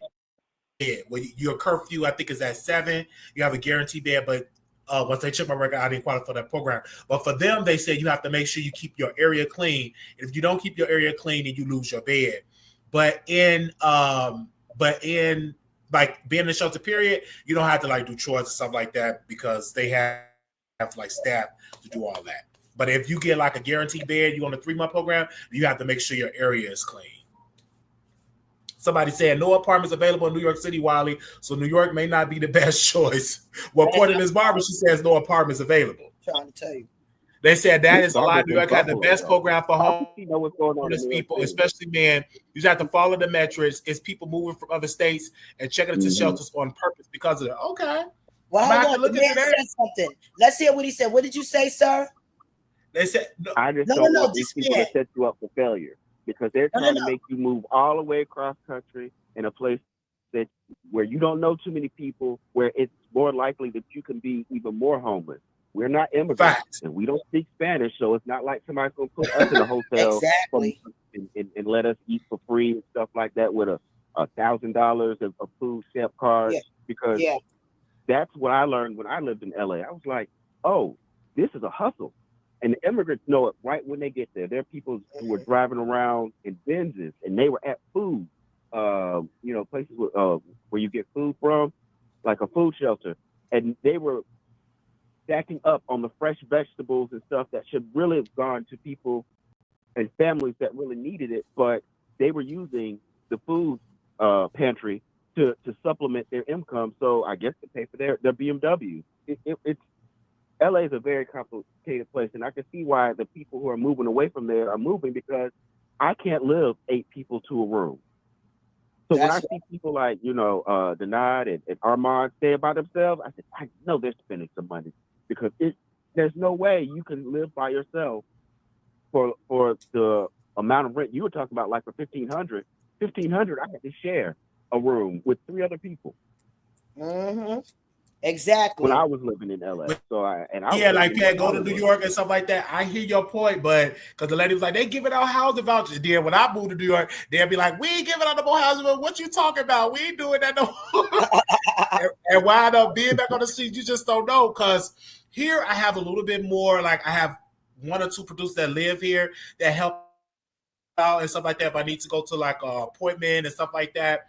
But yeah, because you're not the first one viewer in the chat that was saying that about moving to like New York and stuff like that. I've heard that before, but I don't know if I take that chance. And because even Rico offered me to live with him, but he was drinking. He got a court case, and you don't even know if he's gonna be able to keep his house because he got an open court case for beating on his dog. So it's just like it's a mess. Yeah. It's a mess. Let's address some of the things. I want him to stay on. I want to make sure the call is done because I don't think he's gonna be able to hear you. Caller, is it something else you want to add on? Because Ms. Barbara want to talk. Oh well, if Ms. Barbara wants to address anything I said, I can stay on and you could just tell me like you were doing before. Please. Oh, okay. Go ahead, Ms. Barbara. First of all, I would like to address something when you spoke of the word mammy. Stop listening to what Simon says. Simon tells you mammy is a bad word. That's what you listen to. Let me tell you something about stop listening to what Simon said. Simon told you that mammy is a bad word, so stop listening to Simon says. Okay, go ahead. Well, if you want to cut me off, like I can't get into my spirit. I know I have to repeat it so he can hear what you say. I need to tell him. Okay, so then let me explain something to him. I'm not worthy of the name Mammy. Do you know who she is? She's the one that made the survival of the generation of Black Americans. I'm not worthy of the name Mammy because she had to stay fat to tuck all that food back to the fields and back in the secret rooms while we were starving. I'm not worthy of the name Mammy. She said she's not worthy of the name Mammy because Mammy had to work on the field. Go ahead, Ms. Barbara. Don't you dare ever think that I feel that the name Mammy is to be joked with. I praise that name. It's close to Jesus. She said she don't think that the Mammy is the joke with. She said she praised that name Mammy. It's close to Jesus. She said Mammy is close to Jesus. Lord. Maybe he could drop up and come back down because see, when you can't say it right, it ain't comprehend right. I need this Mammy close to Jesus, Ms. Barbara. Because Mammy was the way before in slavery when you were starving and you worked in the field all day and you ain't have no food, and Mammy came and unwrapped that thing on top of her head and had a biscuit in there and had some fat meat in there and had some meat stuck in there, chicken legs stuck in there, and you wasn't hungry. And you asked Jesus to give you some food, Jesus provided through Mammy. Okay. All right. So you saying that I could have went to Mammy and got me a biscuit out of her hair? Back in the slave days, right? Mammy, she had to stay fat. So when she left Master Kitchen, he wouldn't realize why Mammy looked so fat. Mammy fat, but Mammy had fat back on her, tied up in her scarf, in her apron, Lord flour. Oh, everything. Okay. So what you said, Mammy was the one that would take food from Master House and will feed the slaves on the plant, on the field. Yes, I'm not worthy. A butter biscuit, ham hock, chitlins. Yeah. Now, what was she hide the chitlins? And she knew how to take them shit guts and make it out of a delicacy. I'm not worthy of the name Mammy. So, baby, also you said you're not worthy of the name Mammy, but why you kept saying Mammy, Miss Barbara? I love that name. I'm saying I'm honored that they gave me my name. Oh, you honored that they gave you the name, but they gave you the name Miss Barbara because they said you always take up for men and not for women. Oh, whatever. I take it. I love the name Mammy. I love my name. About the Mammy history because if that history is so wrong, I don't know where to start. First of all, first of all, don't give me your educational theology. Hold on one second. One second, Ms. Barb. We got a call on, and also I want to thank you for the $99.99 for the $100 super sticker, so you can buy what you want to eat. Thank you, caller, for that donation. Now, caller, you on the line? Did you want to add something on, Ms. Barbara? 1 second, you want to be able to hear you. Go ahead, caller. You gotta sing a song for that $99. Okay, I'm gonna sing a song. Thank you for the super chat. That's right, thank you, Miss Barbara. I'm trying to sing the song. Thank you for the super chat. Thank you for the super chat. Now, caller was coming against Miss Barbara for using the word Mammy, and so caller, did you want to add on to that? Yes. her history about Mammy, it's like there's some half truths in that. Okay, the part about food being in her her scarf, that's not true. Now, I did hear about the Africans that had came over, the enslaved Africans who came over. They had seeds in their hair that produced a lot of the foods that we have today, like okra and some other vegetables that came, and yams that came from West Africa, and they planted here because they didn't know where they were going. Now, as far as Mammy feeding a whole plantation from food from her scarf, does Miss Barbara think that makes sense? Like, can we ask her? Yes, how much food can very she much put in her so. scarf and I'm feed her waiting for family you. with? I'm waiting for you to finish because I'm a slam dunk you, son. I don't need your government brainwash subliminal theology about my black history. Because first of all, I didn't come from underneath no slave ship. My descendants came over here in golden ships from Egypt. Okay. My man. Okay. So, Carla, did you want to add on to that? She said what did you say, Miss Barbara? You don't want to do what? Brainwash me with your government theology. Brainwash a black American history. Your government ideology. The black American man was already here in America. I didn't come here from underneath no slave ship. Some people she said she didn't come here underneath no slave ships. Yeah, we came here in golden ships. So she came here in golden ships. Yes, from Egypt. I don't know what you're talking about. So you can keep your brainwashed theology. And we was enslaved in our own land. And then we was called Indians, after they gave people from other countries our property of America. Okay. All right. Carla, do you want to add on to that? Because Ms. Barbara, I've never heard that you can go to Mammy and get chips and donuts and hot meals for Mammy and all that. It was survival. It was survival. Right, did she answer the question of how much she could pick up from, like, could she feed her family and put it in her scarf and nobody notice it? Like, oh, you just go walk past some white people, they go see that big old scarf full of food and ham and cheese, and they're not going to smell and see that. And then you're going to go out to the field and you're going to feed hundreds of slaves. They counted every egg. Oh, Mammy saved us. That's not how it went, They counted every if anything, Mammy was in the worst position because she was the closest to the white man and the white woman. So she was more likely to have suffered the most abuse. And as much as I would love to believe that she was feeding the plantation with the food in her scarf, I just don't think that's real. And I want to also address teach you that. That she didn't come over here. And one second, Ms. Barbara. Right? Talking, Ms. Barbara. Go ahead, Colin. And she said she didn't come over here in a ship, right? So the black people who were here, who saw other black people who looked like them enslaved, what were they doing? Were they just hiding in the bushes with the Indians and just doing their own thing? Or they just allowed their brethren to be enslaved for centuries? Things ain't look like us. That's 400 years of black people being here, watching other ones get enslaved and not doing nothing.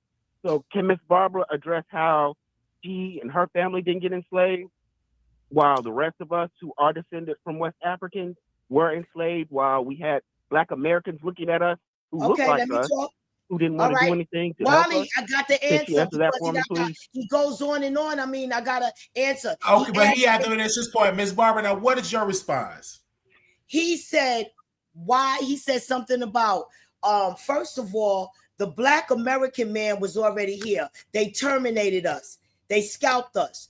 The government paid people $5 to scalp anything black moving. And then they put some immigrants to hide the genocide. They put people of other color from a different nationality and said, this is your land. We came here in golden ships. We wanted to separate ourselves from the Africans. We came from Egypt. Now, I got the real history, and you know where I got it? Straight from the Holy Spirit. So what you need to do is find the real theology of black history, because I'm way above your scholages and your American English literature. But be for sure that you got to contact your black scholar, and you will find out my information to be true. Okay. Wow. Ms. Barbara is definitely saying a lot. Ms. Carla, I don't know if you was able to hear that. Do you want to respond? Wow. I don't know if the caller want to respond to Ms. Barbara. Ms. Barbara have a whole lot of stuff. I do want to respond to Ms. Barbara. I do, because Ms. Barber still hasn't addressed the part where I said, how can somebody leave a house with a scarf full of food and nobody noticed them? I want her to address Okay, Yaka. Oh, Wally, would you please pull up? Hold on. Would you please pull up Africa, right? Would you please pull up these shoplifters with the dress? To America, with the dresses got TVs between their legs. Now. Are they in the sea? What happened to them? Let's go. Wally. I mean, I'm being serious. Because she's the first person who's actually addressed this. I hear this all the time. Okay, let's go. Wally, would you pull up? Well, we were already here. Stuffing TVs I'm one of the people who believe that I came from West Africa and my family was in bondage. That's your were they doing mine. While they saw us being enslaved? Like, were they chilling with the Indians, or what were they doing? What were they doing for 400 years while we were enslaved, trying to get free? First of all, Wally, would you pull up all of those immigrants that put TVs under their skirt and walk right out the store? Would you please pull that? Okay. Okay, you said immigrants that put TVs under their skirt and they was getting, I don't know if you TVs, 6 packs of beer. Stop playing with me all day. Stop playing with me all day. And the second, son, you're going to have to ask a real scholar this, not your little basic brainwash theology that they brainwash you with. I told you the Black American men are the founders of America. Okay, we left Egypt when our land was destroyed. We left Egypt and we found America and dethroned ourselves. That's my Black literature history, the real one. In golden ships, right? In golden ships. Now no, you come back tomorrow when you do your little studying, because I don't need to. Because now I didn't study this. The Holy Spirit gave me this. You will find it in your literature. Come on out there, y'all little scholars out there, y'all better tell this man some real history, okay? Because we got beyond the brainwashed slave Bible. Tell him some real literature. We got beyond your theology. Ms. Barber, he was saying that it would be quite challenging to leave Master House with chitlin bowls and ham hocks and chicken wings. He threw the chitlins with the fifis in it on the ground. Mammy picked that up. I told you to Google these women putting fifis. Hold on. They was calling you Mammy. They was calling you Mammy because they said every time you defend men, you don't be defending the women. Men are God gift to this earth. I said what I said. And no Black man is supposed to have one wife. I mean what I said. The only reason why they made that law, the white man wanted to control the chiefs and Indians that was being created. We're not white. Okay. And we're not African. We got total different DNA. That's what you're saying when it comes to stuff like that. Okay, that's what you're saying and everything like that. Carla, is there anything else you want to add on to that? Yeah, I see that she's dancing around the part where somebody's walking out the plantation house with the scarf full of food to feed all the plantation. He's not hearing me. He's not hearing me, Wally. I agree that we are the greatest thing on earth. So I'm not going to dispute Miss Barbara on how great the Black American man. Black American, not Black men. 1 second, Miss Barbara. He's speaking, Miss Barbara. 1 second. He'll be able to give you a point. Go ahead, call. I got to tell my story right. Yeah, but I am gonna push back on that we came from Egypt and that we're not African. So you're gonna tell me that you, Miss Barbara, who looks every bit of a Black person that could be of African descent, is not African. I don't know all of that geographic. I only know. You saying that you are related to those people and you came over here in golden ships. No, I'm telling you, I'm not related to no Black African. Where are these golden ships? My descendants, they came from Cleopatra. That was our last king. That was my spiritual awakening. And when she lost the war, we had to flee. And that's when we found America and dethroned ourselves. And they found us. Yeah.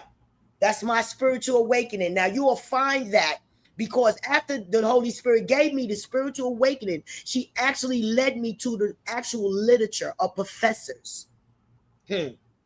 You got to go They beyond said your Miss Barbara in Egypt is in Africa. I know that's what they always say. Yeah, that's what they want to call it. Yeah, it is. It is a part. But that's why we always wanted to be separated from them. Know that. The Afrikaans. It's written on the walls. You can see it on the walls. We never wanted to be with them. You could see the little black things, and you could see us, the little brown skin things. I said what I said, and I meant what I said. And that's what you're saying right then and there. So you say that you would have been one of the persons working in Master House, bringing chitlins, bacon, biscuits out to the people. I don't know how many. I don't know how many past lives. I don't know how many past lives I lived. I'm only born here from the past life I lived as a slave to a king and a queen. Okay. And I'm here to announce that the kings and queens have risen. How, I got a lot to say about that, but go ahead. Okay, that's exactly what you're saying. But you like the term mammy. Love it. Love it. And I'm not going to let nobody disrespect that name. I love it. Love it. Because to me, she's a champion. To me, she's a champion. And I told you to Google these women walking out of the stores with six packs and TVs underneath their skirt, Wally. Okay, okay.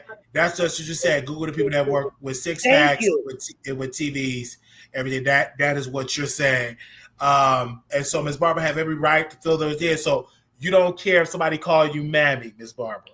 I feel honored. I feel honored to their ignorance. They don't know it was Mammy that got me my equal opportunity to sit on the bus. It was Mammy that made me lay down and not be hungry. Because like in my days, we didn't have even the paper food stamps. We had canned, when my father transitioned, we was left with canned supplement. So Mammy got in that kitchen, somebody else's Mammy, not even my Mammy. Somebody else's Mammy fed me good chocolate cake. I can still remember it.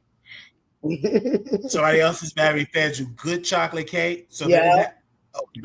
Until you said it's an honor that you saying that.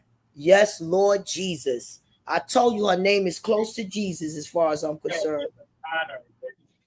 Okay, it's so I want to know if the caller want to say something to add on to that as well. If the caller have something to say, add on to that. But she said it was an honor. I understand her reverence for Mammy. Mammy has done a lot for us today, right?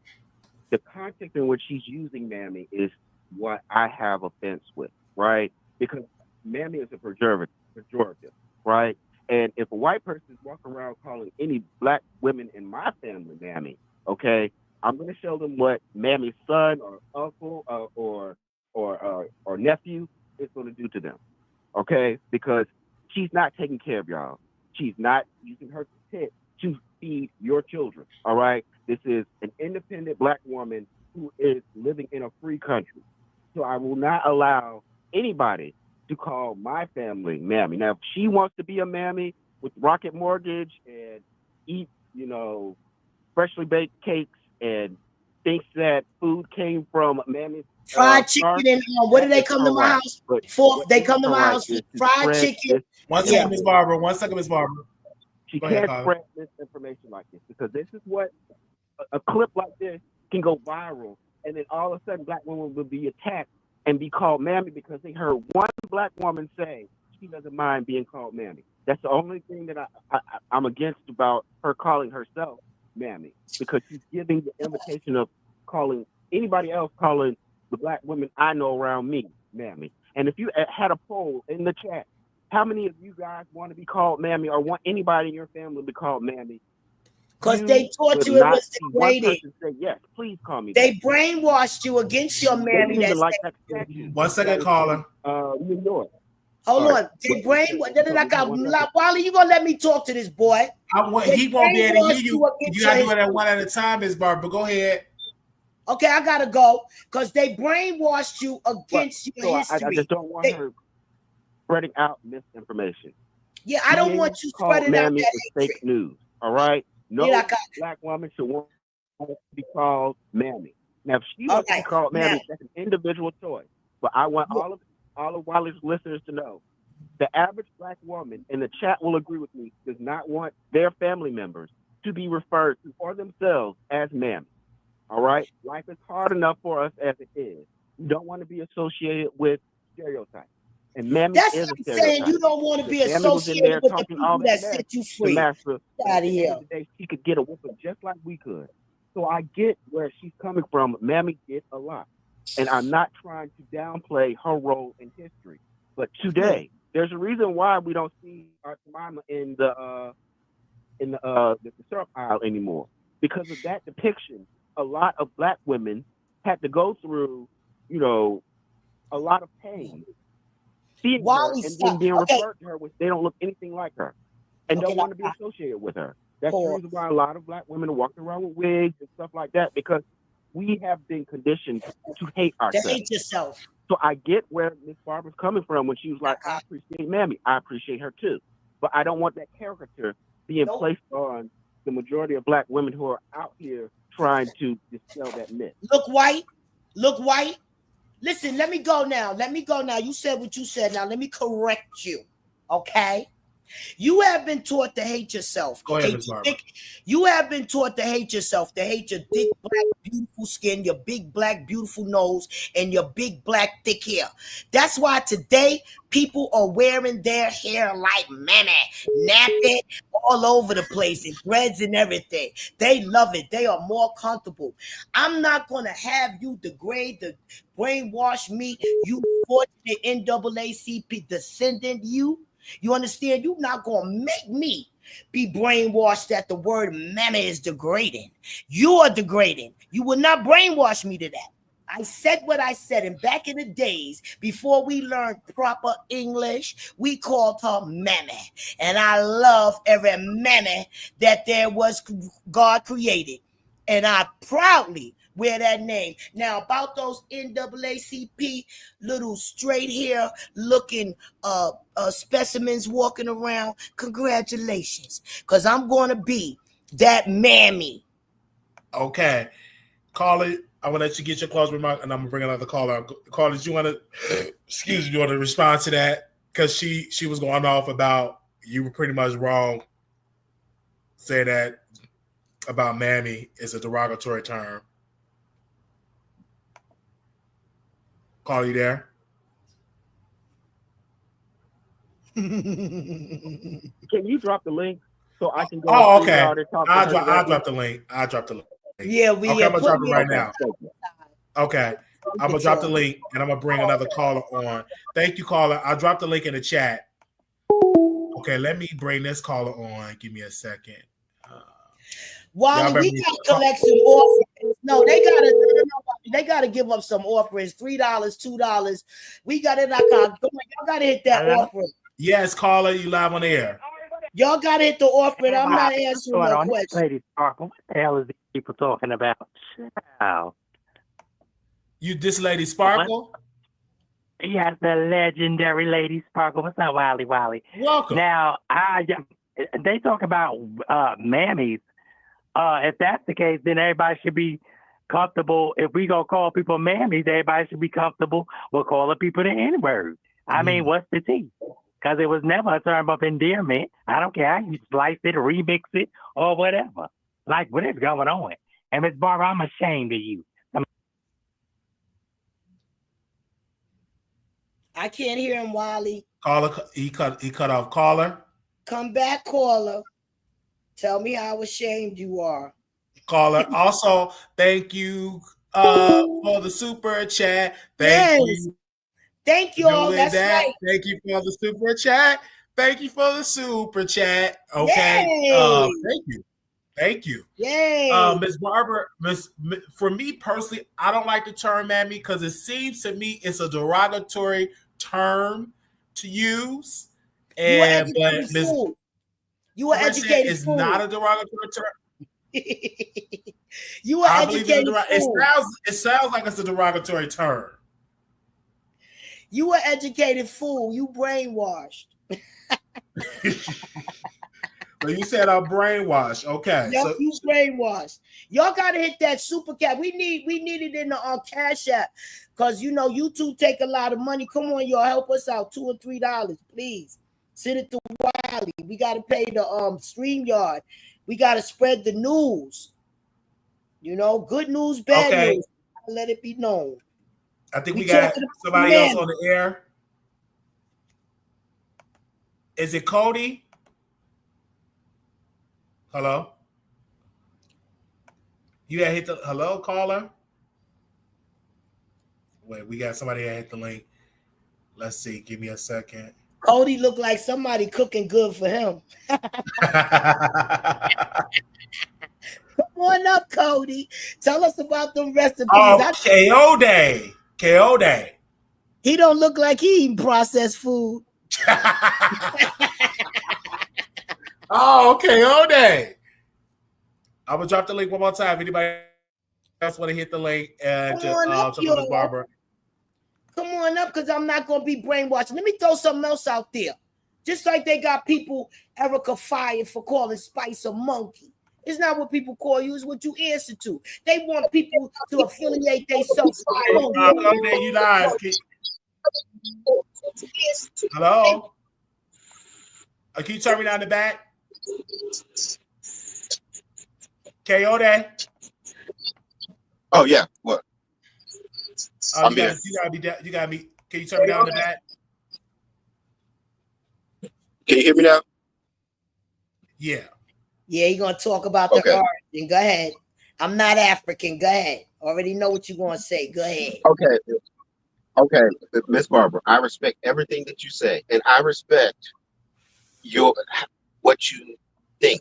Okay, this is all just my opinion. All right, and my opinion against what you're saying is that I don't understand how we cannot be African, and we were here before the slave ships hit here.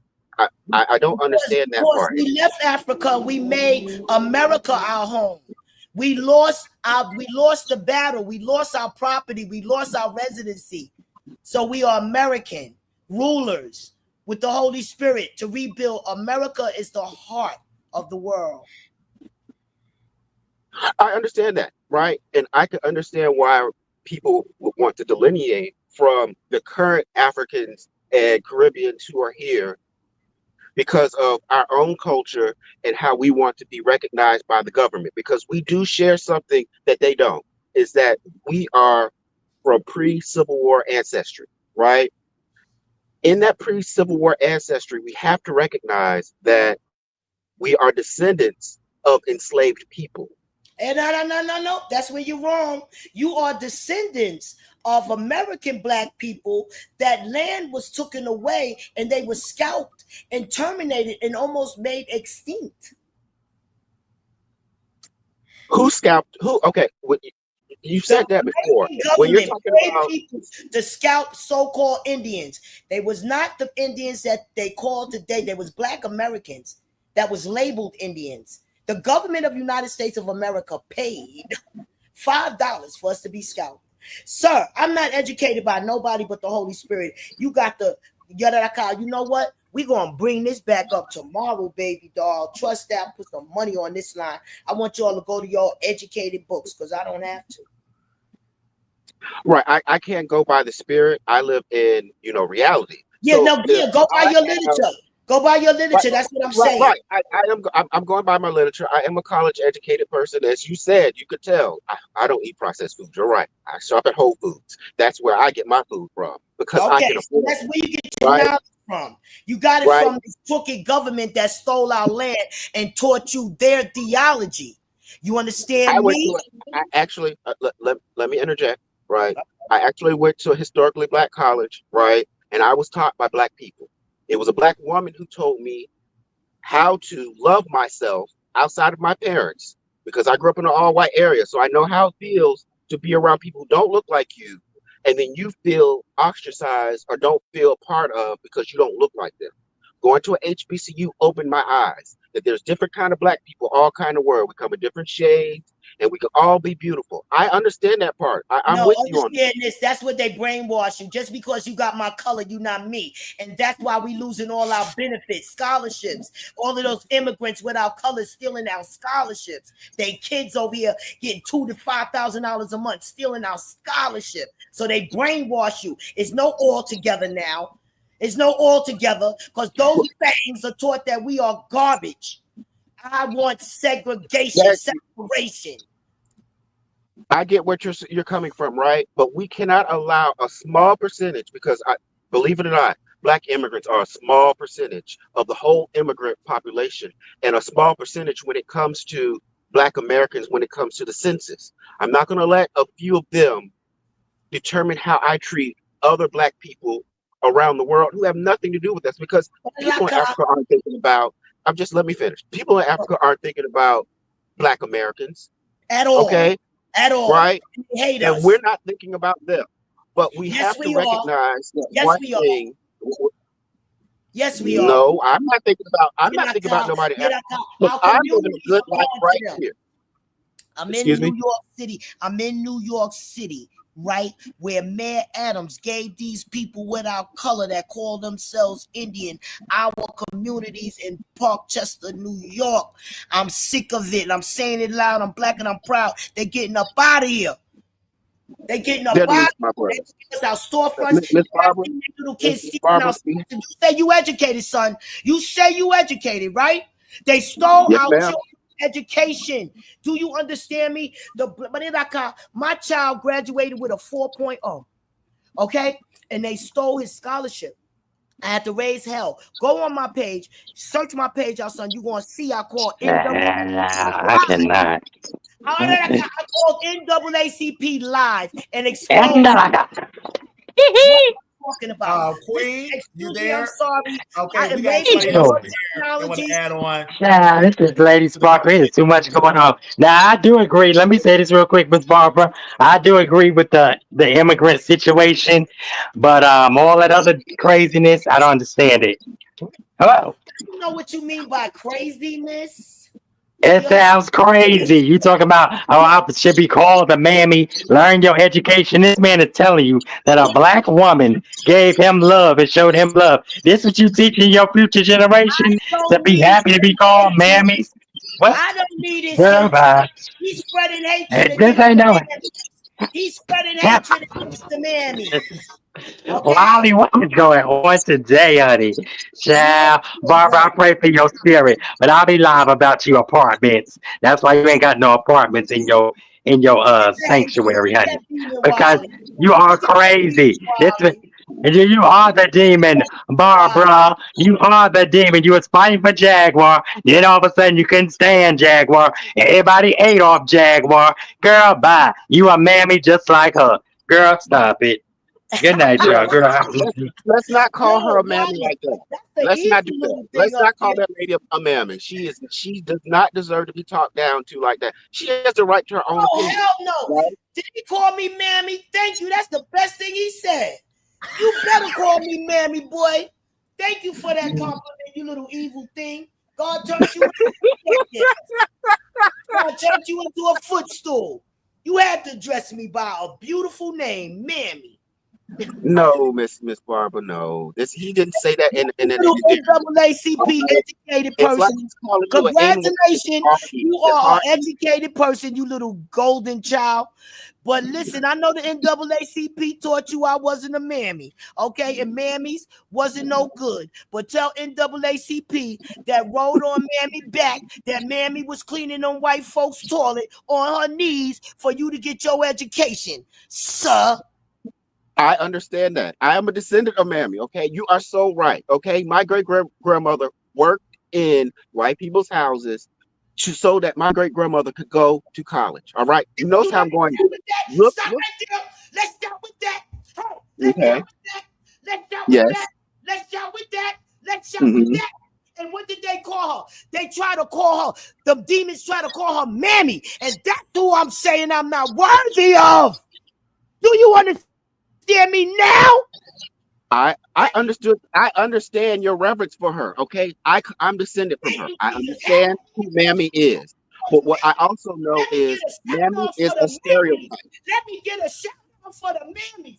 Because he's real. He's really real. He's my friend. Over the in Jesus. I'm not letting no demons bat me down. I'm not going for that theology. Miss Barbara, speak up in the phone. We can't hear you, Miss Barbara. Okay, I'm not. I was just too busy giving God the glory for the mammies. Okay. Okay, yeah. Can you put yourself on mute and I can finish my what I was saying, and then you can get all your love for Mammy because I love her too. You do that on my behalf while I tell the rest of the people my story. Okay, so I understand the power behind her, but I also understand that she stood there, right, with a smile on her face because she had to. Okay. Now, I don't know if you know this, but I was around the white people who took care of that my great grandmother took care of, and they called her Mammy. Okay. I'm a child listening to some random white people call my great grandmother Mammy. They didn't treat her like family. Where is our part of their land? Where's the part of their generational wealth? They did not think of Mammy. Okay. Mammy was just the help. All right. So that's the part that I want you to understand. If they loved Mammy so much, why didn't they give Mammy some of her wealth? Because she helped build it. Sweetheart, you talking to a little girl that had to work side by side, another great mammy, my godmother, my man, my man. They gave us a whole lot. My man, my man. Okay? They gave Mammy a whole lot, sugar pop. All right? So please. What did she give? What did they give? What did they give you? Because you're talking about you being on public assistance. I'm telling you what Mammy didn't do for us. Tell you what And my then mammy what my gave own me. family had. No, Okay. no. I'm on. No. Okay, go ahead. Believe me, I have no shame in my game what I'm on. I was working for a very reputable company, getting paid. My holidays was 2 days and a half. I don't want to say the company because I got good credit. I don't want nobody identity theft me, but a very good company. And I had to lose it because I was locking niggas up for the district attorney. And they gave me that good old voucher so I don't have to pay $7,000 in rent. All right. And then I'm gonna get rid of that voucher because I will soon be having a bigger mortgage available to me. Okay. Study.com. But I had no shame in my game because I smoked up a house every week. I deserve to be a penniless, homeless situation, Section 8, effed up in America dog. You understand? Because I did what? Smoked up a house every week. I smoked up his money, their money, the school, everything. That's got how much Scarface, Whitney Houston, and Bobby Brown put together, and Richard Pryor. Throw his ass in there too. All right. So I respect that you have, the struggles that you went through, and I'm proud that you've overcome them, right? I'm supposed to feel bad because I'm a recipient of Section 8. I'm supposed to feel bad that I don't work hard all day and give this mother effer $7,000 a month of my hard working money. When I do, it would be for my mortgage. I respect that, right? But see, when the caller Jada called and addressed you on all that fact, you rebutted everything she said. And see, the problem that I have, Miss Barbara, I'll let you speak. The problem I have is that when you are perpetuating a stereotype that that Black people, we're running money against the government and we're just wasting funds, it could be used against us. When we were on this whole time in this call, we've been trying to help Wiley in his situation to get better, right? But it won't get better if we're perpetuating the stereotype. Oh, we only get on existence because we're lazy or we don't want to work. And that's how you're coming across. And that's how you're making Mammy. Ooh, that's terrible. You perceive me like that. You got to get the Holy Spirit in you, son. I just tell you how it's coming across. I know that you probably aren't that kind of person. Your ears closed.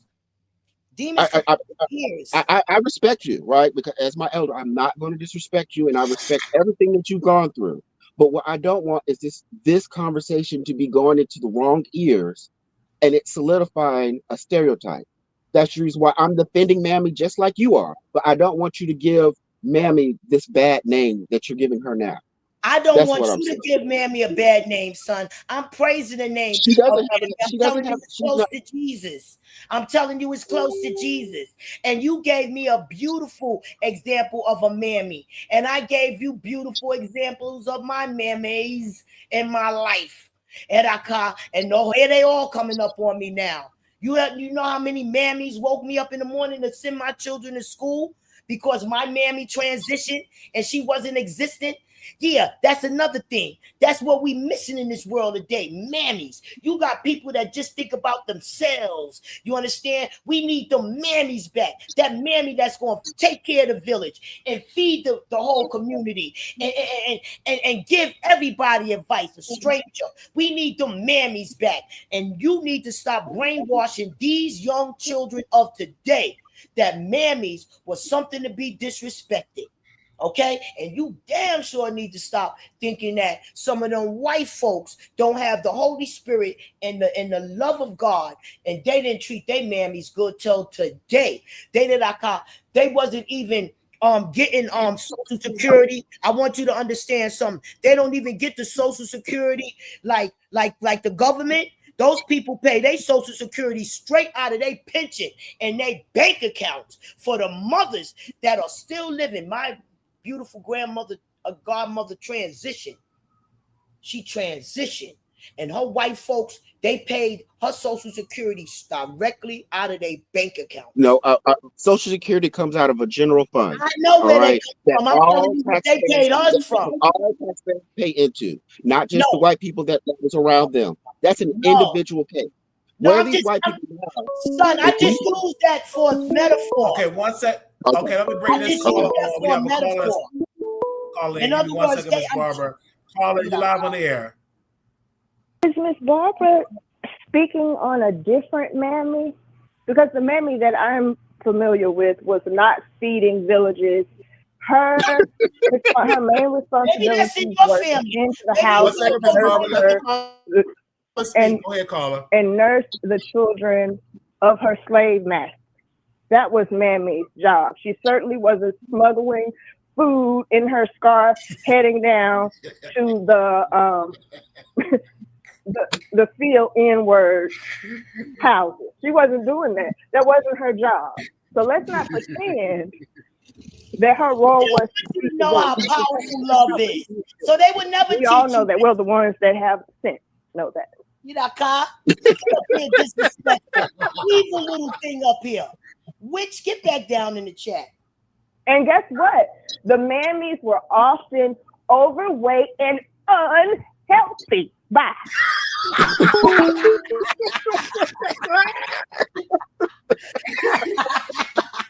You better run, because Mammy was going to read your little ass, and you knew it.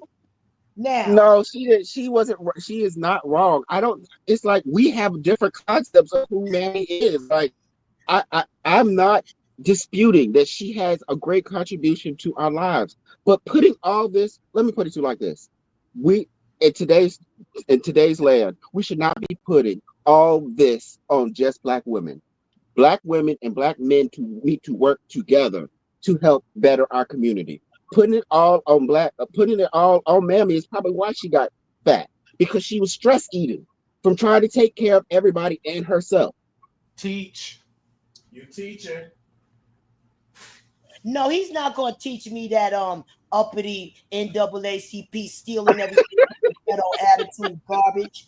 I don't want to hear that garbage. It's those NAACP bigots that took Amos and Andy off of their TV. Okay, and Oh Lord, are you for real?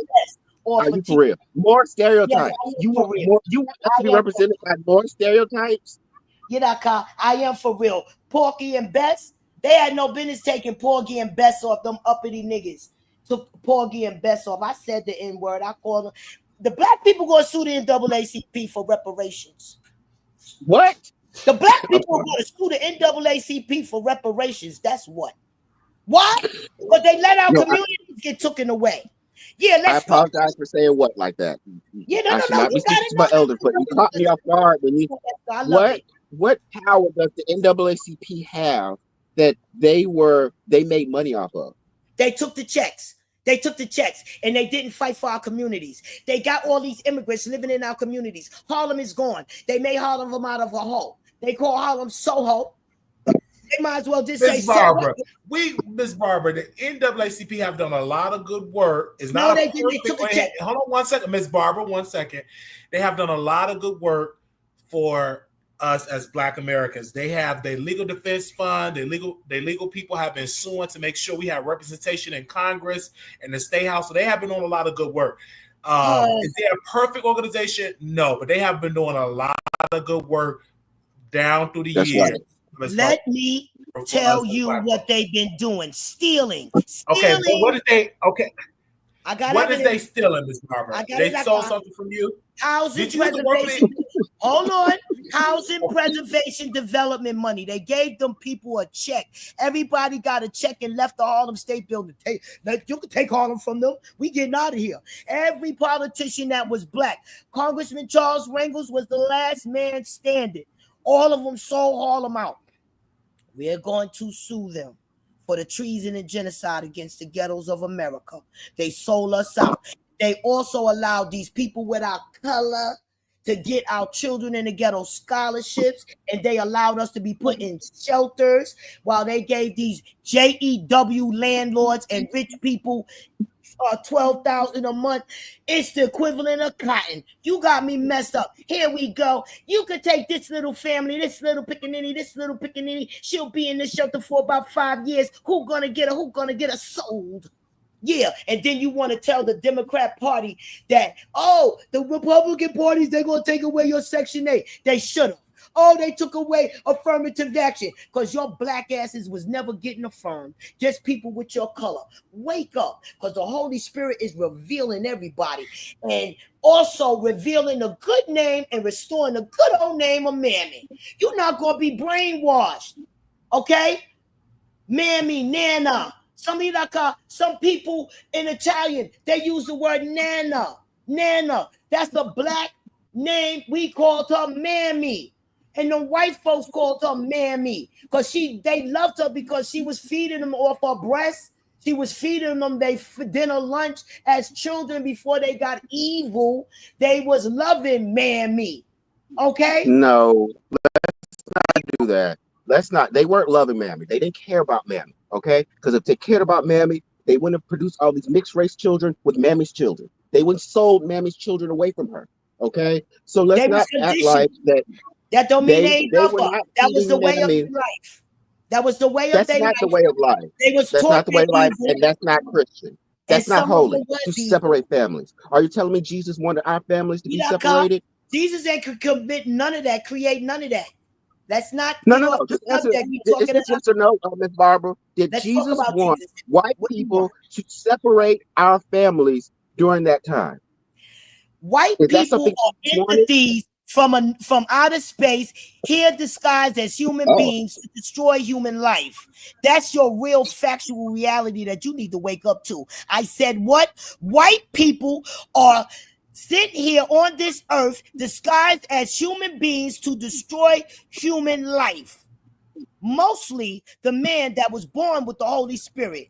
Jesus Christ children, blood type O. Let me interject for one thing. The expressions and views of Miss Barbara do not reflect the Wiley Show. On you and the rest of the demons. Miss Barbara, so what you're saying is it is okay to call you a mammy. I just don't like that term. Because you was brainwashed like that. You was brainwashed hatred, just like you was brainwashed prejudice and racism. You brainwashed. Mammy. Now listen to me. Right? Stay in your spirit. Stop listening to Simon Says. All right? Come on, let me get your mind for a minute, all right? Italian person, my nana is cooking. So your nana was a mammy. So your nana was a mammy. Right for a minute, Wally. This is what the Italian. I'm asking you a question, Miss Barbara. So your nanny was a mammy? Word nana is just as good as grandma I understand that, but was she a mammy? The word mammy, I'm telling you, the word mammy is the words that they used when they were slaves. They used that word when they were slaves. Today, the word will be grandma, nana. No, Miss Barbara, please stop. Okay. That's what the white folks taught the black folks to call and not grandma. You couldn't call her grandma because you could not establish a family. So you couldn't call nobody grandma. You understand? So what are you talking about? Okay, look. Okay. Miss Barbara, let me ask you something. This is way off topic, right? You said that Harlem is now called Soho. What does Soho stand for? What does Soho stand for? A damn slutty asshole screwing us out of Harlem.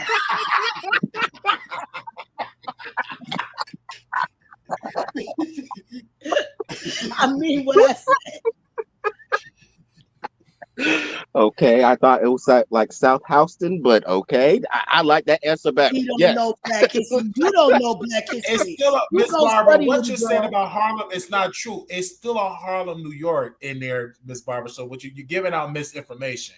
Listen, Wally, you know better than that. You know better than that. They call that bitch hoe now. They call her Soho. That's probably what you probably some of your ghetto friends probably call it, but it's still called Soho is a separate area in New York. The United States entities, those aliens that came and disguised themselves as human beings on this earth, stole Harlem and named it Soho. Is it still black people that live in Harlem? Correct. It's still black people that live in Harlem. Is Spanish Harlem also called Soho too? Spanish people stick together with their sanctum. Right, but it's Spanish Harlem also called. So we lost Harlem, but they kept Spanish Harlem. They can still call themselves Spanish Harlem, but the people who live in Harlem, they left. They're not called Harlem anymore. It's called Soho because there's why is it called Soho again? Because she's a slut. Well, Ms. Barbara, we do have people because you also put out. You said there's no apartments available in Harlem, but according to our research, there's 1,163. I told y'all that's a scam. That's a scam. I'm going to study available. I want to see if I could be eloquent like Prada. I'm going to try to let y'all talk and then talk. I want to see if I could adapt that eloquence like Queen Prada. I'm just saying it's 1,163 available apartments in Harlem. It's a scam. How many times I gotta tell you? It's a scam. And ain't no black pickaninny like you welcome. You ain't kidding, boy. Oh no. Why are we calling each other names like this? That's I'm telling you how they see it. Coming as a gorilla or a pickaninny. He won't be a human being. He'll be a gorilla or a pickaninny. So somebody said, 1 second, Miss Barbara, if you have the money to afford it, you can get the apartment. But also somebody posted in the chat, thank you. Ed said, 1 second, Miss Barbara. He said, mammies are stereotypes of enslaved black women who were caretakers who did domestic work among nursing children. That's your English definition. Stay with it. Stay with it. Your brainwashed theology. Teach your kids that shit too. Do what you got to do. Okay, yeah. Let's pull in the spirit of Prada right now. And Wiley, could you please explain to the rest of the chat of what mammy is? It's a negative stereotype to use that word because even when she said, I'm like, that's in there because Ms. Barbara's trying to change the language or the definition of the word, and we can't allow that, Ms. Barbara, because mammy is a negative word. No, I'm not. I'm trying to give you the true definition. I'm trying to stop you from because you're making it seem like they're taking ham hocks, chicken wings, collard greens. I'm trying to stop you from being a brainwashed fool or educated fool. I'm trying to help you, Wally. Don't be an educated. Well, don't help me in that instance, Ms. Barbara, because again, I don't think you should call yourself a mammy, in my humble opinion. I don't think you should. You definitely shouldn't be calling us pickaninnies and gorillas. I'm not. That is where we're going to have to draw the line now. Now, if you want to call yourself a mammy, that is fine. If Wally come to get an apartment in New York City, they're gonna call him a pickaninny and a gorilla. If you can qualify, Ms. Barbara, you have an apartment in New York, correct? Shit, barely. But you have an apartment, and you're a black woman, so there are apartments available. No, I do I have came somebody in else that lives in New disguise. York that's black. No, I came in disguise. My landlord asked me, he literally asked me, what am I? Thank you, Queen Baltimore, because I could have sworn that Soho standing for Charleston, and she's talking about Soho, silly hoe. Soho stands for slutty hoe. No. That slutty hoe screwed us and gave all our property to India and banned India. Oh Lord. Yeah, and took our beautiful Mexicans up out of here. But that's all right. We're gonna rebuild their land. The gang members. Wait, so you're against black immigrants, but immigrants from other countries are okay? I am so confused now. Get them damn Africans so far away from me, because at least them immigrants can't steal my identity. Get their little black. Miss Barbara, why are you so concerned about? It's some nice. I've met some nice Africans. Now the ones I was working with was terrible, but they don't represent every African. You don't know nothing. There are some Africans you that don't come know here, nothing. become doctors, become lawyers, become great members Where I of used society. to work, you don't know nothing, Wally. Where I used to work, I ran into millions and millions of people. I was prepared to preach the revelation. Okay, I've been around millions. You're making a blanket statement towards all Africans. That's not true. It's like most African people that come here. Well, I named my daughter after African, but the evil ones without the Holy Spirit, their children are taught in their country to hate Black Americans. Every person that's not true. That's not true. I too was raised. Oh, you really don't know nothing. Go ahead and talk. Miss Barbara, okay. You are of my mother's generation, right? I also got an African name, okay? And that was because at the time when she was growing up, Black wasn't beautiful. So the only way that they could express themselves was embracing their Africanness. Black wasn't beautiful. What do you mean by that? Why do you think James Brown made the song "I'm Black and I'm Proud"? Okay, it's because we were living in a time when we felt like we weren't being seen, that we weren't beautiful, and that we were powerless. Okay, that's what stemmed the civil rights. You know, you're a child of the civil rights, right?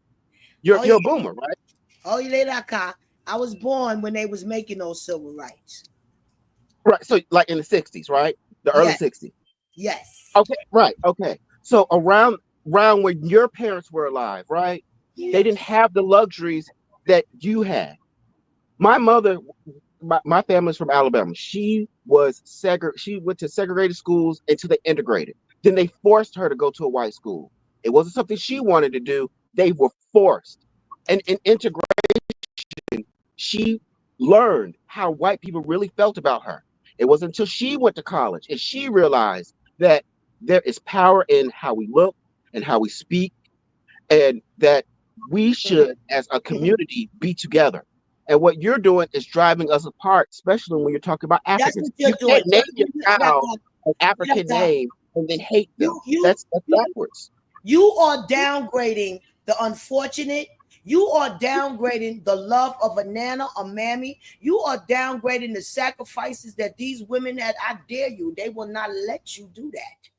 Okay. I'm not disputing the part. You see, that's the part where we're confused about. There's something lost in something else to you. Hold on, wait. Let me just tell you this. Somebody said in the chat that I need a passport, sugar pie, honey bun. When I tell you that I am prepared because I've been associated closely with the high priest of these Africans, the high priest where the money is, the man that gives make sure all of their people are educated and get them good ass jobs and their education and the scholarships and every damn thing that America got to offer, sat me right at that table. Okay, where I seen where the money, what it's all about, and they are every bit taught that a Black American is a piece of garbage, and they hate us worse than the white people ever hated us. So please spare me. I don't think they hate us. Okay, that's a very strong word. They might be envious. They might be envious. Okay, look, okay. They might be envious of our situation and don't understand our history that well. That's the reason why they act the way they do. But at the end of the day, there isn't enough of them in power that I'm worried about an African, right? Now, when I was in LA around Mexicans, and they were in higher positions and they could hire people just like the Filipinos and the Asians that were in higher positions, I had to worry about that because they could use white supremacy against me. I've never been in a position where Africans were my bosses, or Caribbean was a boss, or they were the CEO of a company that I worked at. I work in corporate America. I hardly see them. I understand where you're coming from because some do act like that, but we can't generalize all of them. Listen, We I'm just can't telling do you that. the truth. The majority of them and the money rules. I'm talking about the ones that got the money and our benefits. The majority that's ruling, taking our money, taking our jobs. They taking our children in the ghetto jobs. They children are monopolizing McDonald's. I'm talking about New York City. What's going on? Whoa. Miss Barbara, what jobs have they taken away from you? I'm talking about the African people. They take away the scholarship jobs, and then the little jobs in the area that I am in. They took our scholarships. I'm telling you what I know. I understand other people. But how have Africans look, you have a big family, right? How have they taken any jobs from your daughter or you they personally? Took away our children's scholarships by paying their kids. They pay $5,000 a month for them to go take the tests for the ghetto children's scholarships. Their parents pay $5,000 a month for them to get tutored to slam dunk, and that's why Donald Trump stopped all that. In fact, he went beyond it. He stopped the damn colleges. He ain't playing. One of the reasons why I like watching Wiley's channel was back. Carla, you there?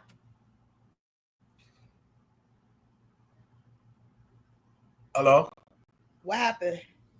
I want to make sure hold on. Carla, you there? We got to make sure. Mouth Open said, as a New Yorker, that lady don't know what she's talking about. That's a little fortunate immigrant. I bet you that's a nigga with my color. Little fortunate little thing. I bet you. Caller, K.O. Day, you there? Pull up. You there, caller? Pull up. Over here taking our kids' scholarships, and the only thing that the Black American man is getting is talked about that we a piece of garbage. I dare y'all. Oh, I supposed to. If somebody called me, you say a lot of stuff about New York that's just not true. I think Mammy Barber is trying to say Soho, which is caller, which is realtors call South Harlem. No, they did not. They called Harlem. I'm here. I know. All right, go ahead. You were saying your point. Go ahead. Please. Okay, so one of the reasons why I like watching Wiley, because Wiley was keeping it real about Chicago. That people didn't realize that a lot of the black jobs that you're talking about, Miss Barbara, right, were being usurped from them from Latino immigrants. Okay, somebody in the chat talked about what do Latinos have to do with it? They have a lot to do with it because you came all the way from Mexico to Chicago to take our jobs because you know that we're going to ask for what we're worth and that they'll pay you less for doing the exact same job that we're doing while trying to call us lazy. These people do come over here and think that they're better than us. I'm not disputing that fact, right? But if you're going to talk about immigrants, put them all in the same category, not just Africans. See, I don't know no Africans that took jobs, but I saw for myself how Latinos suppressed us in LA. And I saw in Chicago, I read the studies and I read the news articles about how they were able to get housing before homeless people in Chicago, black homeless people, were able to get housing. So if we're going to talk about what'd you say? That's what the government did for them. And I am going to give my Spanish Mexicans that serve the Santeria God with the Holy Spirit. They are gorgeous people. They are righteous people on this land. Them old mean little Muslim Indian things come over here stepping on our backs like Planet of the Apes. I said what I said. Okay, Santeria is based off Yoruba religion, which comes from Africa. All right, and you said you're Egyptian. Why are you even practicing Santeria? I'm saying I thank God for them. Maybe that's why we love them so, because they are righteous people. You could get credit in their stores, in their bodega. You go to these Africans, they ain't gonna give you nothing. Nothing. They won't help you. They think they better than you. Get out of here. I'm gonna petition to get their braiding shops up out of here too, ripping up all of our Black Americans' heads, giving us alopecia. When the Black American women could braid better, they ripping up our hair with their funky behinds. They stink. They don't know how to keep their bodies clean. Okay. Yeah, Miss Barbara, you can't Miss Barbara say it about all people. Miss Barbara, Miss Barbara. That's probably you're making a blanketed. You're making I have met some Black people. Go to my African shop right now and blow them people up. I will bring my laptop. I will go to You're making a blanketed statement about everybody like that. There is some Black Americans that don't like to take baths and stuff like that. So we gonna call all Black Americans funky, stank. I'm just saying, Wally. It was something going. Wally, don't throw us under the bus. You're supposed to be on my side. How about talking about the things that were happening in Chicago? Where's that Wally at? He was charged about caring about his Black Chicagoans. You try to throw them on the bus and call them smelly. What I'm saying is, Ms. Barbara making a statement saying that Africans are smelling bad and stuff like that. It may be in their religion not to wear deodorant, etc. But let's be clear, in Chicago, it actually happened. The Hispanics were getting, I saw with my own eyes, getting apartments. They said we give you 6 months, give you an apartment paid by these nonprofit, which was getting funded from the government. And they ain't like the food. So Ms. Barbara, you was correct about that. In Chicago, they allowed them to get, and I think in New York, they allowed them to pay for food outside of the food they were giving them because they said the food was nasty. So again, us as Black people, we have to stick together because, again, we have other groups that were stealing a lot of stuff. Now, when Trump came in, and that's how Trump won, because they brought all them immigrants and stuff like that. He said, we'll get them all out of this country. And with that them people said, we voted for him, but that's a man on straight. Even a lot of Hispanics voted for him as well. They kind of regret it because a lot of their cousins and brothers and aunts and uncles going back to Mexico. But again, I like African people. If I have my own issues with some of them, because Sicilian Thaddeus. Do I have a picture of Thaddeus when he was asleep? Let me see. Do I have a picture when he was sleeping in that break room? I still have the picture. He was knocked out, sleep in the break room, sleeping. I remember this picture on the chair. And everything, and so they weren't doing their job. And I saw some of them African nurses that wasn't doing their job, and it made me cringe. But I can't say every African nurse was bad because I met some good ones. But that one particular nurse, Thaddeus, he was asleep, and he wasn't on his. You're right. He should have. Okay, because that man is making us look bad. All right. They didn't see him as an African. They saw a Black man not doing his job. That's not a Black man. That's an African. Stop pushing them people off on the Black American man. They are what they are. We are what we are. That's how they got all our damn benefits. Miss Barbara, Africans are Black. Real estate. Stop equivalating those people with Black American. They don't. Miss Barbara, you're right. Africans are Black. I don't know what's going on with Miss Barbara. Miss Barbara have a hatred towards anybody that's not a Black American. And then she speaks so much about New York. But I have somebody in New York named Mouth Open, and she said, Miss Barbara, you don't know what you're talking about. Okay, pull up. What am I talking about that's crazy? Pull up. No, please don't. Let's get ready to rumble. Yo, we need some more cash apps, y'all. Probably got to eat dinner tonight. Y'all could put $3 in it, especially y'all immigrants. Y'all rich Africans out there. Come on, y'all. Miss Barbara, let me ask you something. Can you call on your hold on, baby. Once you call on your educated peers to put some money in the cash app, let's get this straight. We need $2 or $3, y'all. We're not asking for much. Please put something in cash app. Cash app. Come on, y'all. All right, sir. What you say? Because Miss somebody Barbara, said what is not all Africans are bad, but I bet I won't let. Hold on one second. I bet I won't let. Let me none finish of them reading that touch my comments. hair? Yeah, none of them touch my hair. Again, I knew and that's that's what all you right. would You have say. a right. You have a right to your opinion. But for me, I've said in healthcare, especially in Texas, a lot of them African nurses, I don't know how they got their license. I don't know how they got, because it was terrible. Not all of them, but a lot of them that I work with were terrible. But I'm not gonna say every African nurse is bad. It's just a couple of them African nurses that I've worked They with don't was very, care. very terrible. Baby, I'm gonna tell y'all something. Y'all gotta just let me get this off. Y'all gotta let me get before you this do that, off. Miss Barbara, before you do that, Me up right? in that mental institution, Wally. Story time. When they locked me up in that mental institution and they gave me that government medication that was griping my stomach, I told this African nurse, right? I asked her for some snacks. She said I had to wait till 8 o'clock to get some snacks. I said, I don't got to do that. I know my rights as a patient.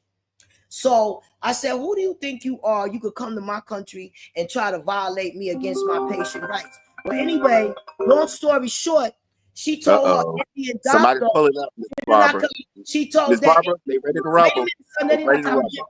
She told that Indian doctor that I was being aggressive to give me a shot, right? To give me a shot. I was being aggressive, right? To give me a shot. Right, to calm you down. Before God, I want to say my testimony, son. This is my word before God. I told that doctor and I told that African cunt. I did. I gotta take that word. I don't want to say it like I told African what? I told that African nurse, you could give me that shot, and I don't care. Wait a minute, Wally, because I'm gonna land this plane. I said to her, I said, you could give me that shot, both of y'all. Order your shot. Order your shot. Because I don't care what daytime or year or second I get out. I'm a murder you. I bet you I ain't getting no shot. And I meant that. I meant that. I said, go and make your order. I said, I work for American gangsters. I know how to lay up on you. And I mean what I say. Make your order, bitch. And I guarantee you, you won't be walking on this earth. And I meant that. I ain't getting no damn shot. Because I meant that with my soul. Okay. Next caller. I had to go into story time. You can look it up. It's in my history. Not playing with these Africans. I ran across an article that said a civil war. We can't spend all our time talking about Africans today, though, Miss Barbara. No, because my African friends betrayed me. I was affiliated with a whole lounge. They betrayed me.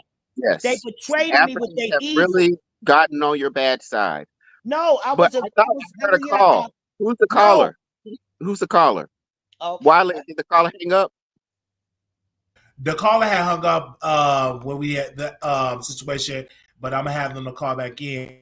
But also, Miss Barbara, you got Miss 1 second, Miss Barbara. You have to understand that you may have a bad experience with an African, and that may be true. But do not take that one bad experience to make all African people fall under that umbrella. Because how are we going to tell the white man don't take one bad experience with a black person, then make a blanket statement that all black people are lazy? Because I remember somebody said, "Oh, black people lazy." So I'm like, how that could be when we came to this country and built this country from the ground up? So how can we are the most powerful people ever? So again, Ms. Barbara, you must have your own issues, and that's fine.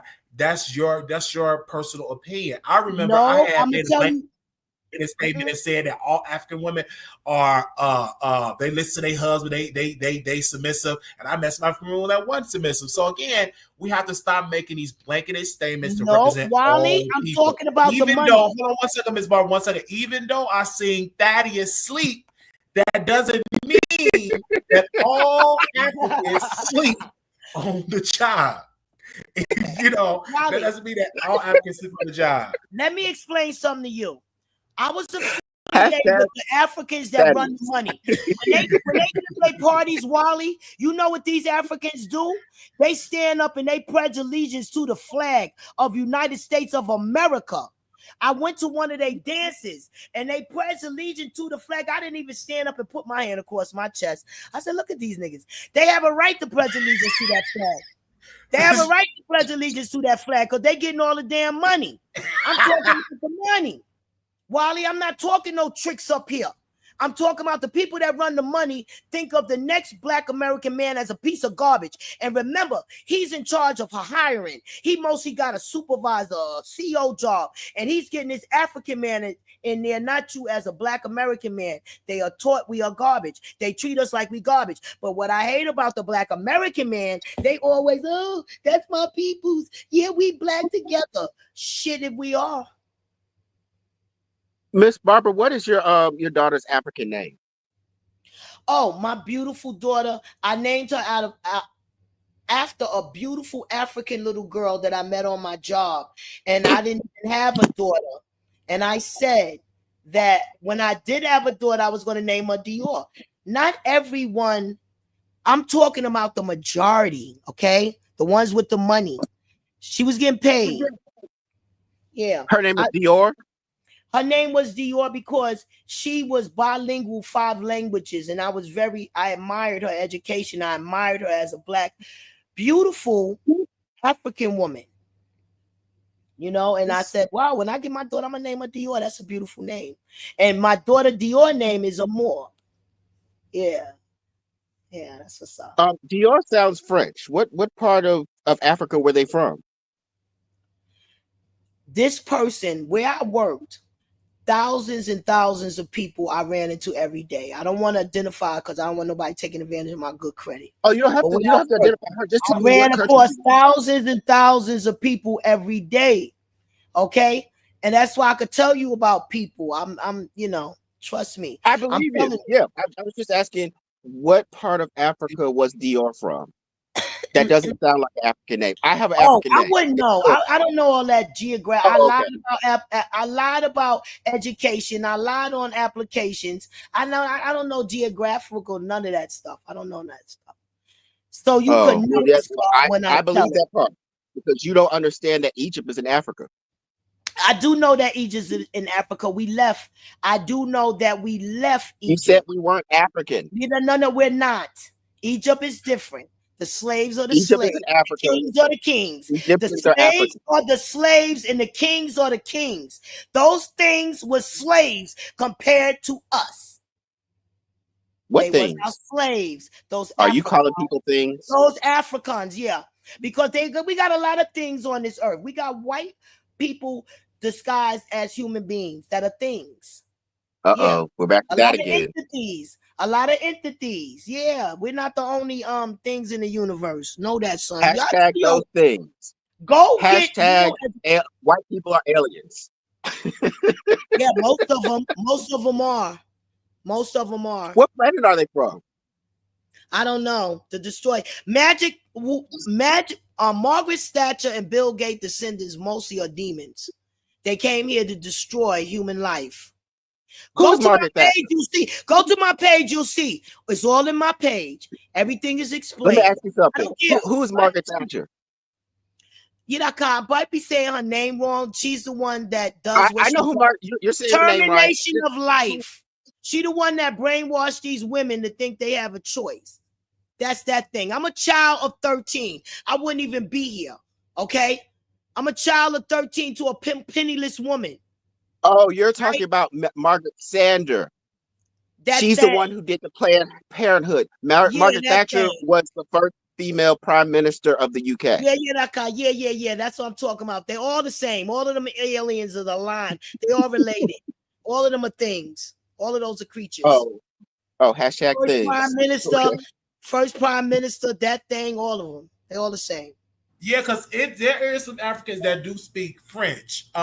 It's a lot of Africa as a continent, and again, I would say, you know, I would love to travel to Kenya, or love to travel to South Africa.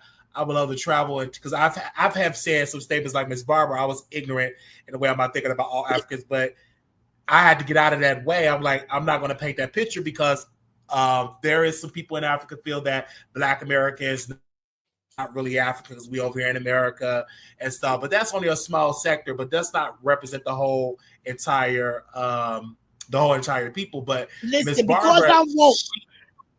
Because I'm woke.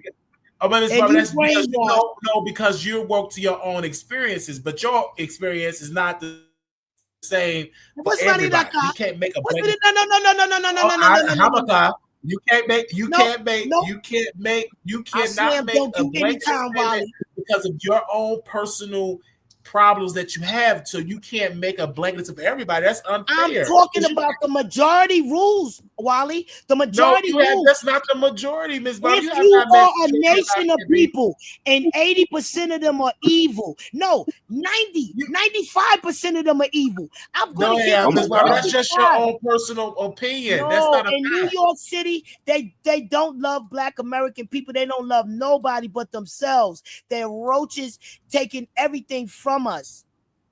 Oh, Miss Barbara, I don't believe it. Well, Miss Barbara, sad. They haven't took your Miss Barbara had made a lot of statements. She said there's no apartments available in New York, which we debunked that as being a lie. It's a scam. I tell you what you do. When you fill out for those apartments, you read Miss Barbara said Africa, she said Miss Barbara said Africa. She said that Harlem is no longer Harlem, is called Soho. That was another lie. We debunked that false. It's a slut. It's named after a slutty hoe. There's no more Harlem. It's named after a slutty hoe. We just debunked it. Well, Miss Barbara, she had a whole bad experience. She was in the Miss Barbara had a gotta call her. Let me say, give me a second. Call you on air. Wiley? Yes, they got caller. Cash apps. Great. So, Miss Barbara, I think that Miss Barbara has a poor relationship with the truth. And so let's talk some numbers. So there are 1,200 apartments in Harlem, 1,160 apartments in the Bronx, 6,540 in Manhattan, 2,891 in Brooklyn. And if she wants to move back to Ithaca, New York, there are 2,101 apartments available. So there are apartments available. It's not our problem that she can't afford them. They are available. Nope, Sugar, with my Section 8 voucher, that allows me to afford an apartment up to $7,000. But hold on, let me check you about these apartments that are available. Not to you. If you're a Black American, not to you. The apartment is not available to you. Trust and believe that if you don't believe anything. And then we get it. Wait a minute, let me just land this, please, y'all. If you've been landing planes all day. All right, I'm landing the plane. Let me give a fact for them to investigate. Okay. If they look further into these apartments, they're going to say, apply for application fee, right? And then they're going to see about 100 or 2,000 people is applying for that same apartment. It's a scam. It's a scam. And the apartments are gentrified. Oh, no, up to 4,000 product, not 7,000, 4,000. Gentrified. The apartments are what? The areas are what? Gentrified. So if you're not Indian, you're not getting in the Indian area. If you Black American, your Black ass going to the shelter. But in the name of the Democrat Party saying, we helped them, we gave them a voucher. We gave them a voucher to afford the unaffordable rent, you see? But we can't help it that she can't find an apartment. I'm getting sick of these uppity niggas up here talking about I should be proud to pay $5,000 in rent. It would never happen. I will always pay a mortgage. So anybody never pay rent to nothing. Don't start off being dumb and stupid and a slave like me. Miss Barbara, may I speak? Is it okay? Yeah, Okay. Now, oh yeah, I'm glad you got an apartment Eden Dawn for 20 years. God bless you, Sugar. Try to get one now in this neighborhood. Well, that was going to be my point. I was like, there are programs in New York to help the unfortunate, like the lottery system. Like you can get a good apartment and they have it on the lottery and you won't the rent won't go up. Right, rent control. Apartments, right? Stop! You can't tell me nothing about that. I dated the man they gave $29 million to, Herbert Wright, 2077th Avenue, son. They stealing that money. Those affordable housing, out of 500 units, they giving 10 apartments to the affordable housing. You could check Right. We can't have a whole, information. but NYC Miss Housing Barbara, Connect. I Stop get what you're saying, overtalking but me. Miss Barbara, you Look can't it make up. a whole apartment complex. We want everybody to look up NYC Housing Connect so we can put this factual information out there here and now. That the government is giving these scammers and the government that's stealing this housing preservation and money millions of dollars, and they only giving about 10 apartments out of 500 units. The rest of them are going to their new super people that they're going to put in place. Right, the people who can afford it. Right, it's all about balance. Right. That's all I was going to. All I was going to say. Somebody said in the chat here, not to cut you off. Somebody said in here, wait a minute, I want to read their comment. They said, Barbara, you are a liar. I had leases and mortgages in my name in New York City for over 20 years. Stop lying to those people. That's before Hillary really started putting her fangs in the cookie jar. They was giving buildings out for $1 in Harlem. Okay, that played out. Or they was giving buildings, they was giving property up for $1. For the once they start stealing, yeah. Look at my now, Miss Barbara, who do you know? I just want to tell them one thing. For $1. Everybody look up NYC Housing Connect. That's all I want y'all to do. And then y'all will see the apartments that are available to the public is only 10 or 5 or 3 or 2. On 125th Street, they got millions and they gave only 1 apartment out of 500 units. That's on 124th Street. I said 1 apartment. Right. But see, the thing about it is a big part of living in New York City is those rent stable apartments, because people wouldn't be able to afford it if there wasn't rent control there. And you're confusing like Section 8 and the vouchers with different programs. So that's why I wanted to, like, you know, I'm not trying to inform you because you know better than I do. I don't live there. I would know. And I'm not I'm letting them know that, you know, it's just that I'm so much smarter than everybody that I got to talk on a lower level. See, y'all think because y'all got government education, y'all don't have it. Y'all don't know it. No, please don't. Please don't. Y'all got brainwashed education. I got the real stories. I'm telling you what's available in New York City. Okay. And then I got another thing. Like I said, don't think you're going to come here. Okay. You're going to say they're going to let you in the building. I want you to go with your good job and your black ass to one of those apartment interviews. That's what I want you to take, your black ass and your good job. And we're going to see how much you're going to get that good available apartment with the money. Because they don't want your black ass in their building. I don't care where you work. And they not going to have you. There are some co-ops that are very particular, but it's just not with black people, but with anybody, because, you know, they want a certain type of people in their building. Wait, let me just answer this. Bobby's asking me a question with New York City Housing Connect. Now, what you can do if you want to move to New York, you can fill out the apartments. You'll see if you get selected on the lottery. But what you're going to look at, you're going to go to the available apartments, and then you're going to see how many units they have and how many they really offer to the public. Now, this man, this beautiful college educated man says, oh, but if you can afford the apartments, they'll give you the apartments. No, you have to have an outstanding credit score, and they just changed the rule where you have to make like 3 or 4 times the rent and all of that stuff. They just changed that rule. So there's a lot of. Are you mocking me? Am I what? Am I what you? Were you mocking me? Yeah, I was. I don't know. I was just telling it like it is. What you saying? I love you some, but know that I love your education. I love your boldness to try to come up against Champ, because you ain't going to get it, baby. Because I tell you, there's no competition. Miss Barbara, there's apartments available. If they deny you an apartment and you qualify for that apartment, you can sue that landlord. That is right. And that's you housing discrimination. That's what they took some money. So you can't. So Miss, hold on 1 second, Miss Barbara, 1 second. So if you get denied housing because they denied it because of your race, you can sue them. In this country, you can't do that. Okay. So you could be walking away from some bread yourself in civil court. But Miss Barbara said there's no apartments available. If that has been debunked, there's. And no civil rights. And no civil rights. They're going to pull a rabbit out the hat. And remember, By the time you got to have the lawyer to sue. By the time you spend I'm the just money, saying. I'm just saying that you can sue. You supposed to because that's be illegal. But Ms. Barber, you have an apartment as a black woman. How was you able to get an apartment? You black. You already know. That's why you about to laugh right now. I came like Little Red Riding Hood, one of them freaking Africans. You did what?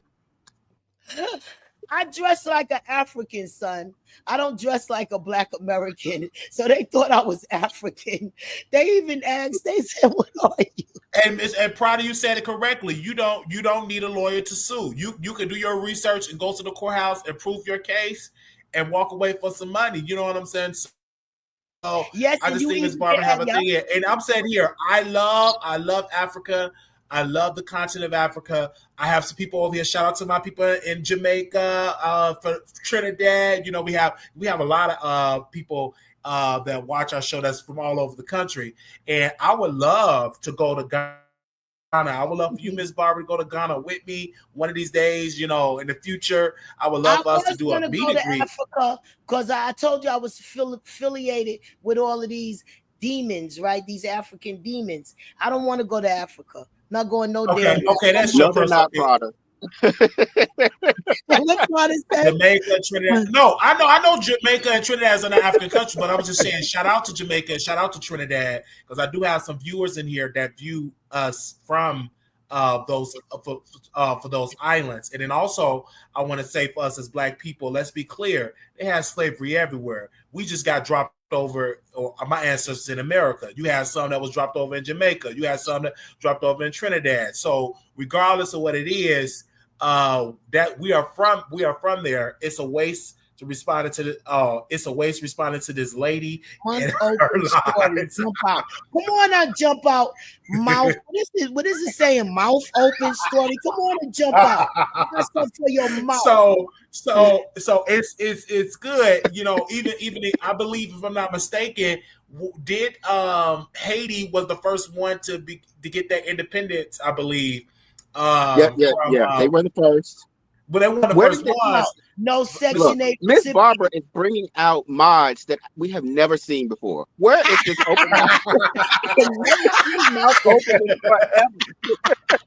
But you know, shout out to Haiti, because even Haiti, as Haiti, how they fought back and won. Is it from the French? If I'm not mistaken, they won the independence from the French. So let's be clear, we have that in our blood. You know, shout out to people that's over there, because I do have some people from Trinidad, you know, came over here and really got me together, because I was criticizing, Trinidad, saying said some stuff. But again, was it Nicki Minaj related? Was it Nicki Minaj related? It probably was. But shout out to Mouth Open, because Mouth Open be watching from the bushes, but she is watching from it. Let me see if I can get Mouth Open to come on. Let me see if I can. Wait a minute. Let me tell you something. I need to address the person that said ain't no Section 8 going to Africa. First of all them African horny ass men was my cash register, my jackasses, my fools, and they was going to spend their money to do anything I said. Okay, they wanted to eat my cha-cha, and I didn't even let them. Okay, so they're going to get out. I work on daytime. On daytime. Yes. Why are you being messy? I'm getting. They're my dogs. Those African men are my dogs. I train my dogs. I'm not lies and stereotyping a bunch of bullshit. I am not. And she's a bunch of bullshit. Okay. I train African men like my dogs. I was born in Nigeria, grew up in Trinidad, live other places in the world, and I currently live in New York. And a lot of things that she's saying are untrue. Bye, Wally. Bye-bye. Bye-bye. Love you. I don't like black people. Well, I train them men like dogs. I treat them niggas like dogs. All they do is was that mouth open? Their knees. Yeah, that was mouth open. She came out the bushes and the only thing I want from an African man is his I called her because she lives.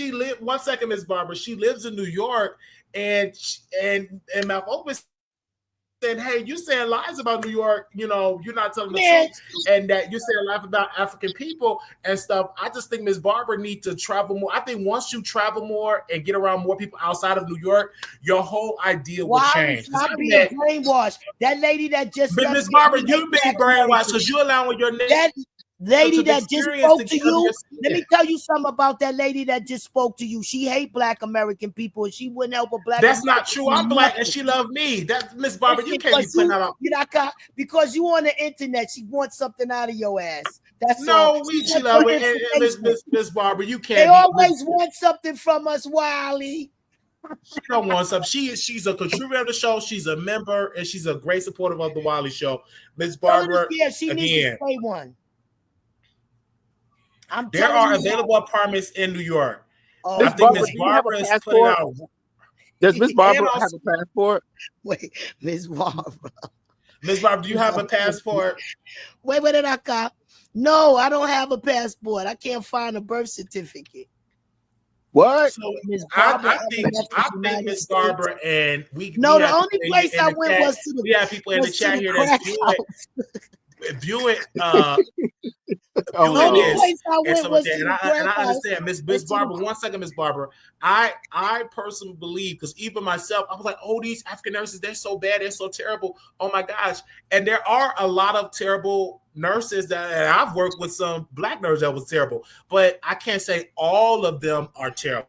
Listen, because when I saw Thaddeus, 1 second, Miss Barbara, when I saw Thaddeus and Cecilia not doing a good job, it baffled me, and I called it out. And of course, the job had their back, because if they did something wrong, because the company would be held liable and stuff like that. But again, it's so good to see Mouth Open. We haven't seen Mouth Open in a long time. Mouth Open is in the chat.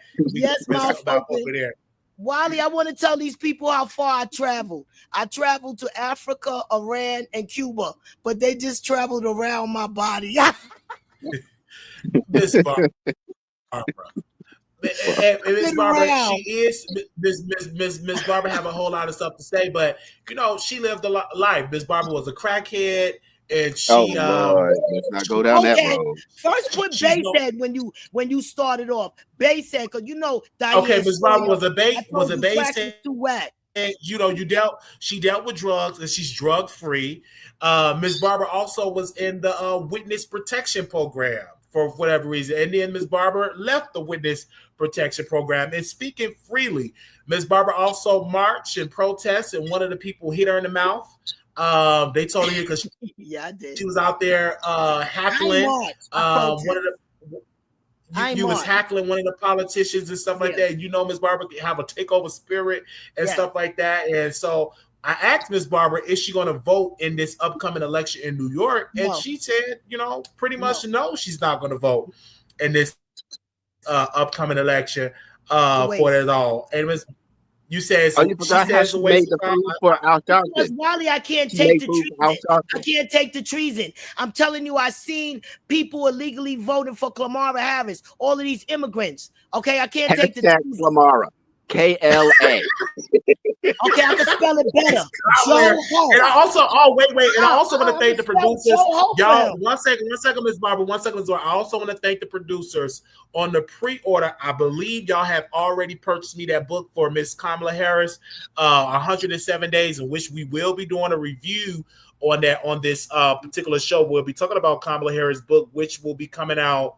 I think this will be coming out in September, if I'm not mistaken. For that, and she wrote a book about her experience, 107 Days. But Miss Barbara, did you vote in the presidential election? Did you vote? Yes, I did. Election? I voted for Trump, but listen, you got to correct this. You voted for President Trump. Okay, I voted for Trump too. Of course I did. You got to correct this shit. Somebody saying I lost 12 teeth. Somebody saying you laugh like Oliver Twist. No. It took me a minute to figure out a woman's teeth. Let's clarify a woman's mouth sugar. Hold on 1 second, Miss Barbara. Wait a minute. Somebody that you laugh at Oliver Twist. I love Oliver Twist. You talking about, is that Miss Barbara or is this me? Well, shout out to Oliver Twist. We're going to have to get him back on the show. I love Go Oliver ahead, Miss Twist Barbara. too. None of that, cause somebody's saying that I lost 12 teeth. The only teeth I lost in my mouth is when I got drunk, my 2 front central teeth that I was blessed with implants by my good old immigrant Indian doctor, his little Indian wife. Okay, and so you did say that your 2 teeth was knocked out. You was in an altercation. No. I told you that I was set up to be punched in my mouth. None of my teeth was knocked out or nothing. I was set up by the Democratic Please Party don't let Wiley troll on you into this again. 135th Street when I was canvassing, spying on those Democrats about how much money they were stealing out of Harlem. And it's a police report that was made. Ms. Barbara, let's also be clear that we did have a viewer that say that you can go to a homeless shelter, they give it out house vouchers and stuff like that. But again, it is a process for anything when it comes to that. But Ms. Barbara do have Section 8. Ms. Barbara, if I'm not mistaken, you do have Section 8 housing? No, Section 8 voucher? Wally. I'm asking you a question. No, not at this point. I have nothing. They don't need a car because of what I did. Section 8 from you? They took it from you? Yes. And she did get approved for Rocket Mortgage for $125,000. How much did you get approved for Rocket Mortgage? No. I'm not on that mortgage by myself, so we will be getting a bigger approval. I'm not on. Okay, so you got to reapply, is what you're saying. Everyone pick up the phone and ask for Rocket Mortgage, and if you can't, I'm just saying. So you got to reapply because I think you only got approved for $125,000. Is that correct? No, Wally, you always trying to find out how much I got approved for. You told us already. I'm just trying to confirm what you told them. You came up here, you told us. Stupid and a damn fool. But you always want to get me up here and reveal all my personal financial business. I just asked you a question, Ms. Barbara. You always answer, but you already said that you got approved for $125,000. That don't know how to get your benefits. You want to act dumb. You said, like you don't know how to get your benefits. One second, Ms. Barbara. You said that you was approved for $125,000. Then you said I never told you the amount. I said I was approved. You did tell us the amount. You did tell us the amount. No, I did not. What the fuck are you do with $125,000? You said I was about to say, what can she buy with $125,000 though? That's Wally. Yeah, that's what I'm saying. Deborah, she told us, and she said it's not enough. So I'm gonna have to get somebody else on the application. You said 125. I never put a number on it because you already said you gotta said graduate. It was $125,000. My baby just got a couple of more months to graduate. But you did tell us a number. You be talking, Ms. Barr, but you did tell us a number on this show. You did. I couldn't have told you a number because that's not the number they approved me for. And one thing about Ms. Barbara, she's not a liar. But you did say, Ms. Barbara, but you did say it's Wally, too you always expensive like for you. Ms. Barbara, 1 second, Ms. Barbara. But you did say it's too expensive in New York to buy a property. Now, you did say that as well. I did not tell you the amount I was approved for, and the amount you said is a lie. That's how I know I didn't tell you that. She told us, and she was telling us to put the kids on the mortgage to build generational wealth. That's what I'm saying. She did tell us. I told y'all I was approved. Yes, I was approved, but not for that little bit amount. She did tell us that. She just don't remember that she told us, but she told us. But it's I didn't tell you no 125. Okay, let me stand corrected. Ms. Barbara got approved for the Rocket Mortgage. And she's not today telling us the amount, even though she cooked for Reverend Al Sharpton and all those people. I never cooked for that skinny bastard. Oh, now, Miss Barbara, I heard you say that you cooked for him. No, he's a cook. I told you. Listen, that's what I'm saying. She don't be remembering. I worked for Chef Jan, right? And she did most of the cooking for Damon Dash. I always say I cook for them, but if she had me fry some or do something, but I mostly was serving. And let me correct that. Chef Jan of Yonkers, Damon Dash. She worked for I have helped process and cook the food for people like Jay-Z, 50 Cent, Danny Glover, Old Dirty Bastard. I'm actually in the video of Old Dirty Bastard. I would never cook for a thief like What El video were you in? El What video were you Sharpton in? is So a we can go thief. see it. NAACP need to be sued for the treason and genocide against the ghettos of America. You're so right, Miss Barbara. But Miss Barbara, you said that you were in ODB's video. Which video was it so we can go watch it? I'm pushing, no, not like that. I'm pushing away my cart. Like I know it sounds like I said like I was I'm pushing away my cart because at Rockefeller Center when Old Dirty Bastard got out of jail, Damon Dash gave him a dinner, and we were sponsoring that dinner. You know, we were looking for that dinner, and I'm pushing my cart out the way because he wanted a deal with Rockefeller. They had to close, and his white folks was trying to get him to make up his own brand, and he was like, "Nah, this the brand with the money." You know, they was doing that thing, and at the same time, poor Damon Dash that was getting backstabbed by that demon Jay-Z. I witnessed some stuff.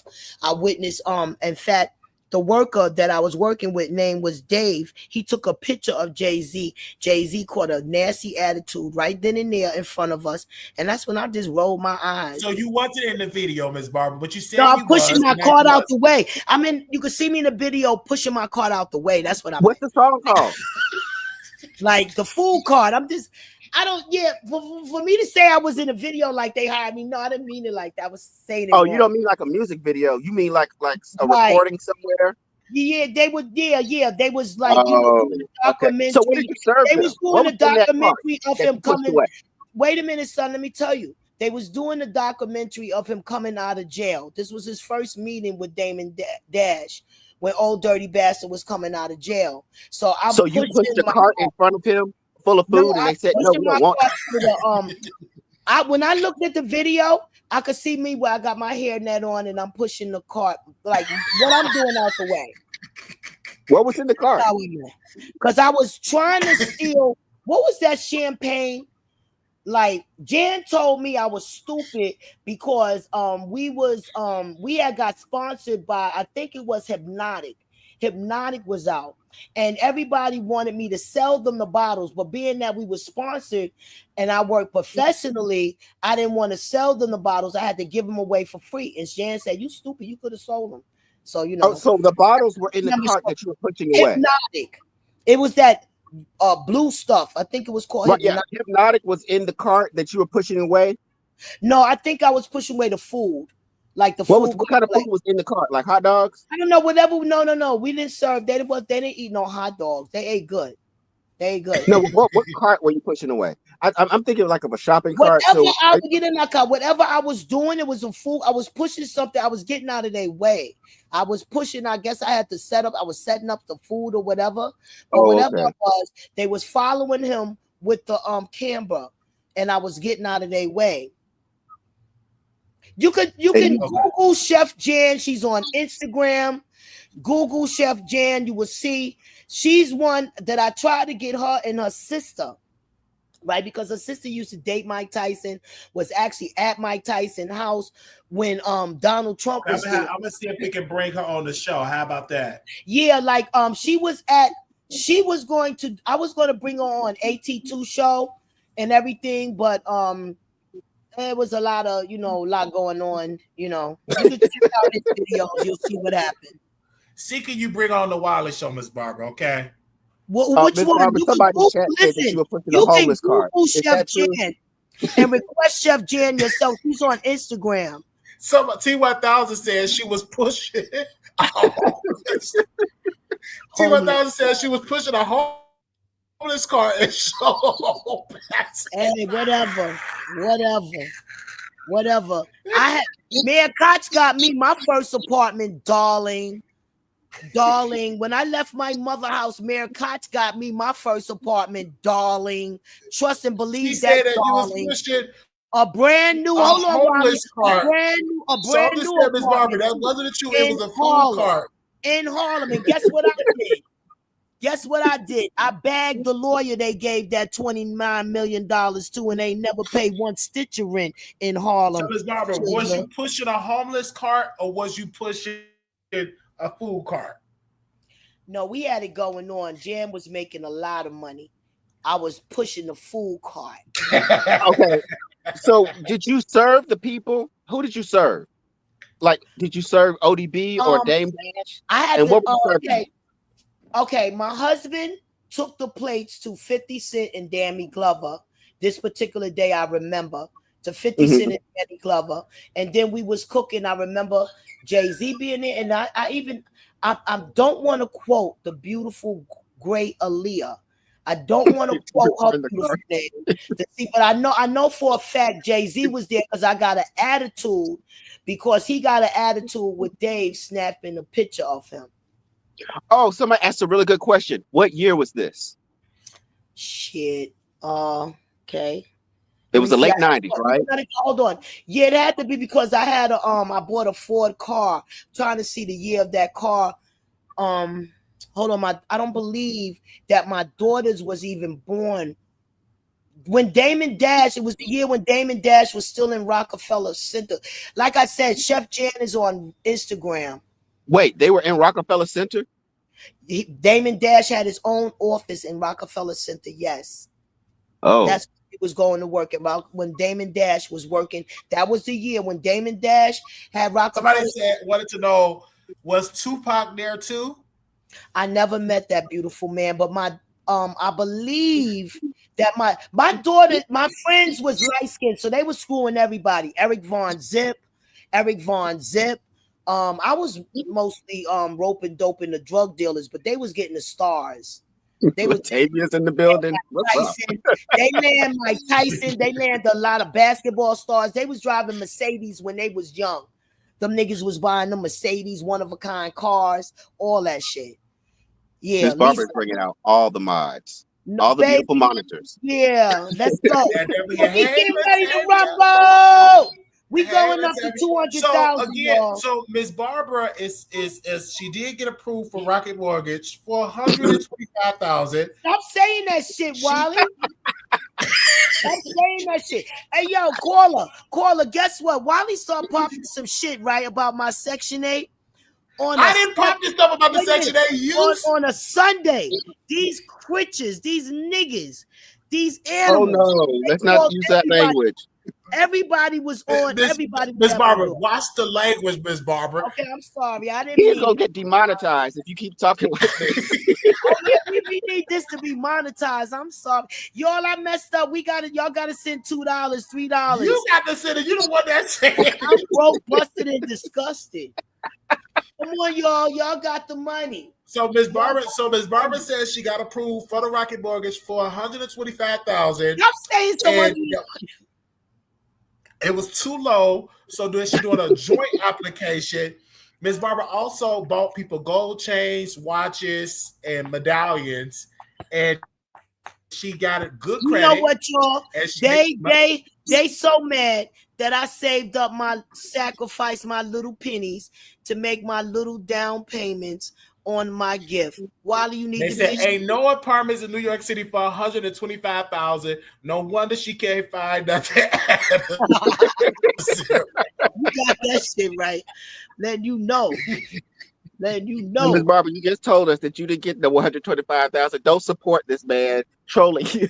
Listen, man. Listen, it's not what people call you, it's what you answer to. That man. But again, Miss Barbara did say you can go to Rocket Mortgage. That's right. Let me see if I can find his picture here. Give me a second here. His name is oh wow, I was about to post somebody else's picture on him. I mean, I do that. Where's this picture? Do I have it on here? I think I deleted it, you guys. Of my friend. Oh no, I didn't. Jamal Green, he's a realtor.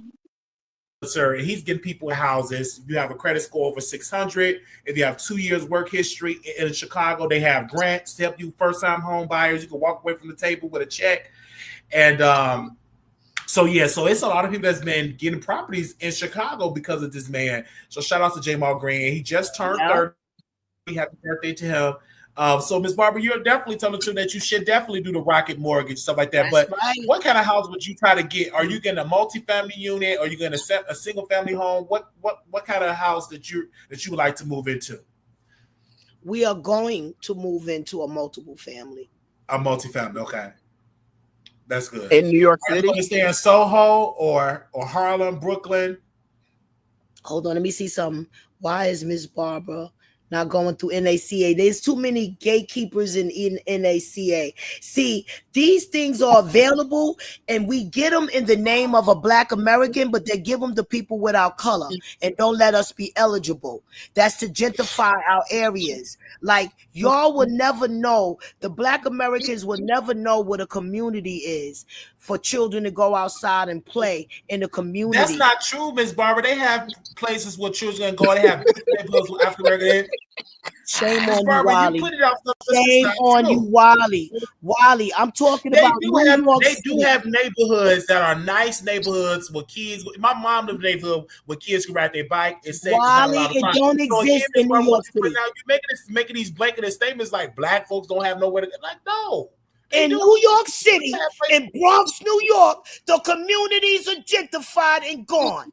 There's the little Indians that like Kamala or Kamala or whatever, or Joho descendants got all of our property, and they kids, Joho descendants got all of our property. You know why it's gentrified? Because playing ring around the rose. Because you know what, Miss Barbara, let's be real. Let's keep it real about why these neighborhoods are gentrified. When Big Mama passed away, a lot of these properties they passed down. Some of these kids did not want to keep the property up, or they sold it, or they lost it doing not paying their property taxes and stuff like that. So other groups come in, buying these properties up, changing the whole neighborhood. So let's not act like some of these Black folks are not a part of the gentrification because they don't want to hold on to grandma's house. Let's be all clear about that. They gave no, Wiley. That's not true. People came in, ban up these properties, bring it up to Starbucks, and let's be clear about it. Because gentrification is not always bad. Because if you can afford to stay in the neighborhoods, you can afford. No, Wiley. Gentrification is bad. If I can't afford my property taxes to live there, and I'm being pushed out, then that's what's causing the gentrification. I think that we need to do a better job with that too. I agree with the property tax. She does sound like Christy Morgan. I said that too. Ellen Dawn, I want you to bring your rich ass. Because even the governor of Florida is saying that he want to go do away with property taxes, and I agree. But my thing is, if we do away with property taxes, how are we going to run our schools? A lot of these schools are run by. They get funded by the property taxes. So again, I personally, you pay a property off, you shouldn't have to pay no taxes. I believe you should own it outright. That's just my personal opinion. But we also need to find other sources of income or other sources of funding, how they're going to fund these programs, stuff like that. But Ms. Barbara, we're going to wish her well because she said she was approved for $125,000. But she said she's not going to No, leave it up to Ellen. What I'm a broke ass. What's she calling me? She talked about what is this L&D without come on, what is her name? There are gentrifications in Brooklyn like Blue Sky, but they still have Black folks living and owning there. Yeah, they still have Black folks. It's still some Black folks that still live in these neighborhoods. Not as much, even in Washington, D.C. Because when I went to D.C., it used to be called Chocolate City. I didn't see that much chocolate in Chocolate City. You ain't going to see nothing. You ain't gonna see nothing. These Jews got their own police force. These Black and I didn't see too much chocolate in Chocolate City. So again, it's really a lot. And in New York, they was protesting this guy. He had, I think in Brooklyn, he paid off his property, but he owed $5,000 in a water bill, and the city took the property, or some they put a lien on the property and auctioned it off a water bill. I'm like, oh my gosh, it's crazy. Like you lose your property because you can't pay a water bill. Okay, first of all, let me calm these people down in the chat about property. Now, upstate New York and rural areas, you can get a beautiful something for under $200,000, all right? But you got to live in rural areas. We're talking about the funky cities. And furthermore, I don't like the funky cities. But one thing I'm going to get tired of people trying to judge me. Don't judge me by my wallet, because I'll have your husband wallet, okay? Don't judge me by my wallet. Don't judge me by, I'm never broke. As long as you got your nigga. Don't judge you by your wallet. Dogs. I will have your husband wallet. I know that wallet. Dogs. Hold on. I know how to train all these dogs out here to give me my day money. Okay, I'm a dog trainer. All right? So Barbara's never broke. As long as there's a dog out there. Okay? And all you little Africans are dogs to me. Okay. Oh no, let's not go back to that again. Miss Barbara, let me ask you. Let's not go. people is that, and you got to be careful what you say, because you might need an African to help you, and you might have an African realtor to give you a property for $125,000. So you got to be Wiley, careful. you haven't been listening to Miss Barbara, because Miss Barbara says that the Africans are giving her money for her coochie. yes. And they don't she even just said that. I heard her. They don't even get it. I be those are the people surrounding her. So, Miss Barbara, you was a prostitute? A man eater, never illusional. Like, I didn't have to sell it. You understand? My men fell in love with me because I made them rich. I was a hustler. Oh. And they never gave you any money back? Well, you did say you worked for El Chapo, and you still owe me $250,000. No, I made the money. I didn't sell pussy. I made the money. I was one of those bitches that got their own packages. I made the money. Oh, here she goes. I bought niggas for lunch. So I bought niggas for lunch. So Miss Barbara, Miss Barbara is definitely going to get out of the apartment. She's moving into a multifamily unit soon. So we praying for her that she get it together. Yes, Lord. But I also praying that she have a change of heart of what she talk about African people and not using the term mammy. But a lot of people do call her a mammy because she defends black men. Black men can't do no wrong in her eyes. She even said that if a black man touch a person in the house and violate them, it ain't too much on the man. She made a statement like that back in the day, and they would say that's what they call Miss Barbara a mammy. But she said she liked the term and all that. But we have Miss Barbara on the show. Goodbye monetization. It's so correct. Yeah. Let's remove the comment. We see y'all in the chat. We love y'all in the chat. So we will definitely bring this show back tomorrow and have a good conversation, because we've been on here for almost 5 hours. Yeah, make sure you collect that donation to the Cash App. We need y'all to really Miss Barbara, you lead it first, because you said a whole lot of stuff. So I'm expecting and disgusted, Wiley. Let me get these little okay, well, let me people out there. Don't you know these people been condemning my poverty ass? They don't have Section 8. They work, they got jobs. They got to show you, Wiley. They gonna show you right now. Okay, Miss Barbara. Miss Barbara, you said she worked for. Hit that Cash App. Hit that Cash App. Turn those machines on. Turn those machines. Miss Barbara, let me say this. Also, I want to shout out to the mothers out here that is buying their kids junk food, buying them donuts, buying them all that, because you should be able to feed your child whatever you want to feed your child. There is some instances where people can't afford to buy fruits and vegetables. They only can buy potato chips and Doritos and Flaming Hots and all that. You should have a right to do that, to feed your child whatever you want to feed your child. Ms. Barbara wants you sisters. Now, when do you want them to start cooking homemade meals? Do you want them to start today? Homemade meals. Don't poison your children. Do you want them, Ms. Barbara, when do you want them to start? Do you want them to start today? Yes, please. And she wants y'all to start today, even if y'all working full-time jobs. She wants y'all to cook homemade if you working full-time jobs, you got to make stuff like spaghetti and pasta meals that can stretch. Spaghetti. She wants you to make the spaghetti from scratch. She wants you to make chocolate cake. Don't forget the chocolate cake from scratch. Yeah, chocolate with walnuts on it. With walnuts. Don't forget the walnuts, baby. Put the walnuts on it. And if you're allergic, don't do the walnuts if you're allergic and everything. But again, don't forget about the free salad. Someone, I believe. Yeah, somebody said salad was free. Hold on one second, Ms. Barbara. I think I read this comment in here, and I want to read it to you all. Give me a second. I think I read the comment. They said, I said again, I'm now any government system. Furthermore, I can eat what I want. That's what a person said. Don't wind up on 600 pounds. Please come buy some of this clone ass meat we sell in this ghetto. So that's what she said about Saturday. But again, this was lovely. It was so good having y'all on the show today. We've been on, like I said, for 5 hours. And Ms. Barbara had to say what she had to say. But if you want to be a blessing, we also put the wish list. Thank you to people that's been getting us up on the wish list and telling me to add more stuff to the wish list. So I did add a phone case on the wish list, because I'm like, I dropped my phone. I'm like, oh Lord, let me hurry up and add me a phone case on the wish list as well. But again, don't forget you don't need no seasoning for your fish.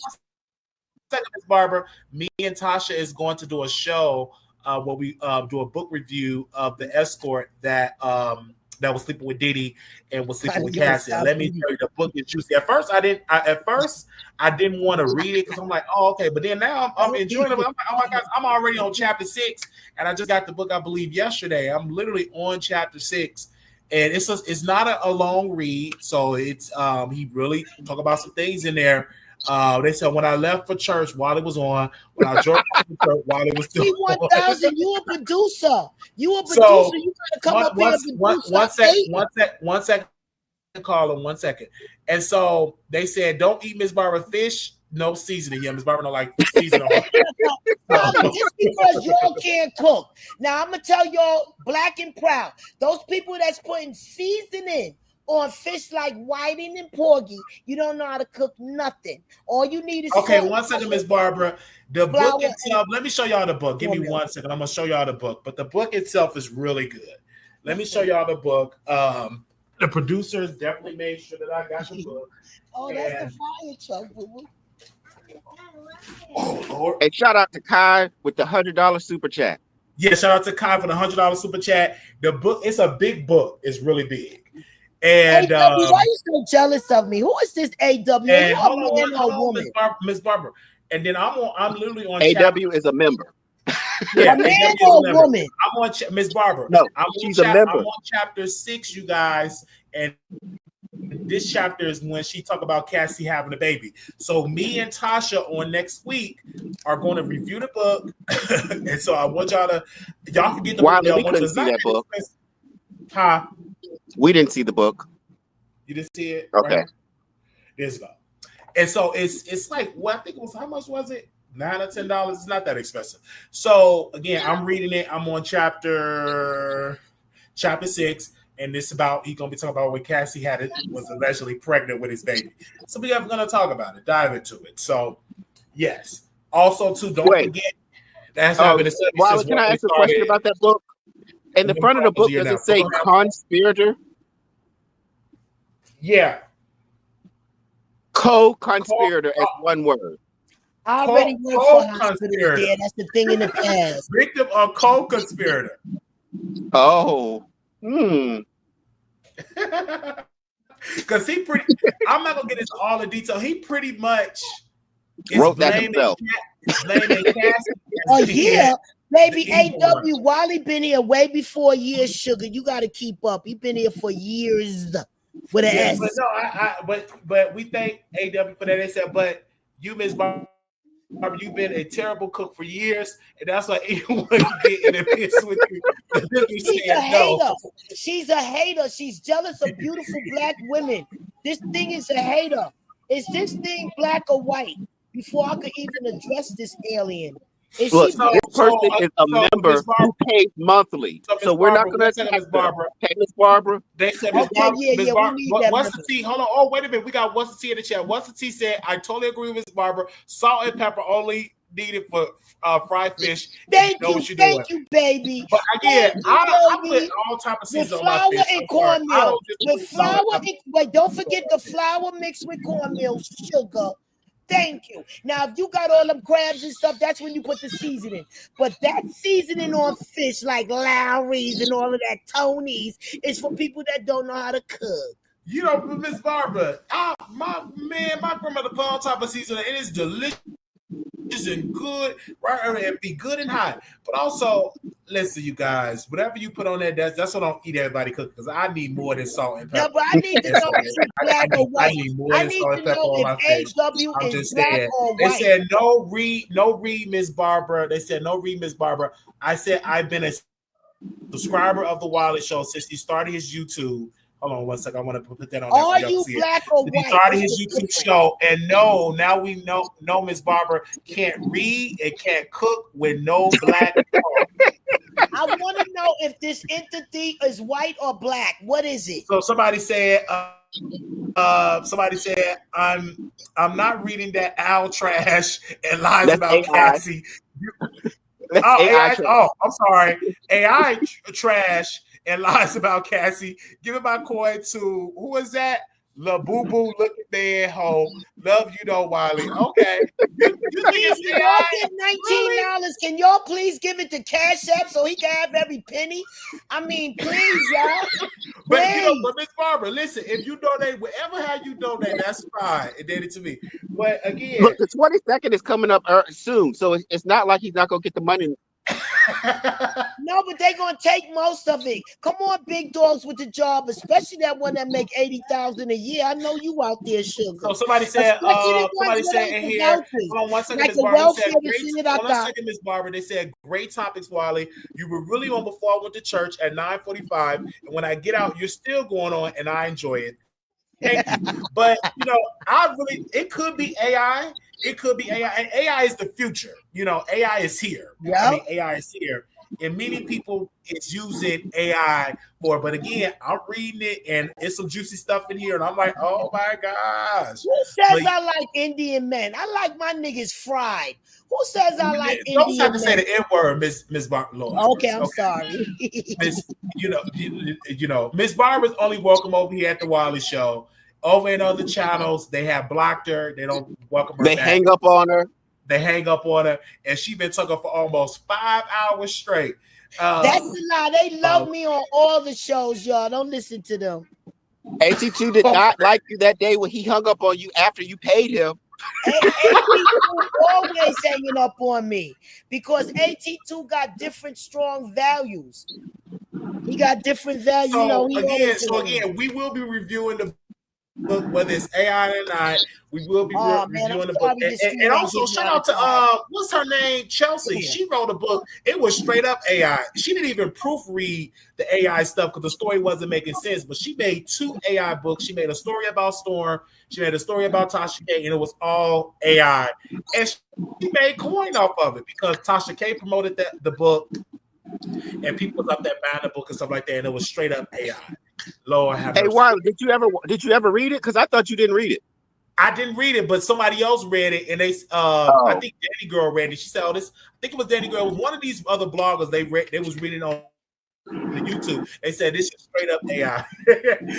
So wow, they said Bobby for having Miss Barbara is delusional, but I know who is that? Is it Epsilon or Asylum? Will love her Asylum. and her bland food recipe. That delusional mind would be good. No, they didn't like me in the Asylum. I was lining them up and effing them up. They didn't like me in the Asylum. They said, "Are you too good for had all them African nurses. They said Miss Barbara Mind. Hold on, what they said? They said Miss Barbara Mind is AI. Yes. Now Uncle Tim book is really She's good. talking about Uncle Tim book. He got Meth Monster, Murder in the Beef Sector.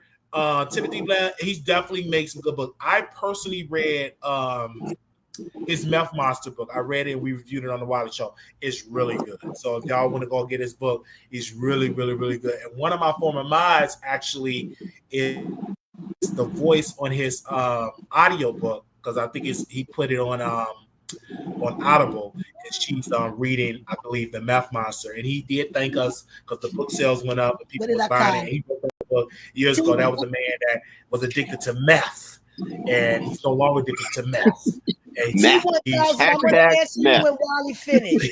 I'm going to answer you when Wally finished. Hold on one second, Miss Barbara. He's meth free. He's no longer addicted to meth. He's meth free, and he wrote a book, and he also got a new book out called not Meth in the Beef Sector, Murder in the Beef Sector. He also got that out as well. We got a copy of both those books, but of course, it's not with me in Las Vegas. It's in Chicago because my former roommate shipped it all to Chicago, so my library is not with me, but I do thank you. And also, we will be reviewing Miss Tina Knowles' book because y'all purchased it. I'm just waiting on that to get to me. We were reviewing that as well. I think God put you in my life to make me start reading, Wally. Reading is fundamental. And it's really good. I want to address this woman that says, is seasoning too good for me? No, you got to season right. Like a lot of people is just using seasoning when you could use carrots and onions and garlic to also season your food. It's not all about Lowry's. Lowry's is for people that cannot cook. Okay. Somebody said the way Miss Barbara talked, I would give her that work if I was a woman who elbowed her in the mouth for those remarks and terrible food. Well, you know what? Let me explain this to you. All my life, people been wanting to give it to me. That's why they had hits on them, and they couldn't do nothing. Don't worry about it. God got me. Trust me, I'm not exaggerating. So, Miss Barbara, what book are you reading now? I never read a book in my life. I only read one book called The Greatest Classic in Love. I never read a book in my life. Not even the Bible? Not even that fake ass Bible. Oh, Miss Barbara, we not gonna disrespect the Bible over here. Okay, I know that was very. But I'm telling the truth, not that altered Bible, not that altered Bible. Demonetized. Oh, okay. Oh Lord, Jesus. Why you making over here? That we're altered gonna bring Bible, this show to a close. She's just doing a little bit too much over here. Lord have mercy, Jesus Christ. Lord have mercy. Listen, I'll read the Bible and I love the word of God. Hey, would you straighten out this 12 teeth thing? Thank you, I'm not glad these gremlins worrying to talk about I got 12 teeth. You wish you had the teeth in my mouth. My mouth was fixed by my Protestant. I rebuke that in the name of Jesus. That's what Miss Barbara said. Altered Bible. I said altered. Again, we love the word of God over here. All right, Miss Barbara, we thank you so much for coming on the show. Love you. Thank you, Wally. Love you. Lord bless. So y'all give Miss Barbara a hand. We brought Miss Barbara on, and she come on, and you see why she banned from everywhere. Lord, she get banned from everywhere. We still let her come over here. They are just jealous of Miss Barbara. She is the video vixen. They banned her. And if she stayed the Wiley show, she would have been banned a long time ago. And say they banned her everywhere. She bought these people gold chains, gold watches, and they banned just for them to hang up on her and ban her. Hang up on her and ban her. I'm like, one person she bought a gift for, the man didn't even open up the gift and banned her, and blocked her. And so blocked her. Yeah, it blocked her because over there, because she used to do the panel show and she have a takeover spirit. So again, one of the hosts, I'm calling him the witch. He got upset with her, and next thing I know, he banned her and blocked her. And then she kept saying, "That's my king, that's my boo." Then she came over to the Wiley show, and then she went back over to somebody else, and they blocked her because she was over here at the Wiley show. Now she said, "Oh, I'm not banned from nowhere. They love my presence. When they don't have my presence, their channel do not grow." They said, "Then we go." No, they have blocked you over there. She was like, "This is my king. I love him so much," and he got blocked. And I'm like, "Oh Lord!" And that's why they call Miss Barbara a mammy, because she get blocked by these men, and she'll still go over there and buy them gold chains, pay a monthly fee to pay it off, and all that type of stuff. But we love her over here.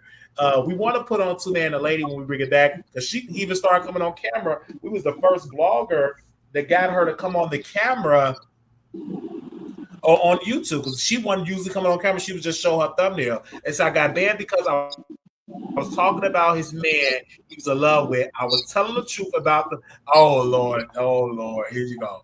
I like this shadow, y'all funny. Thank you, Divine Goddess. And said Miss Barbara, the special who's the person she got banned from? Can y'all say it in the chat?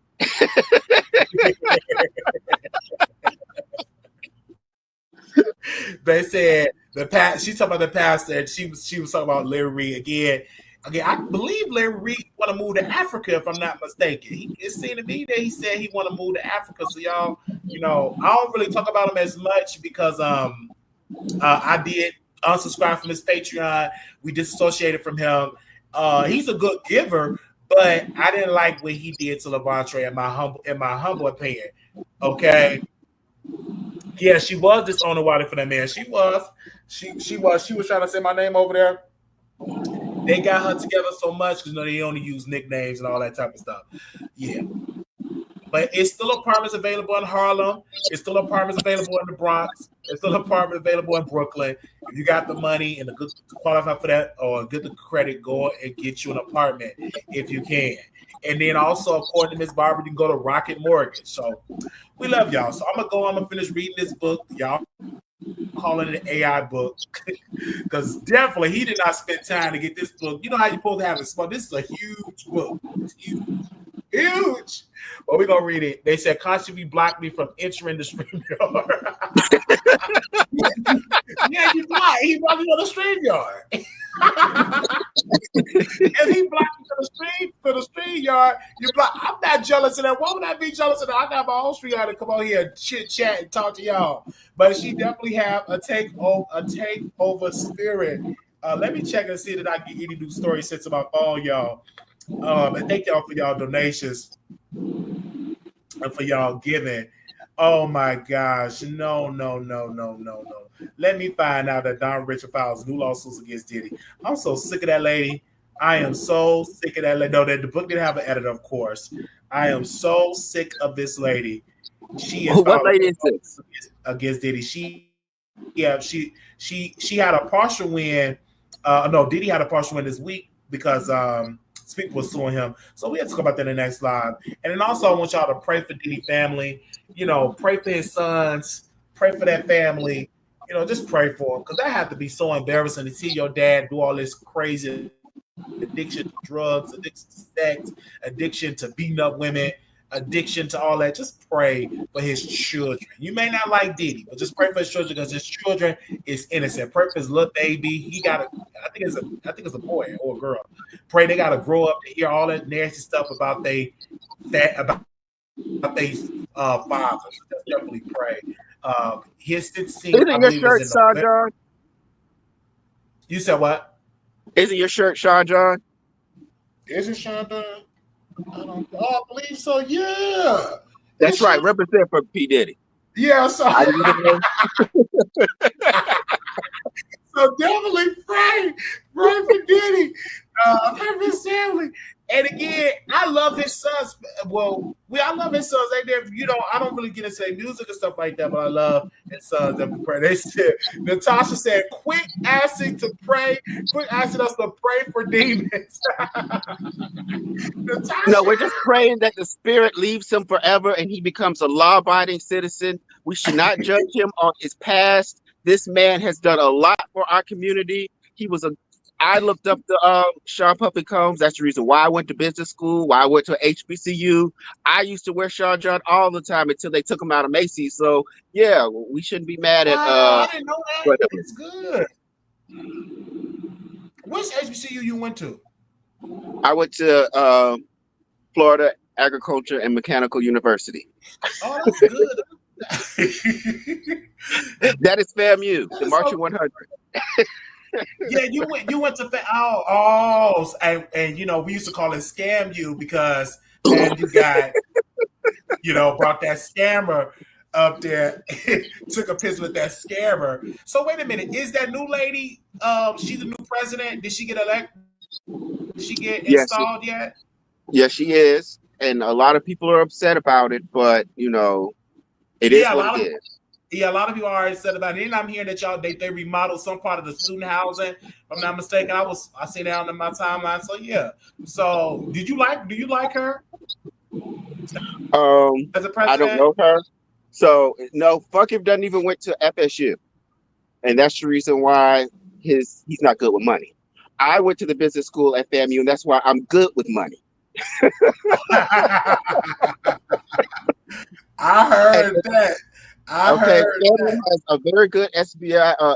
It's called the School of Business and Industry, and we were ranked number 2 under Harvard. Yes. That's good. I'm so happy. I'm so happy for you. I am so happy for you for coming on the show. Thank you so very much. Again, you guys, this was a great show. I want you all to please click the thumbs up and share. Also, Monique, and I've been watching her workout videos. For those people that can't afford a gym membership, or if you like to do workout videos, Monique is out doing videos on her YouTube channel, Moving with Monique. So they got a new video. If you want to lose that big back, she's the person to go every to. Monday. You can definitely lose that big back.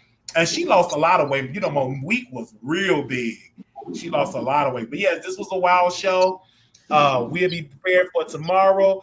I came on for Sunday because we had to make up for yesterday, because we didn't come on yesterday, and I think we didn't come. Oh Lord, I dropped my phone again. We didn't come on the other day too. So I said I would come on today and give y'all an episode, and then of course we'll be back tomorrow after my therapy session. I have therapy tomorrow, So thank y'all so very much. All right, see y'all. Thank you so very much for coming on. And Miss Barbara, Lord, we're going to pray for Miss Barbara. We're going to pray for Miss Barbara. And hold on. Is it KO Day? Did I say it right? Hello? Oh, I think he's busy. Well, little black boy, you beautiful. Little black girl, you are enough. What times get hard, always remember to put God first. And I will see y'all in the next episode. Also, I'm going to drop the wish list again. And also, we have our website, and I will be updating the website today. I'm going to just update it so we can put some stories up there. Love y'all dearly. And we will talk to y'all soon. Bye-bye, y'all. Yes, I want to make sure. I love y'all. This is a good show. It was 3:18. It was a good show. Y'all have a good night. Bless Sunday. And thank y'all for coming on this Sunday. Thank y'all so much for coming on this Sunday. Love y'all. Thank you for your prayer. Thank you, Miss Barbara. Thank you.